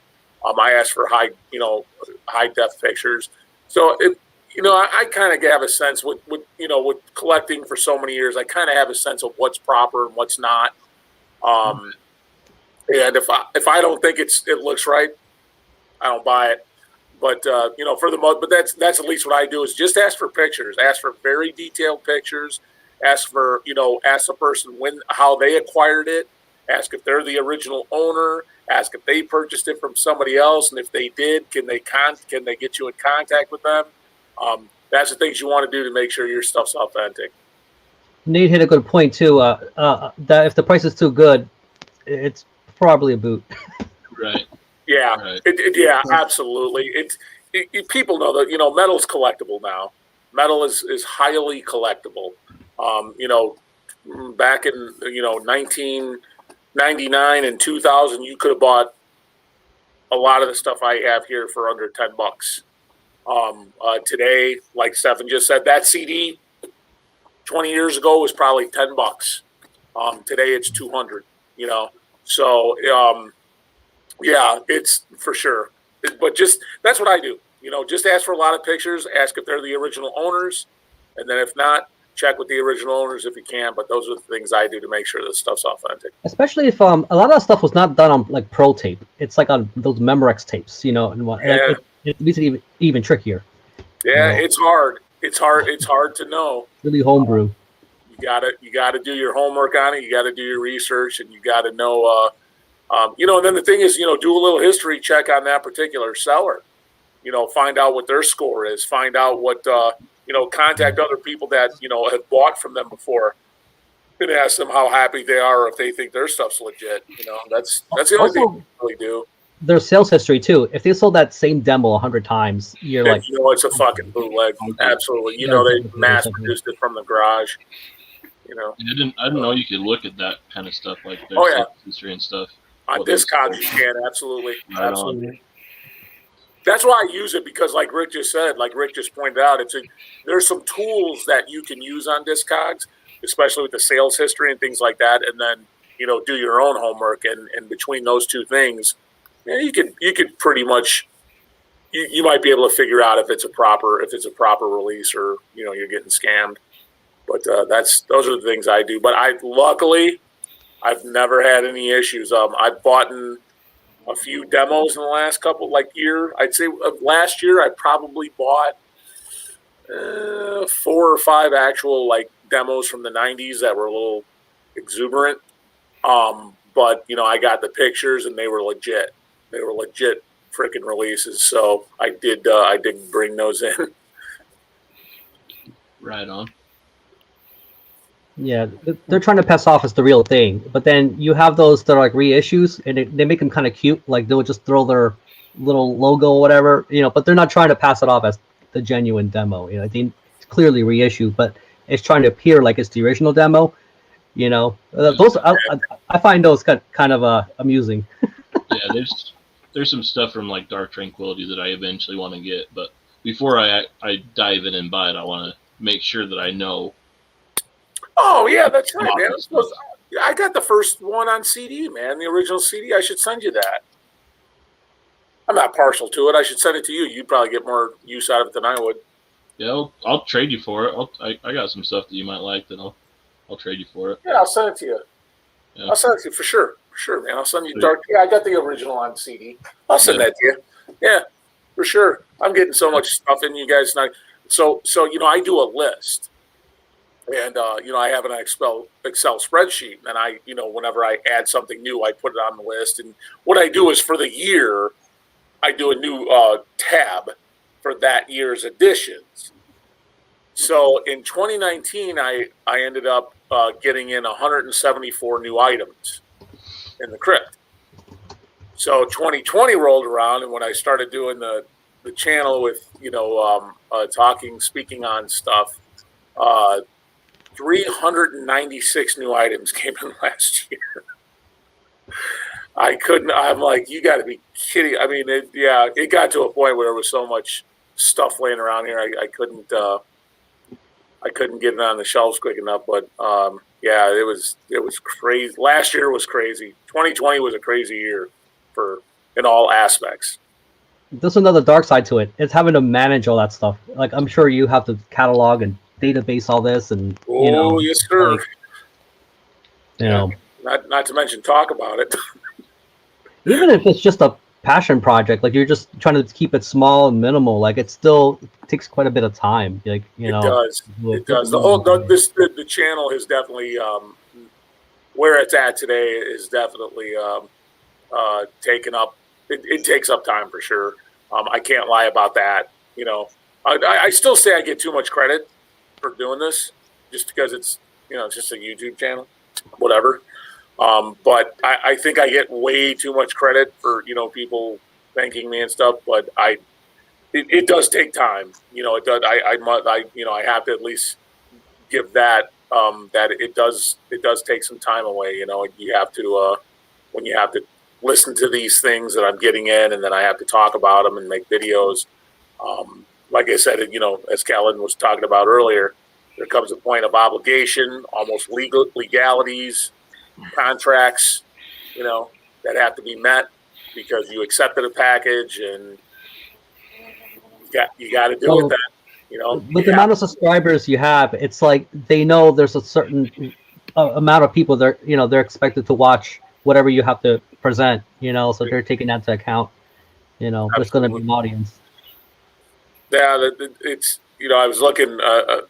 You guys were talking about. I was asking you guys how your channels were doing. If you guys were seeing subscriber counts rising in the last 28 days, we've gained 415 subscribers. Wow! To Ken's death. Yeah, it's just amazing the amount of support that this channel gets, and it's just absolutely crazy. We're almost at 10,800 now, and it's just it grows every day. It's just absolutely amazing and crazy. I don't get it. No, fine, because you're on other social media platforms and you probably post stuff there, and it's just like this matrix. Everybody just finds a way to connect it. Yeah, I do. I do. I didn't know if that would work or not. It seems to.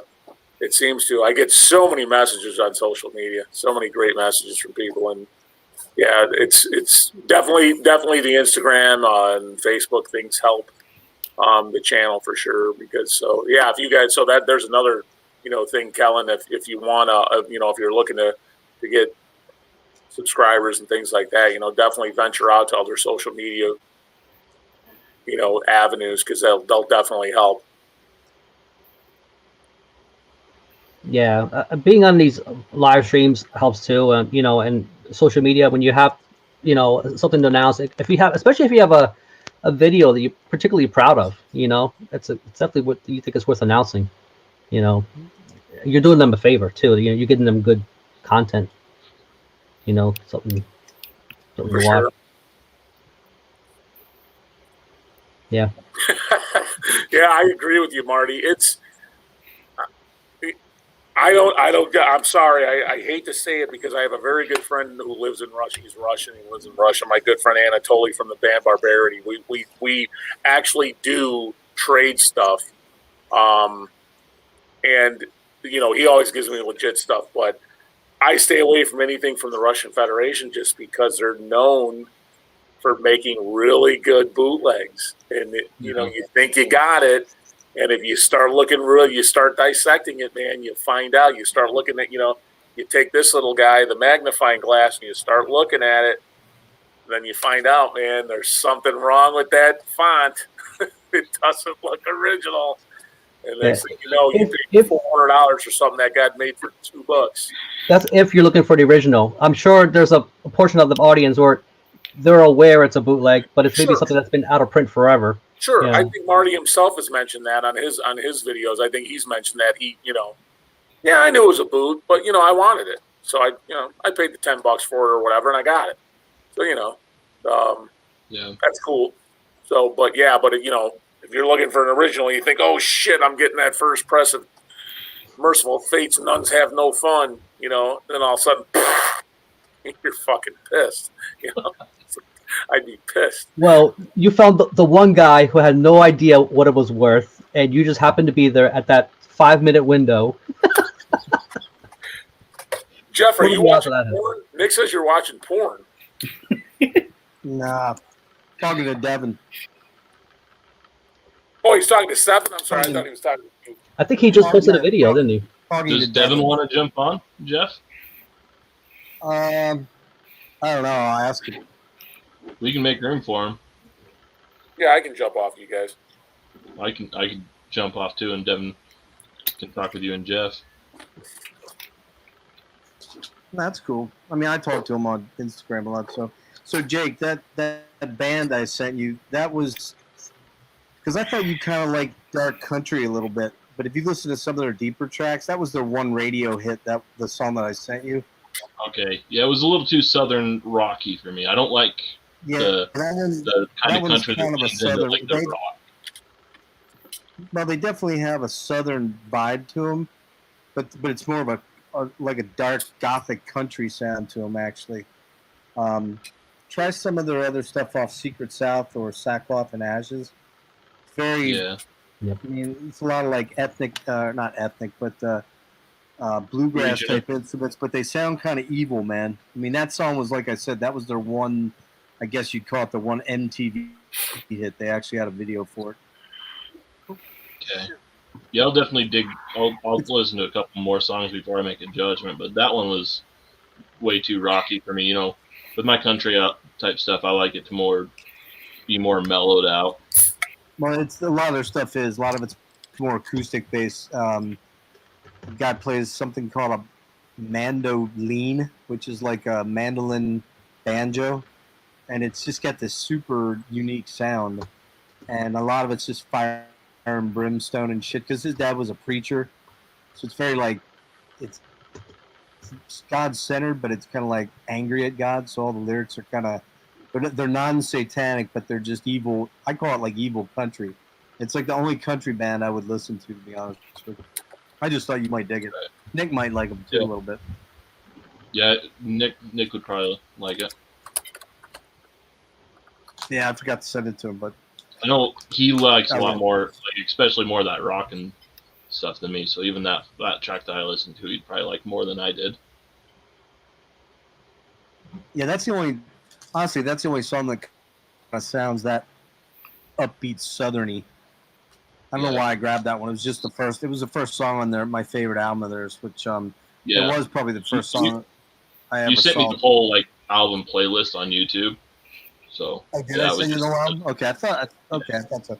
Yeah, check out like Splinter or Cider Alley or. I mean, you may not dig it at all. You may think it's shit, but it's one of those things where I don't listen to just metal, and I've been kind of looking through my collection trying to figure out a couple bands that a lot of people wouldn't maybe be familiar with. That I might throw some shit up that's a little different than just metal stuff. You know what I mean? And that was one that popped up the other day. And I'm like, oh man, I gotta dig all this shit out and go back through it. And then I don't know why I just thought of you and Nick. I just forgot to send it to Nick, but yeah, Stefan, I don't think he'd be digging it too much. What do you think? It might have the riffs for Stefan. As long as it has slams and breakdowns. I'm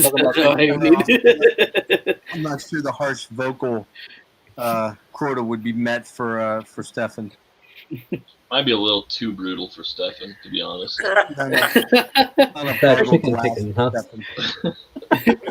like I was going to send him the Skid Row vinyl, the first Skid Row, but I just thought it might be a little too heavy for Stefan. So. Yeah, it probably is. Yeah, I just kept it. That's actually good. I like the first Skid Row. Actually, the second Skid Row, Slaves to the Grind, it sounds like a fucking Motorhead album. That's heavy as fuck. Yeah. It sounds like Motorhead. Heavy as fuck. It is a good record. I love that. Slaves to the Grind. That's a good record. I think it just got reissued too, which I still don't have. I'm serious. Listen to it. You guys listen to a Motorhead record, any Motorhead record, then listen to that Skid Row album. It sounds like fucking Motorhead. Let's get monkey business. Oh yeah. That didn't do much for me. But Slaves to the Grind was good. I saw them open for Guns N' Roses for that album, right after it just came out. Yeah, it was for Use Your Illusion. It was the Use Your Illusion tour, and man, I gotta say, Skid Row was fucking heavy as shit. I mean, they were really heavy, man, when they came out with those tunes. I like that album, man. I do too. What do you got there, Stefan? Oh, Obscurity split with Eternal Torment. Yeah, and I've been obsessed with this album. It's just like some of the best demos I've ever listened to for like death metal, actually, and I just had to buy this. Stefan, were you aware that I helped Extremely Rotten Productions release the vinyl version of the Obscurity demo? Oh no, I never actually knew that. The scans came from yours truly. Oh really? So basically, some of the pictures on here from your demo? They might be. Oh, that's really cool. I never even thought of it. I never thought of it like that. Yeah, CDN sent me those, and then Extremely Rotten out of Denmark, David Mikkelsen. He did the vinyl versions. Then I helped him get those put together. Yeah, this is a great split. Like, for anyone who doesn't know these two bands, you really should get on this album. It's absolutely fantastic. It's good old school stuff, man. It is, especially for Eternal Torment. They had like this one song on it that sounds had a cool, like, it wasn't like slammy, but it was like a slam riff actually. But I was like, oh, that's the first time I'm ever hearing like a old school death metal band that has that type of riffage on this album. Yeah. Nate agrees. I remember I was like maybe in the 6th grade. Back when that Slave to the Grind album first came out, and school started, and we got our textbooks, and as soon as I opened the textbook, a giant Sharpie which just said Skid Row all the way across it, and so I called the teacher over. I'm like, "What is the Skid Row?" And it's like, should I get another textbook or not? And I decided, I thought the logo looked cool, so I was like, I think I'll keep it. Skid Row's awesome. I like Skid Row. I'm kind of like that. Like obviously, I'm full on metal here. We don't do anything else. But I do get, I get in moods for stuff like Skid Row and some other glam metal and stuff. I get in the mood for that stuff. I'm not always brutal like Stefan is over there. I don't know, Ken. You showed a pretty impressive array of heavy metal, like just stuff back there and all this. other things too. Like, it was heavy metal before death metal. Death metal was from the womb of heavy metal. you know, So, yeah, it was from the womb of heavy metal. So it, for sure, heavy Ken, metal what was night- there what night- first. Ken, what nights are ABBA nights at your household? yeah, there we go. That's the $64,000 question. Madonna nights, you have Madonna nights sometimes. Throw on like a virgin. No, No, no, absolutely not. We don't. No, my wife my son, he listens to rap and like hardcore rap and hip hop. So he's always blaring shit on that. What do you call the speaker? We bought him one of those speakers, that Bluetooth speaker. What do you call those? JBL. I think that's what it's called. Oh, the Alexa thing, like one of those Amazon's Alexas. They're like cylinder, and they're like, it's a JBL. That thing's louder. That thing's louder than my fucking stereo. And he's blaring his rap and hip hop on it. I was thinking about getting one of those like gigantic party Bluetooth speakers. Those are pretty loud. Does anyone have this album? Oh no. Of course, I have the CD and both vinyl versions. Oh, sweet. I only just have the CD. I never got the vinyl or the cassette version of this, but I want to. I have the cassette. I got the CD and then I got the two vinyl versions. There was a black and a poop brown. Yeah, I actually remember talking to Cam about that. Actually, he said that there's like a brown version of the vinyl, and he said, and I was like, "Oh, dude, that's cool." I never knew there's like a brown version because of the whole consumption of human feces type of track. Yeah, nothing like a brown vinyl. Wait, it's called consumption of human feces? Yeah, it's in the back. Jesus Christ.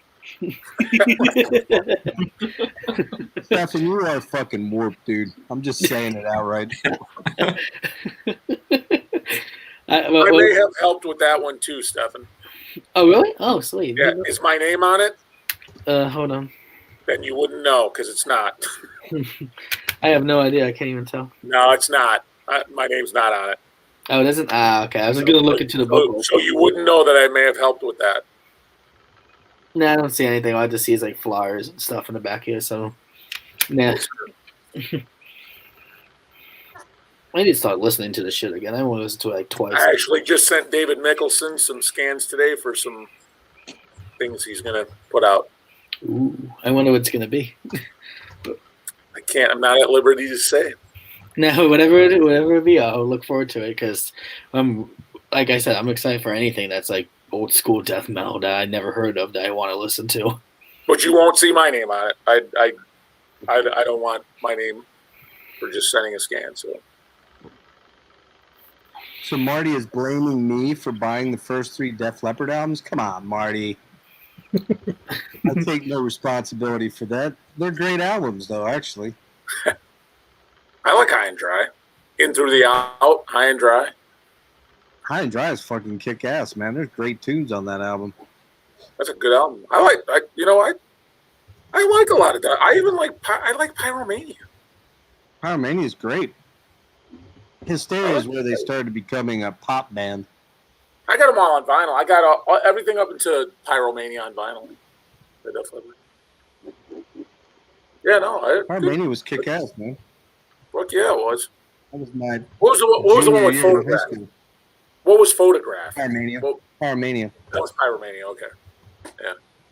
Yeah, they had that and what's Unterglieben, Glauten, Glopen, whatever the hell that is. Oh yeah. First track, isn't it? Yeah. Rock of Ages. Rock of Ages. Oh yeah. All right. Yeah. Other hits on Stage Frights on there. Die Hard the Hunter. There's some great tracks on That's a that. good track. Fucking Def Leppard's badass. Yeah. Oh, here comes Stefan's showing Mortician. Stefan's Yeah. Mortician collection.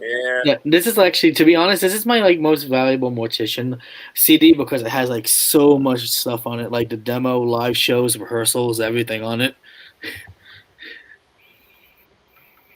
got 482 tracks because they're all 16 seconds long. This is a napalm death. I'll be honest with you, I love Mortician. Mortician's, that's a staple here. I love Mortician. I got everything. I think I have everything they've ever done. No, I love these guys. Like, except the very first demo. I got the second demo, but I don't have the first one. The very first one. You mean like the demo number 1, or like the brutally mutilated demo, or just demo number 1? No, that was a 7-inch. So they did a rehearsal demo. That's what I don't have, and then they did their actual demo. I have that one, but I don't have the rehearsal demo. Oh, okay. So, but actually, the one you have, Ken, is like the one with the graveyard on it, like that one. Correct. Oh, okay, that's the one. All right, I just wanted to make sure which one it was. I got that from Will himself when they put it out. I think I told the story before, but I did actually meet Will himself actually at a show, like just in 2019 actually. Yeah, no, he's a cool guy. Oh, he is. We were good friends for a while. We used to we hung out and used to be we were like cousins for a while, Will and I. But we lost contact throughout the years. He is a very nice guy, actually. Very good. Very like when I met him, he was like very approachable. Like he was like that kind of person. I feel like when I just went up to him, he just signed it and he was like all cool about it. Just like me, approachable. You are the most approachable person I can. Does somebody else want to come in, you guys? Does somebody else want in? We'll see. Kellen just left. So I think there's. Let me see. Unless Brian wants to pop on. Why don't you jump in here, Marty? Let's talk some hair metal, dude. Yeah, if Marty wants to come in, I can jump out, you guys. You guys want me to jump out for Marty? Mr. Worm's been hiding. Hey, you don't have to leave just for it. He may not want in. Yeah. Oh, I'm sorry. I thought you meant somebody was in the back. I don't think anybody's backstage besides. Is Brian still there? How do you know? Can you guys see who's that? How do you know? Is there? Only the host can. Yep. Oh, only the host can see. I should know that, right? I only ever have one other person when I'm streaming, so I don't know.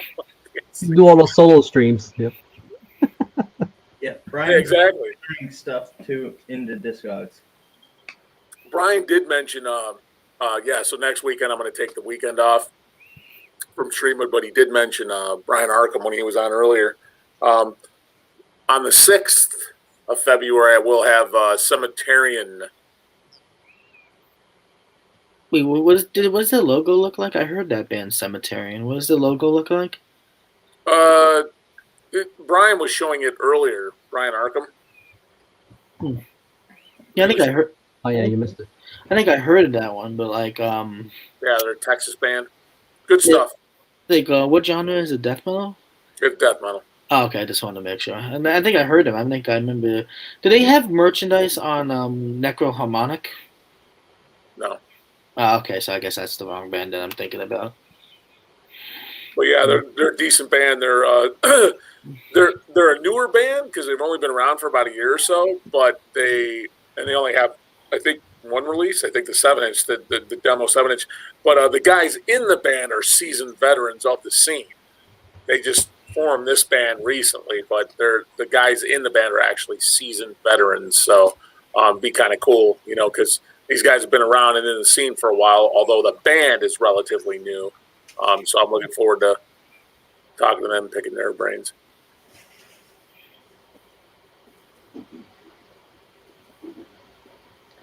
If you can get imprecation on, I will love that. You know what? I'm good friends with David Herrera, the singer. It's funny you say that because I've actually thought about bringing imprecation in but the thing is, Rick, that the streams have taken a mind of their own, and I got bands contacting me to be on, and I've reached out to a couple bands, so I'm already booked through February. Oh wow! Yeah, so it's crazy. I'm already booked through February, so it's that's the other thing. I wish Kellen was here because he would hear this. If he's not, I don't know if he's still watching, but that's another thing. I ventured off into the streams, And now I get, it almost starts to become a bit of a legal binding, because once you tell someone that you'll have them on, they want to be on. Well, they probably have to schedule their own schedules around too, and all kinds of other logistics. What I'm saying is, once I say to a band, yes, it's happening. That's a contract. That's a contract, and it gets into that legality, that legal thing, and yeah. So you gotta tread water lightly. Yep. We're okay though. Everything's good. We're on schedule. But you're having fun, right? As long as you're having fun. I mean, that's That's debatable. That's debatable. No, I am. I do it love if you want to have fun. You're right. It's definitely work. It's definitely work. But it's work of love. Well, that's what I think about when I think of passion. I think of work being fun, and it kind of translates into that passion. Because when you lose the passion, then the work is not fun anymore. That's the way I see the translation. For sure. I agree. Yeah.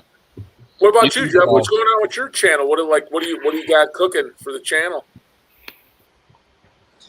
I've been lazy as fuck, to be honest with you. A lot of ideas, but I just haven't shot one or two vids that I wasn't very happy with, and was like, I'm not going to throw them up. But I really haven't done anything since probably like second week of December.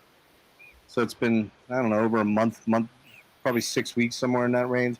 I got a lot of ideas. It's just every time I go to sit down and start working on them, I'm like, I don't know. I kind of was into it really hardcore for about 2 weeks, and then I kind of lost the steam on it. So I'll get back to it when I get back to it. It's not a big deal for me, although I think I'm just about ready to hit 100 subscribers, which is cool. Weird because I'm not actively out there. I don't have any other social media stuff. I don't have Facebook. I have Instagram, but I'm not throwing it up there on there. I have a private Instagram. I'm not into that. I just don't do the whole social media thing.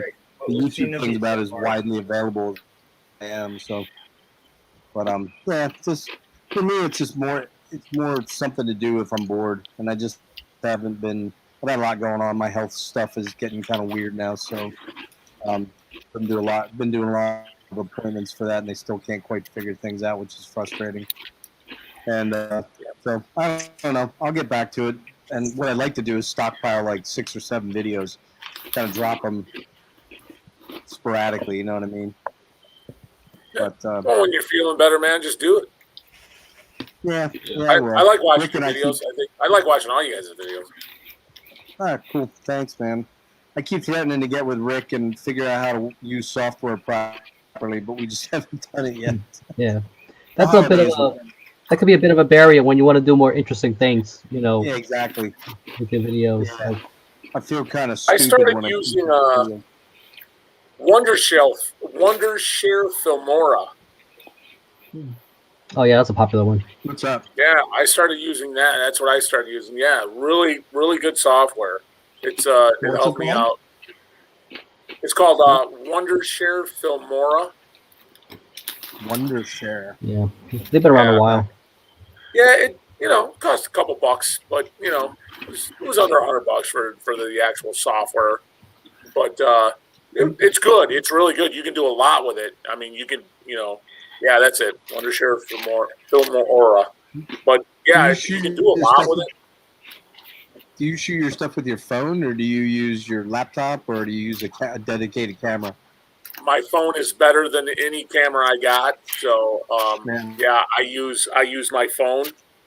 So I use my cell phone, and then I download it to the machine because I got an iPhone, so I just use iCloud, and then I download the video to my machine, and then I edit it from there. Oh, okay. Yeah. I'll have to look at that then. Yeah, that's been my biggest holdup. I got to upgrade technology. I need to.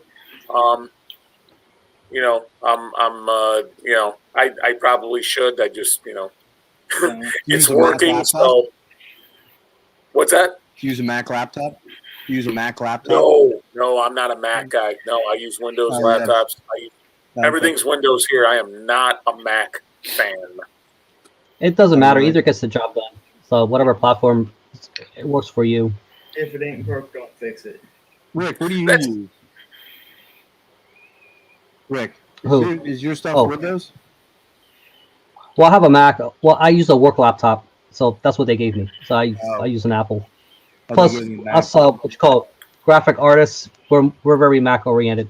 Kind of people. Well, Macs are great for graphics. That's why Macs were. That's their biggest strong suit are graphics. That and they're fucking cool as hell. Yeah, their graphics are great.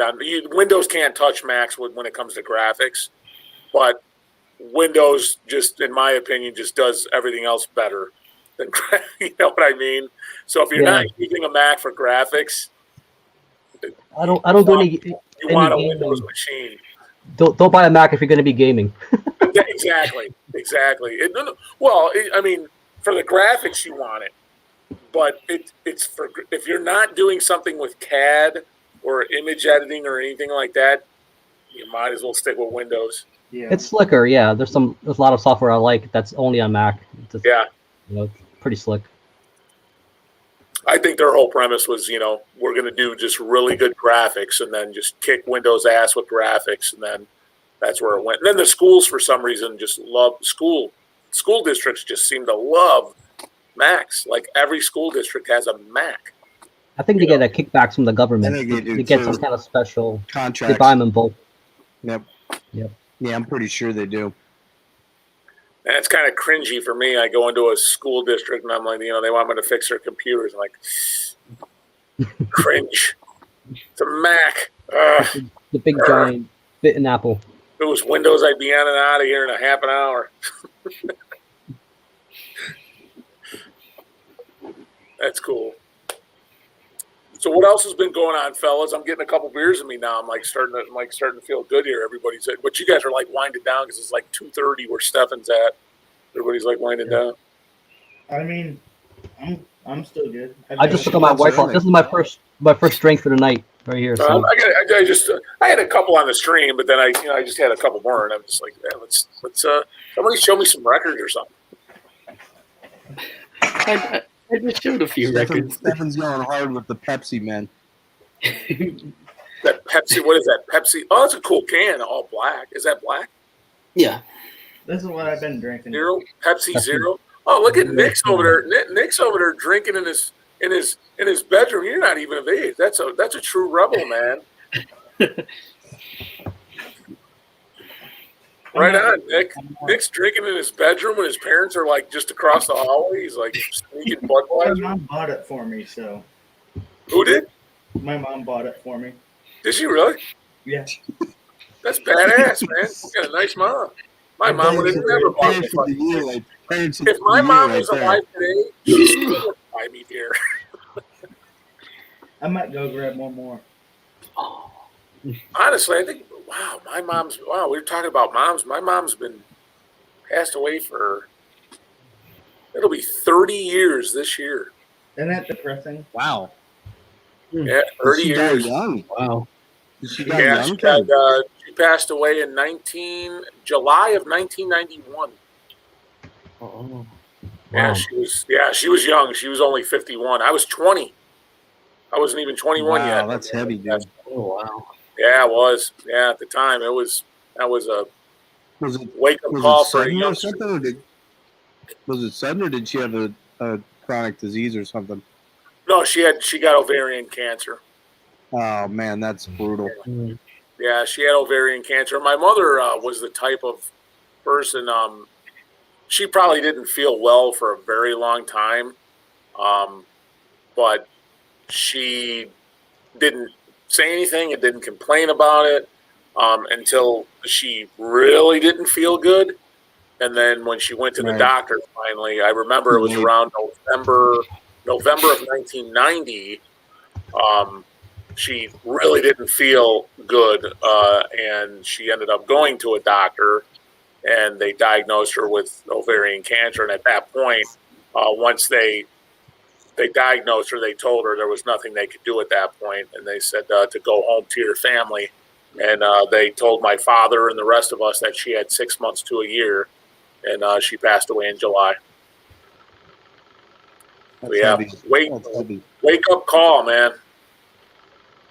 Ovarian's one of those ones, if you don't catch it early. My stepmom died of it back in 2011, and they actually caught it, they thought, early, and they gave her an 85% chance of, the 5-year window, and she was dead in 9 months. Oh, thanks, Nate. So that's a brutal one. But the only one I know that's worse, the only two I know that are worse than that are brain cancer and pancreatic. My stepsister died in 18 of pancreatic. She had it. Wow. I think she actually lived 16 months, which is highly unusual. But she was trying all kinds of various remedies and things. They couldn't operate on it, and she was only 46. And then, so her mom died at 68, and she died at 46. That was fucking fucked up, man. That's way too young. My mom was 51, so 46. Yep. Too young. Daughter in 10th grade and a daughter in 8th grade, man. So I was there the night before 2 nights before she passed. We went over to see her, and you feel helpless, man, because you just know what's coming. She knew what was coming, and you're just like, man, this just is not fair. So I'm not a God guy, so whenever people talk about that shit, I'm like, well, if there's a God, and this is not to be offensive to anybody that may or may not believe, but I have a hard time buying into that shit when I see stuff like that happen. I hear you. Yeah, no, it's you know what, you guys, I'm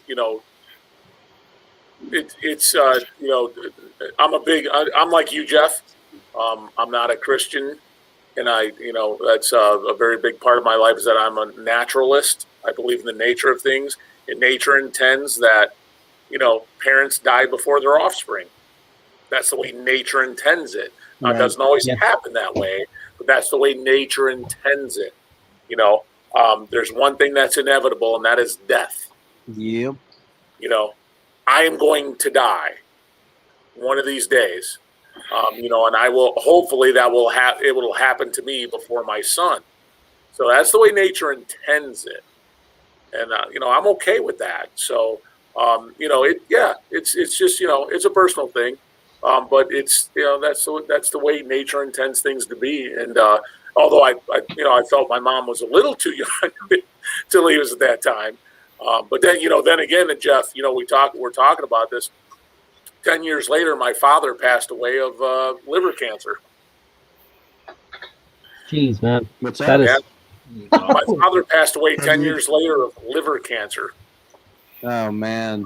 Those are all the heavy ones, man. You guys are talking about like the pancreatic, ovarian, like that's the kind of stuff when the doctor comes out and tells you this, like most people don't recover from that. Yeah, it was the same, almost the same thing with that happened with my mom was he went to the hospital, he wasn't feeling well, went to the, he was the same way, like, he didn't go to the doctors.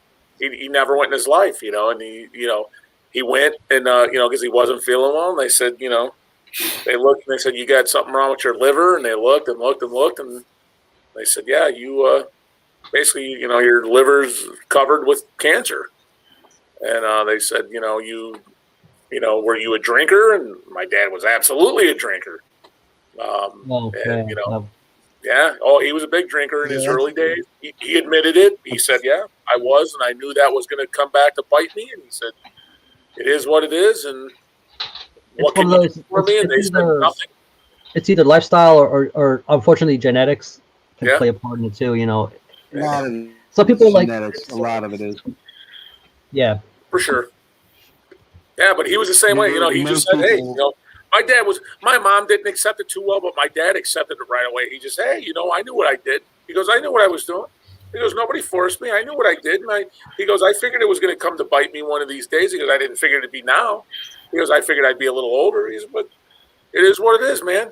And my dad said, that's just the kind of guy he was. And he said, that's it. And he said, it is what it is, and they can't help me.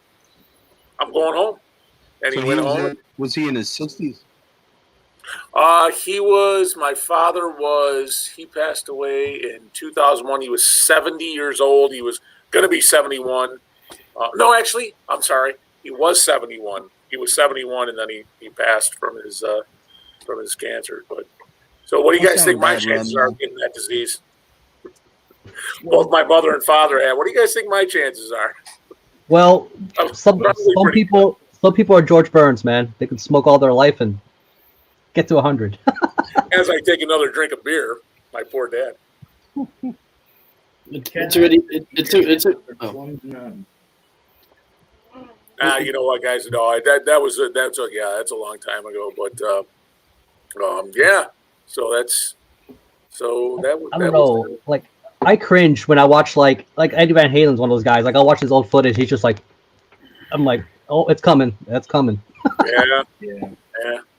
Hey, you know what? It's all going to happen eventually. But then there are people time before it gets here.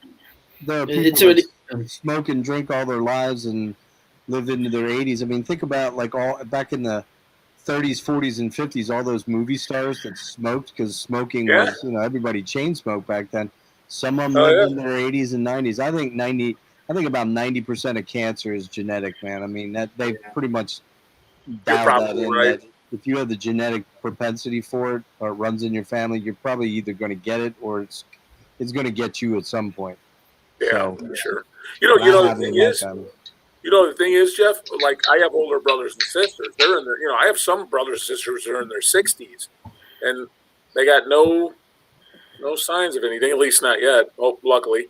None of us have any signs of it yet. Well, my mom's was a little different. The thing was, it didn't run in any one of their families. My mother was because she was supposed to get, a hysterectomy, not to be too graphic here, guys, but she was supposed to get a hysterectomy after she had me and my twin brother because we were the last ones. The doctors told her to get it then, and she didn't get it. And they told her, if you don't get this, you may have problems later. And she didn't. So they kind of forewarned her about it, years before. And then with my dad, he was a drinker, and he kept drinking. And I think my dad he knew he had a problem well before. And he just didn't, he didn't pipe up about it. He was just like my mom was one of those people that he was probably in a lot of pain and just didn't say anything and just let it roll.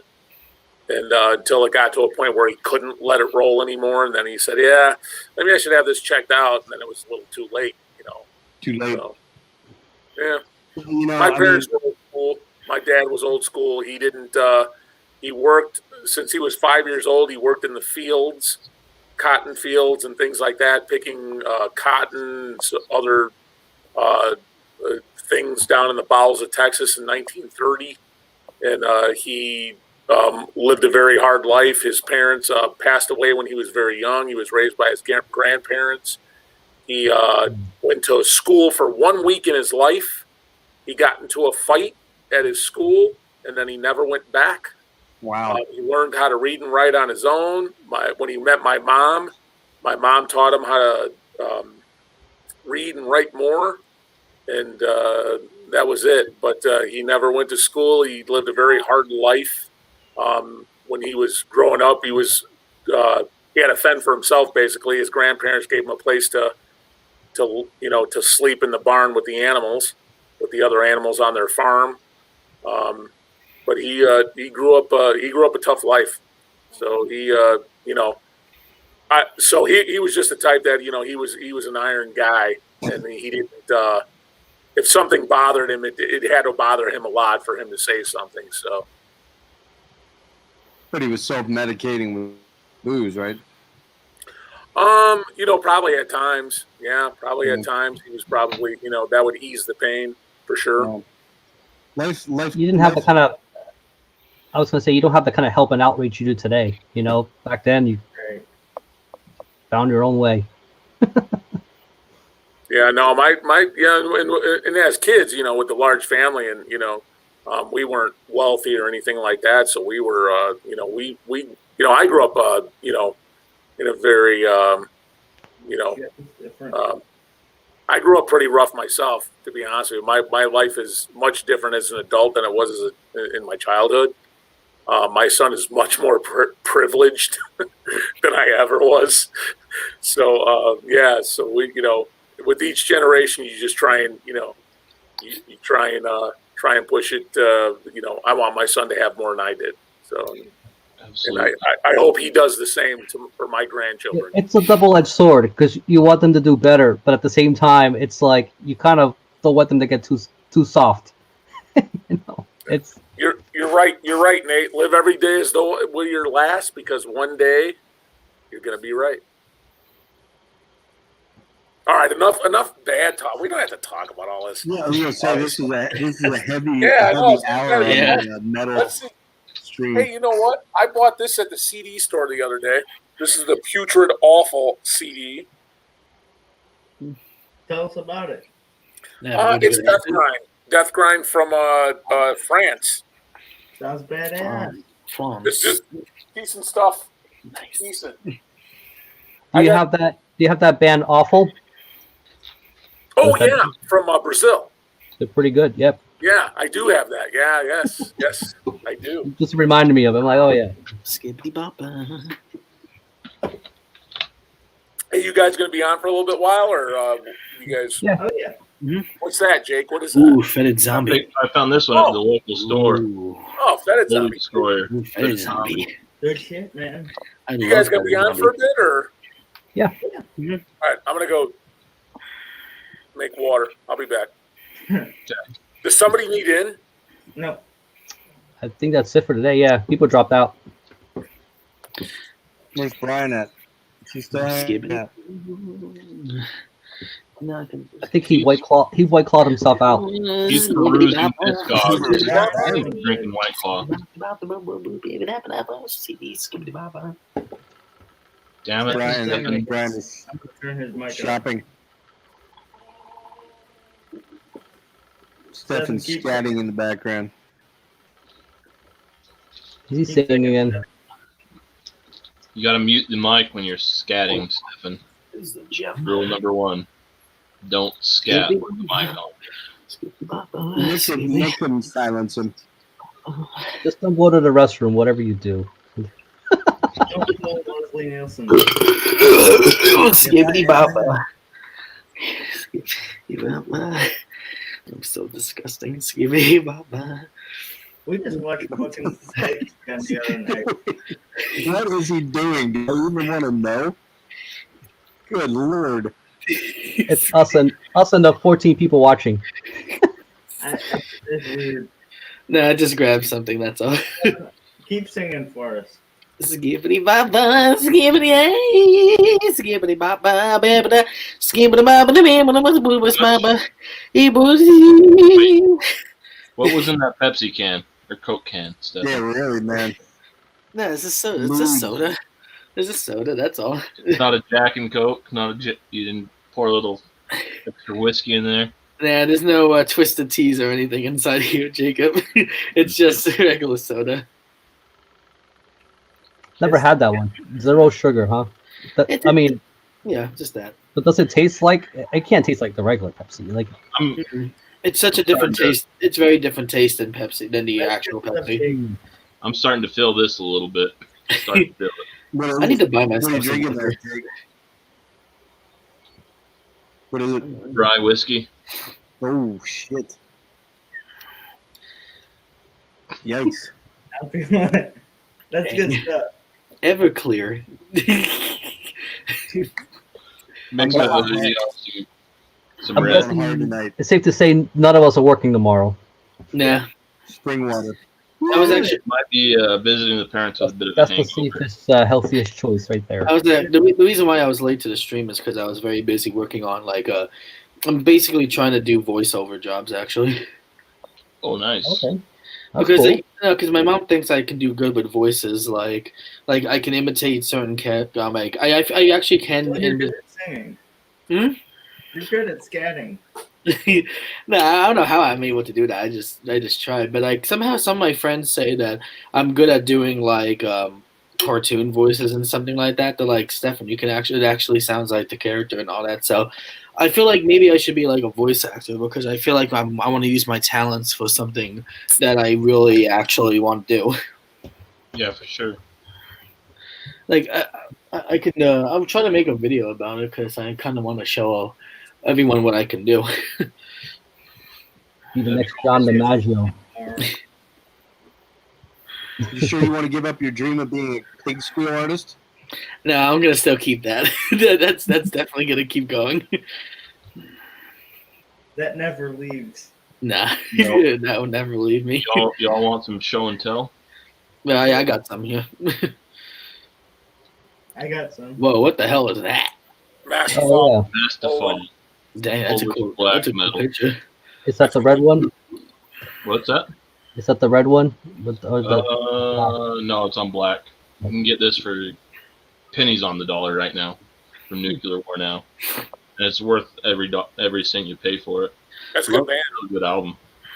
yeah, that's a good record. They have it as like one of the you can throw it in on an order for like $5. Oh, You wow. buy What is a gold? record, you can get that one for like $5. So I pulled out some Morning Skull. classic. Yeah, Dying this- Remains. That's a good record. Oh, I love this album like so much. I can't even tell you how many times I've been listening to this record. Like I never get tired of this at all. Nick, I'd rather burn that album to like a Norwegian church. Actually, I hate seeing that. Eh. Stefan's burning down Norwegian churches now. Watch out. What is that, dude? Samael? Samael, live in Montreal. Oh, that's badass. Yeah, so listen to this again. How's it sound? I'll be right back. Live. It's listenable. I really enjoy listening to this one. Where'd you get that at?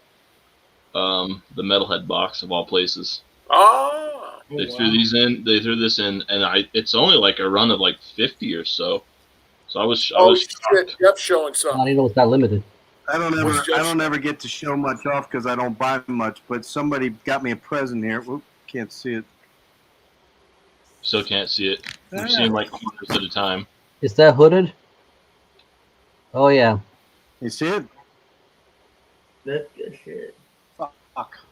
I can't see it. Sorry, the glare's super Can't see bad. it. Hooded Menace, Never Cross the Dead. Oh, Hooded Menace. Okay. Okay. Yeah, Devin got One me of my- that. As One of a my present. favorite Death Doom albums. No, I love this album, man. So good. So good. They're actually working on new material. Did you know that, Rick? Oh, well, it's actually gonna look into that tomorrow because I'm like I haven't heard from anything in a while. Well, I saw something on Andy LaRoque. You know who Andy LaRoque is, right? Yeah. King Guitar Diamond for King Guitars. Diamond. Yep. Yeah, He replaced, what's his name?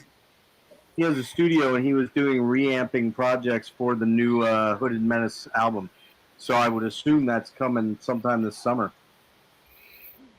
Oh man, yeah, that's true, man. That's it's gonna be a good year. When's King coming out with a new album? Who's that? King When's he coming out with a new one? Yeah, that's a good question. Because didn't he drop that single quite a while ago, like back November in what 19? I think so. It was a while ago.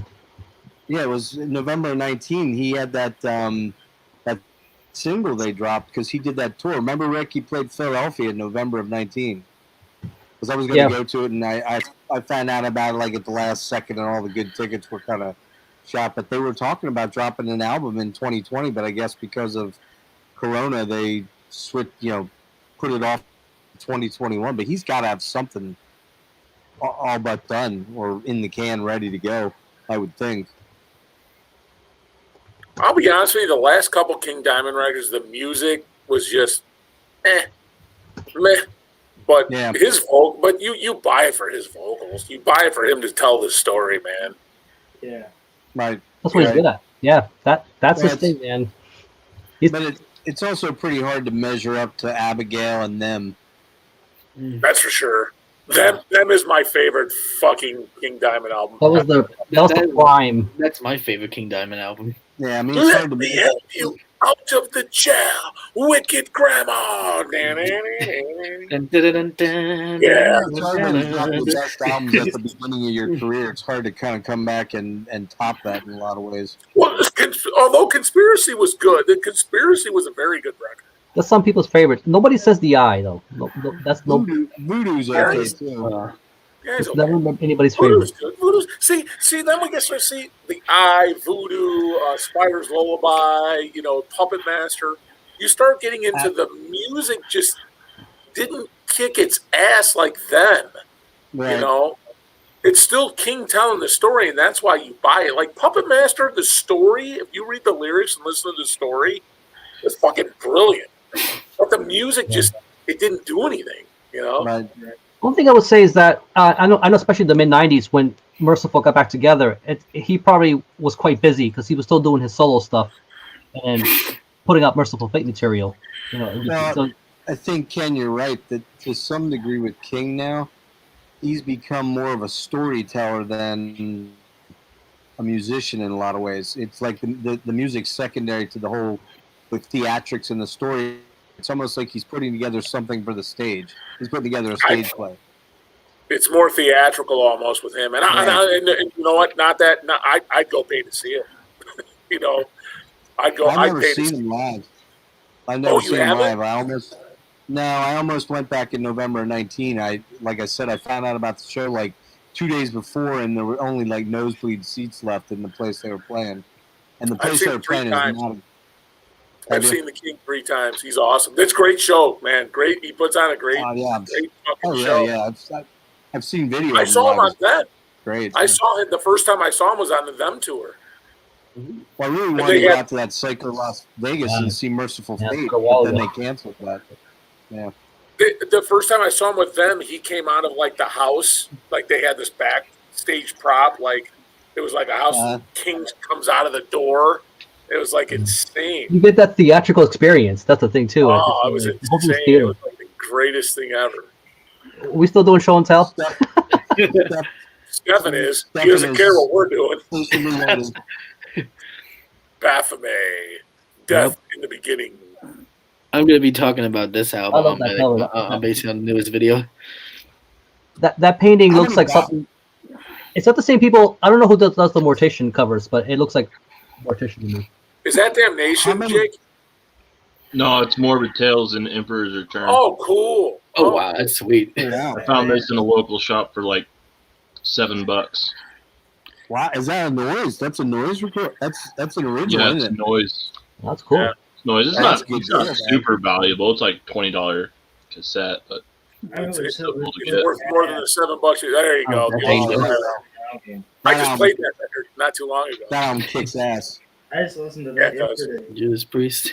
Oh, Sad Wings of Destiny. Oh, I love that record. That's my favorite. Oh, I love Sad Wings of Destiny. Can I ram it down here Ram too? it down. Wait, so Sideways is your favorite one? Chromium dioxide. Yeah. He just shouted out to me on his video. My channel is complete. Ken's Death Metal is complete. I think I saw that. Yeah. He shouted out to me. He shouted out to. Oh, there you go. What, Inside the Electric Circus. Yep. That's badass. I got that in vinyl. How about That's you pick it badass. up? Actually, good. I like Jeff. Do you like Headless Children? I love that album. I do too. That's a good fucking record. That is such a good record. I like all the Wasp albums, the first 5 or 6 Wasp albums, except for the one Jake has, and I have that one, but I can't stand. You don't like Inside the Electric? I like Inside the Electric. I think it's a good record. Inside the Electric Circus. It's cheesy. I like it. I like it. I like Last Command. I love the first album. I love Headless Children, and I love Crimson Idol. Crimson Idol's Yeah, you know what? I don't think I have too, man. No, that's fucking good one, man. man. Wasp is fucking badass shit. Wasp is good fucking metal. Wasp badass. Blackie was unique, man. He had a unique voice, and he's a good writer, man. He's a dick of a person. Oh, creator. Oh, you got extreme aggression. Man. Did you just get all these? Yep. Did you just get all these, Jake? No, I've had these for a while. Oh, okay. I thought you just got them. Jake's pulling out some good shit, man. Jake's pulling out the fucking bombs. I'm pulling out my old beat up cassettes. Sorry, what did you say, Ken? The Dead Shall Inherit. Yeah, actually, I have. These are the only two Baphomet albums I actually have. Is the Death in the Beginning and the Dead Shall Inherit. Those are the only two I have. My favorite track in that album is Valley of the Dead. Track number 4. Yep, Valley of the Dead. That is the fucking track on that album, man. So how many Baphomet bands are there? How many bands named Baphomet are there in the world? There must be like. Well, there was the German Baphomet. There was the one from Buffalo, Utah. There was the one from Salt Lake City, Utah. There was that Baphomet who changed their name to Banished. I have that too, Jake. That's all. Is that the repress? Yeah. Yeah. Oh yeah. That's fucking badass, I think it was originally only pressed on cassette. On like 87. That's good. Yeah. This is the only Baphomet that matters. I like it. It has a bit of that South American, but it also has some of the European, like the riffs on there are freaking. That's good. That's nasty. good, right? Do you guys like the German Baphomet? The German Baphomet is decent. I don't even There's know. so many of them. It's just like. I'm unfamiliar with German Baphomet. German Baphomet. Nick's booze from his parents is putting him to sleep. I guess while we're on show and tell, okay, here we go. That's a classic. Oh, there you go. Retribution for the dead. Autopsy. Well, Nick, if you want to split, you can just leave the session open, and when we're done, we can just close up. If you're that You tired. can do that, right? Yeah. Doesn't that work? As long as everybody, leaves studio at the end.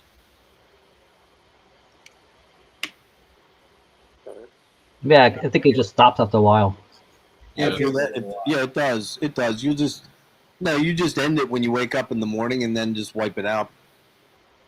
I think as long as the last person on the screen hits leave studio, right, it should end the stream. I think you're right. Yeah, I think you're right. I'm not about that. Unless you want us just to call it a night now, Nick. I got another at least half hour, but I'm Okay. Stefan, don't you dare. Yeah. I don't hear him, Nick. What did you say? That's it. Good shit. Who's that? It is. What is it, man? Unnatural. Never heard of them. Me Tell me neither. about it, Stefan. A death metal band from Chicago. I've always wanted to meet those people. I heard they're pretty cool to hang out with. Oh yeah, they're very. I heard the guy's fucking dick. This Oh, band I heard the singer's the biggest rock star on planet Earth. This He's a poser, and then he pretends that he likes death metal. That's what I heard. Is that the band that the singer likes to wear dresses and dress up like a female? Is that the one? I think so. I think that's him. Yeah, this band is badass. They're awesome. Oh man! I think we're all talking about the same person. Does this singer dress like Blackie Lawless? Stefan, just imagine getting the singer of that band to autograph your CD. How cool that would be! Yeah. You worth thousands and thousands of dollars. Yeah, but if it's signed, it has to be framed. It would break Discogs records for money brought in. Stefan, that CD and a bus ticket's going to get you a bus ride. Did you sell out of all them? You might be able to sell it for a Coke, trade it for a Coke.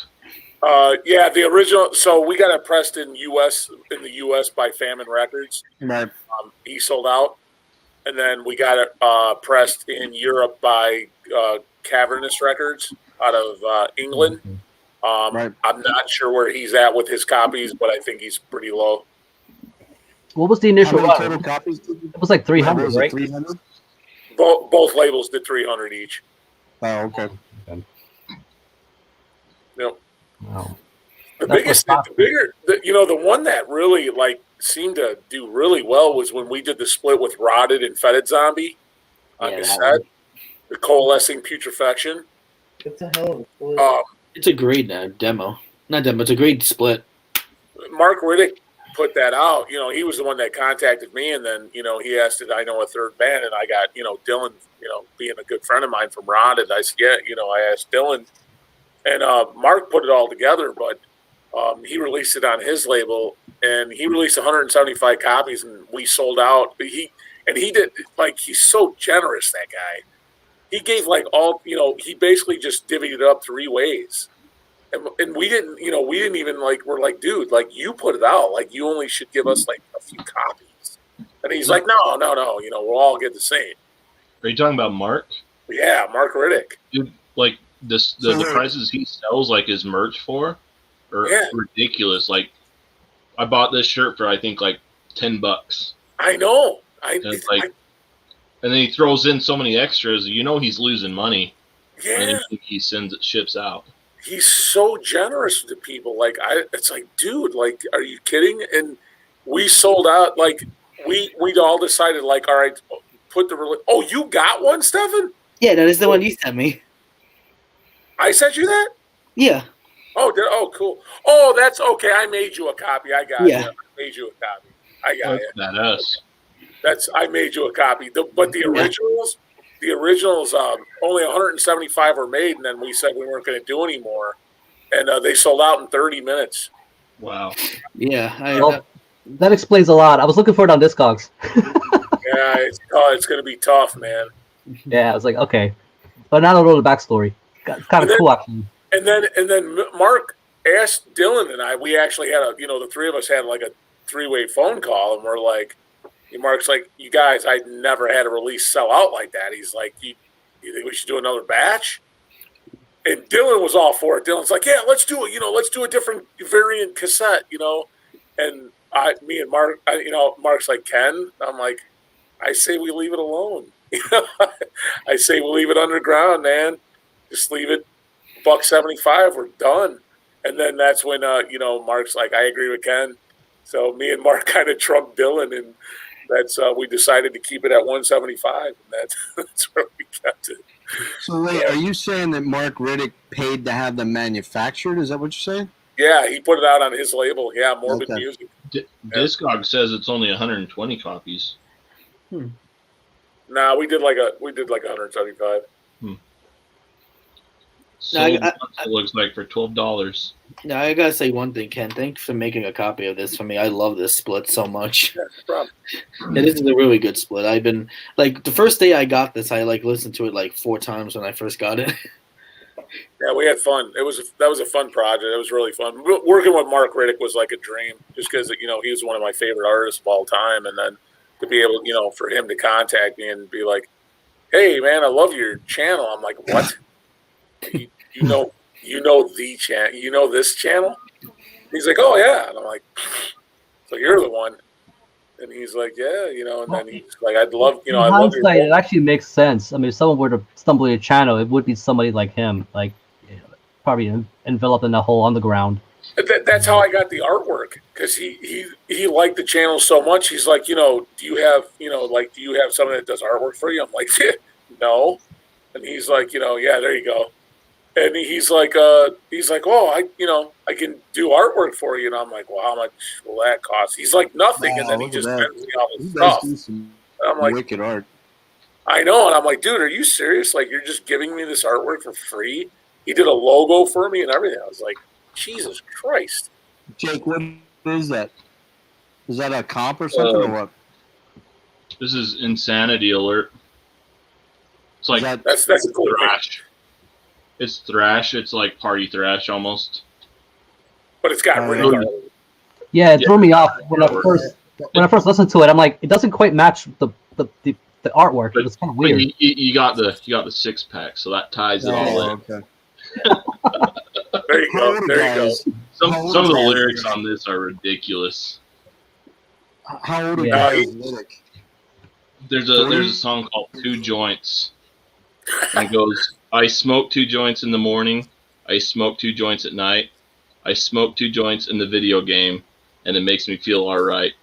I smoke 2 joints in time of peace and 2 in time of war. Smoke 2 joints before I smoke 2 joints, and then I smoke 2 more. That's a Sublime cover. I do. I smoke 2 joints. It's true. That's poetry. Man, that's some deep ass lyrics there, baby. Yeah. That's poetic. That's good. That's poetic shit right there. What do you guys think So he I'm means getting the by feeling two that- joints? You think I'm he's not going sure for a he's deeper smoking meaning with fruit. that? Like it's a symbolism thing there? No, I think he's Well, smoking. I think he just smoked 2 joints. Yeah. I think he's just rolling a couple of blunts. Rolling Safadi. Or he's just trying to find the deeper meaning behind the songs. Yeah, right, Jeff. He's just rolling a big old fatty up. What do you got there, Stefan? Lividity. That's good shit. Yeah, I had a Lividity shirt once. I never wore it. What is that one? Fetish for the sick? Yeah, that's the one. Yeah. Yeah, I got it. This is my favorite Lividity album. I'm telling you, Stefan would go nuts if he was here because I got so much of that stuff. And Stefan, you'd be like, I would have like a field day down that basement. that would just be rolling around on the floor with all these CDs. Oh, he'd be going. He wouldn't be scatting out of his mouth. He'd be scatting out the other end. I probably have a little bit of everything for everybody here. Like, I think all you guys would enjoy being here, like having a party. We were talking about Mark Riddick and stuff, right? So here's a weird one. So I stopped the Vinyl Altar, pick this up. Ooh, that's a cool cover. The Wall. I wouldn't guess that was his. Well, it's not. So an artist called Costin did this artwork, but the original artwork was done by Mike Riddick. His twin brother. Twin, yeah.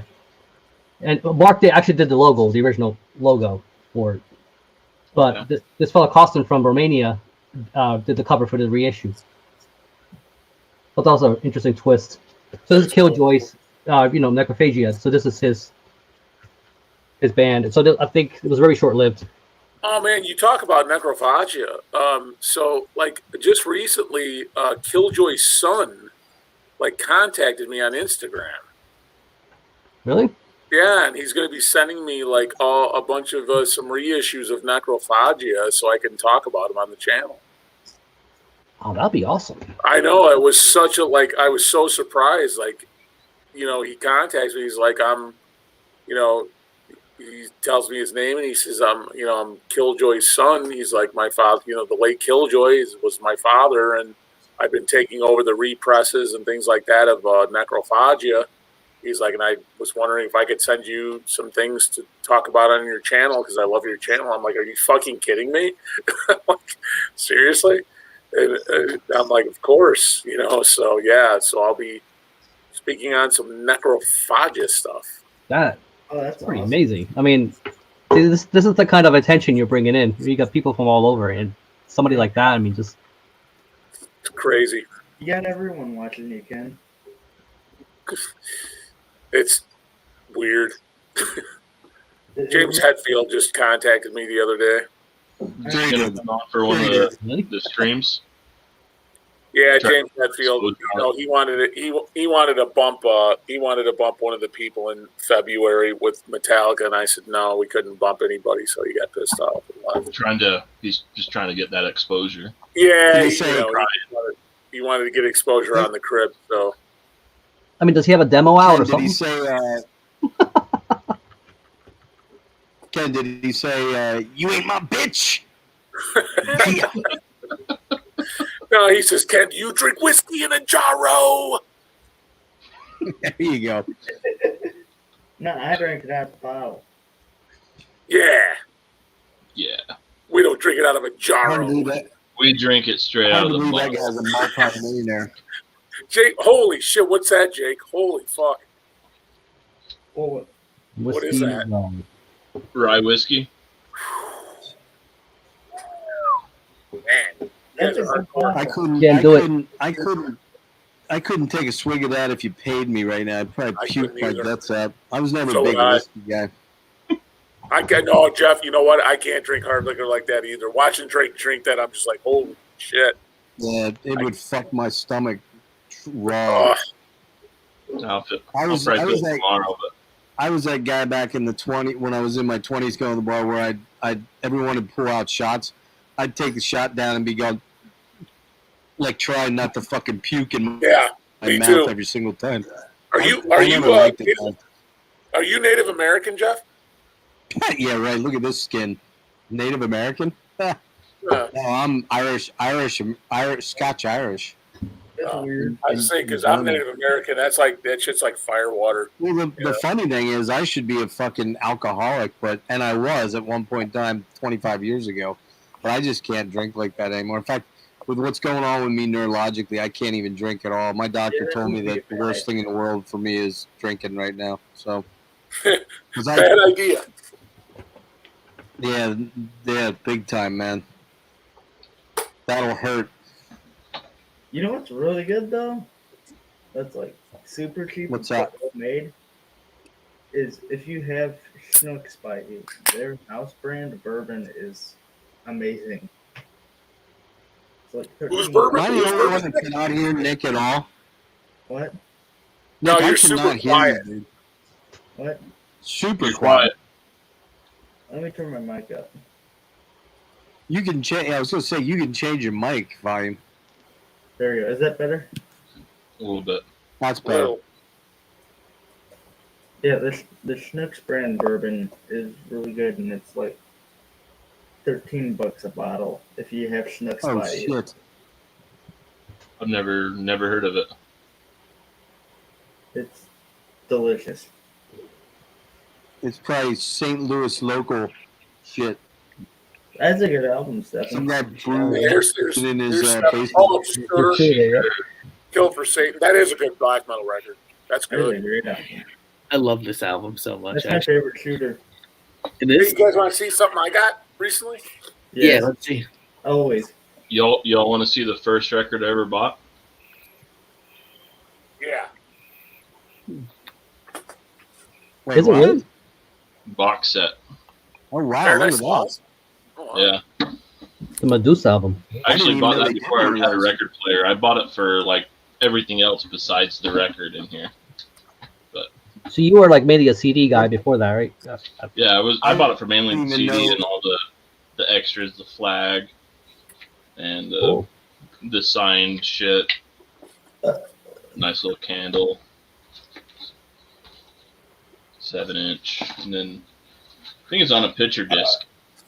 I've never seen that box set. I mean, I love that album, but I've I was never. gonna say, I didn't even know they did one.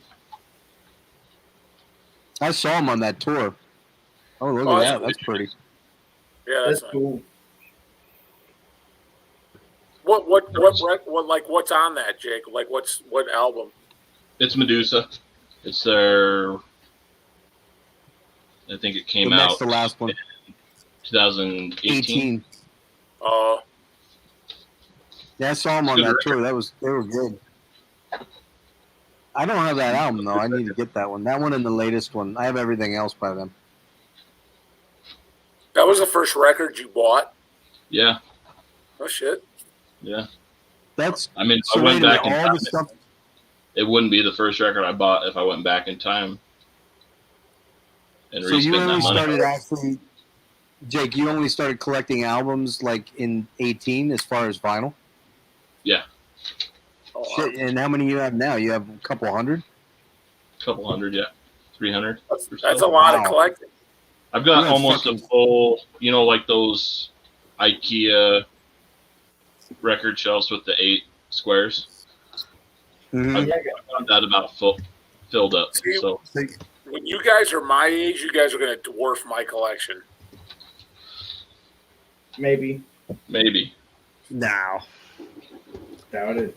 If we can get Devin on, how I many think albums he might do it. You said you had. Well, Devin might. That's true. That kid buys about How about this? 20 albums a month. It seems like. Is that Enslaved? That's good shit, Ken. Enslaved. Which one is that? This is Oh, yeah. a bootleg called Frosting the Deutschland. You showed that on a live stream. Oh, is that Yeah. is that a bootleg? Yeah, it's a live album from 1995. It's a live show. And look at this really cool fucking variant. I love that color. I know. It's ice. It's like Those are like ice. with, like- fast brew. It's on that Reek of Death Records. If you guys get if you guys ever have a chance to get anything by Rika Death, you want to pick it up because it's highly collectible. They do like limited quantities of a lot of like live shows and stuff. So this is super, super collectible stuff. I have almost everything they put out, but super collectible. I just happened to find this at a record store, at a disc replay for like $20. Basically, you bring up Enslaved, and I got to bring it out. Oh, nice. Oh, wow. The wooden box set. That got Eld? Yep. Yeah. That's my favorite record by them is Eld. That's a good record, yeah. I had that on original vinyl, and I gave it to a friend. It's a screw up. Yep. Actually, have you guys been watching the 12-part series on TV Haugerland on YouTube? What? There's a 12-part documentary. I think they're on part 10. I think that just got released a day or two or a week ago or something. It is really worth watching, man. It is really, really cool on Enslaved. It goes back into early history, and they're going up. Did you see that, Ken? No, I haven't. Oh, man. Check it out. It's super well done. They're about every episode's 20 minutes to a half an hour long. So right now they're at part 10, so it's like 3 hours. And it's all the early origins of Enslaved and the different. They talk to all the different early members. They talk about the whole situation with Death Like Silence, and they talk about Osmos, and they go back to the original. That they did stuff like the demos and the Phobia demos and everything, man. It's really cool. That's cool. Yeah, I'll have to check that out. Those are all the records in that box set, Jake? Yeah, I'll show all of them. Holy shit, that's a big ass box set, man. So, one record, 2,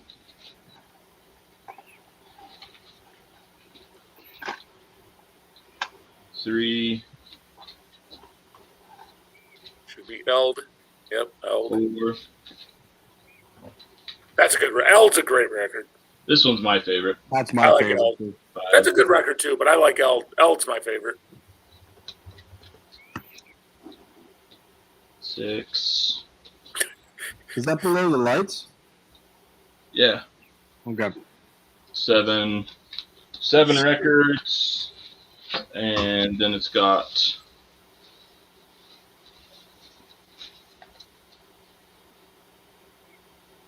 The Sigil.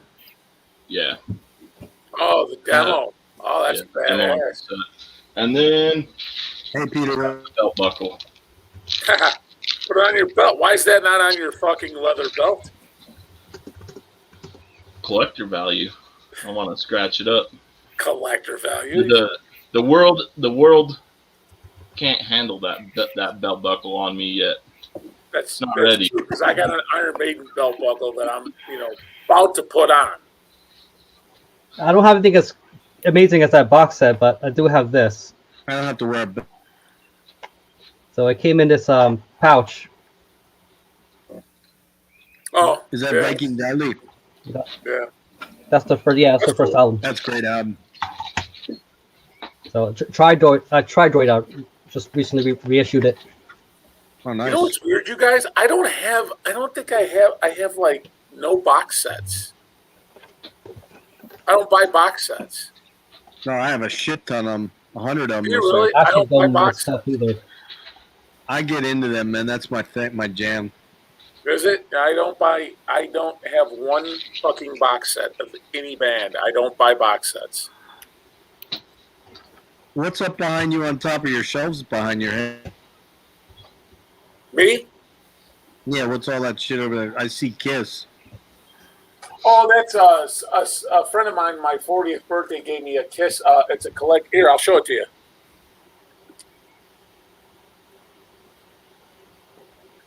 It's a Kiss beer glass set. Oh, okay. Oh wow, Cool. Yeah, they're pretty cool, actually. Yeah, that's the original lineup.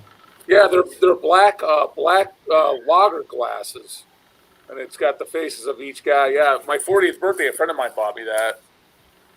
It's pretty Do you cool. guys ever watch that Kiss Collectible show on YouTube that John Five's on all the time? Because John Five has like this. He has one of Ace's original Spaceman suits from the Love Gun era. I mean, obviously John Five can afford to buy whatever he wants, but he has shit that like nobody else. But it's Kiss Collectibles or something like that. And they just show off all their Kiss stuff. It's pretty cool. Damn. I got a demo box set. Does that count? Yeah. Like a demo box set? Does that count as a box set? That's probably worth some cash. You guys I didn't remember even- the Yeah, I didn't even know that existed. the old Swedish band from the 80s from called Mephisto?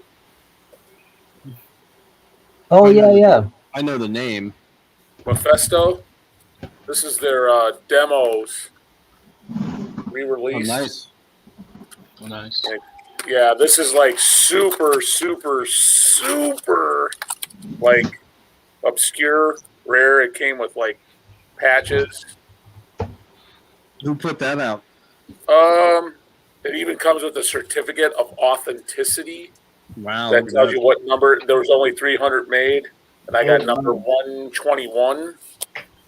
And then it comes the Megalomania demo cover, comes with the demos, and then the Mephisto original first demo. And then it comes with a booklet. It's like a booklet of facts about Mephisto. But this is Mephisto was one of the what is deemed the original, like one of the original black death metal bands in Sweden. So that I got several years ago, a few years ago. Cool stuff. It's their 86. It's their 86 demo, 86 and 87 demos. Ken, I actually have I have a reissue of that. Oh, that's cool. Pretty good. Is that the puzzle, or is that both the Megalomania and the puzzle demo? I'm not sure.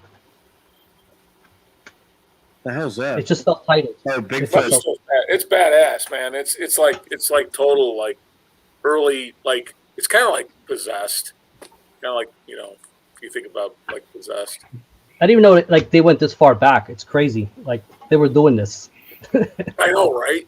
that early. All right, what's Stefan showing there? What's Stefan got? What is that? Oh, is that Star Christ? Yeah. Star Christ? Yeah. That's good black metal. Star Christ is good. Stefan goes like from brutal death metal, like straight to like satanic goat worshipping black metal. Yeah. Stefan,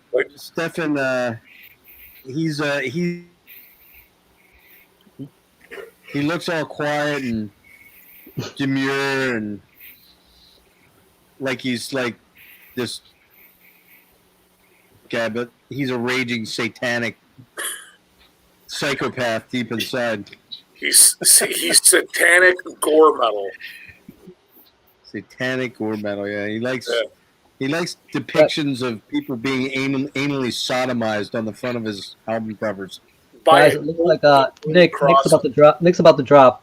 I think we should probably call it a night.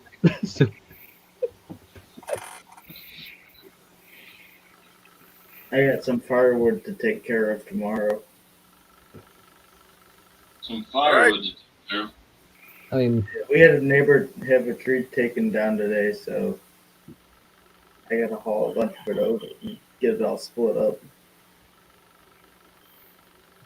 All right, you guys want to call it a night then? We're done. yeah, is there something you want to show or any last minute thing? But I'm just hanging out. I recommend this though. This is a good pickup. Stefan, I think you'd like it. Mephisto. What Ken was just showing. Love the cover. Yeah, for sure. It's good. Mephisto's good stuff, man. That's like like I said, it's like it's like early death. It's like early death metal, man. It's like big time early, like thrash meets death metal. Like think of Possessed, stuff like that. Yeah. Jake's jamming in the background back there. I don't know what Jake's got going on back there. Nah, Jake's pretending to jerk off. What? You wanna say that to my face, Nick? No.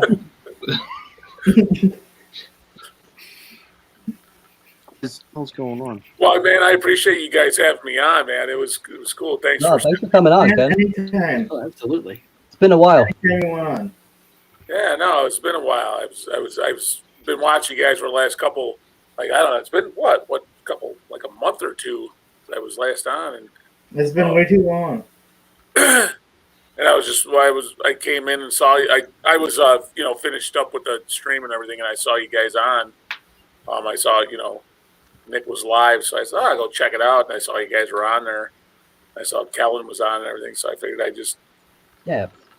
Well, we know you're busy. I mean, your channel's wrapped up quite a bit, so I know that's taken into account. I mean, it's quite a bit of work, actually.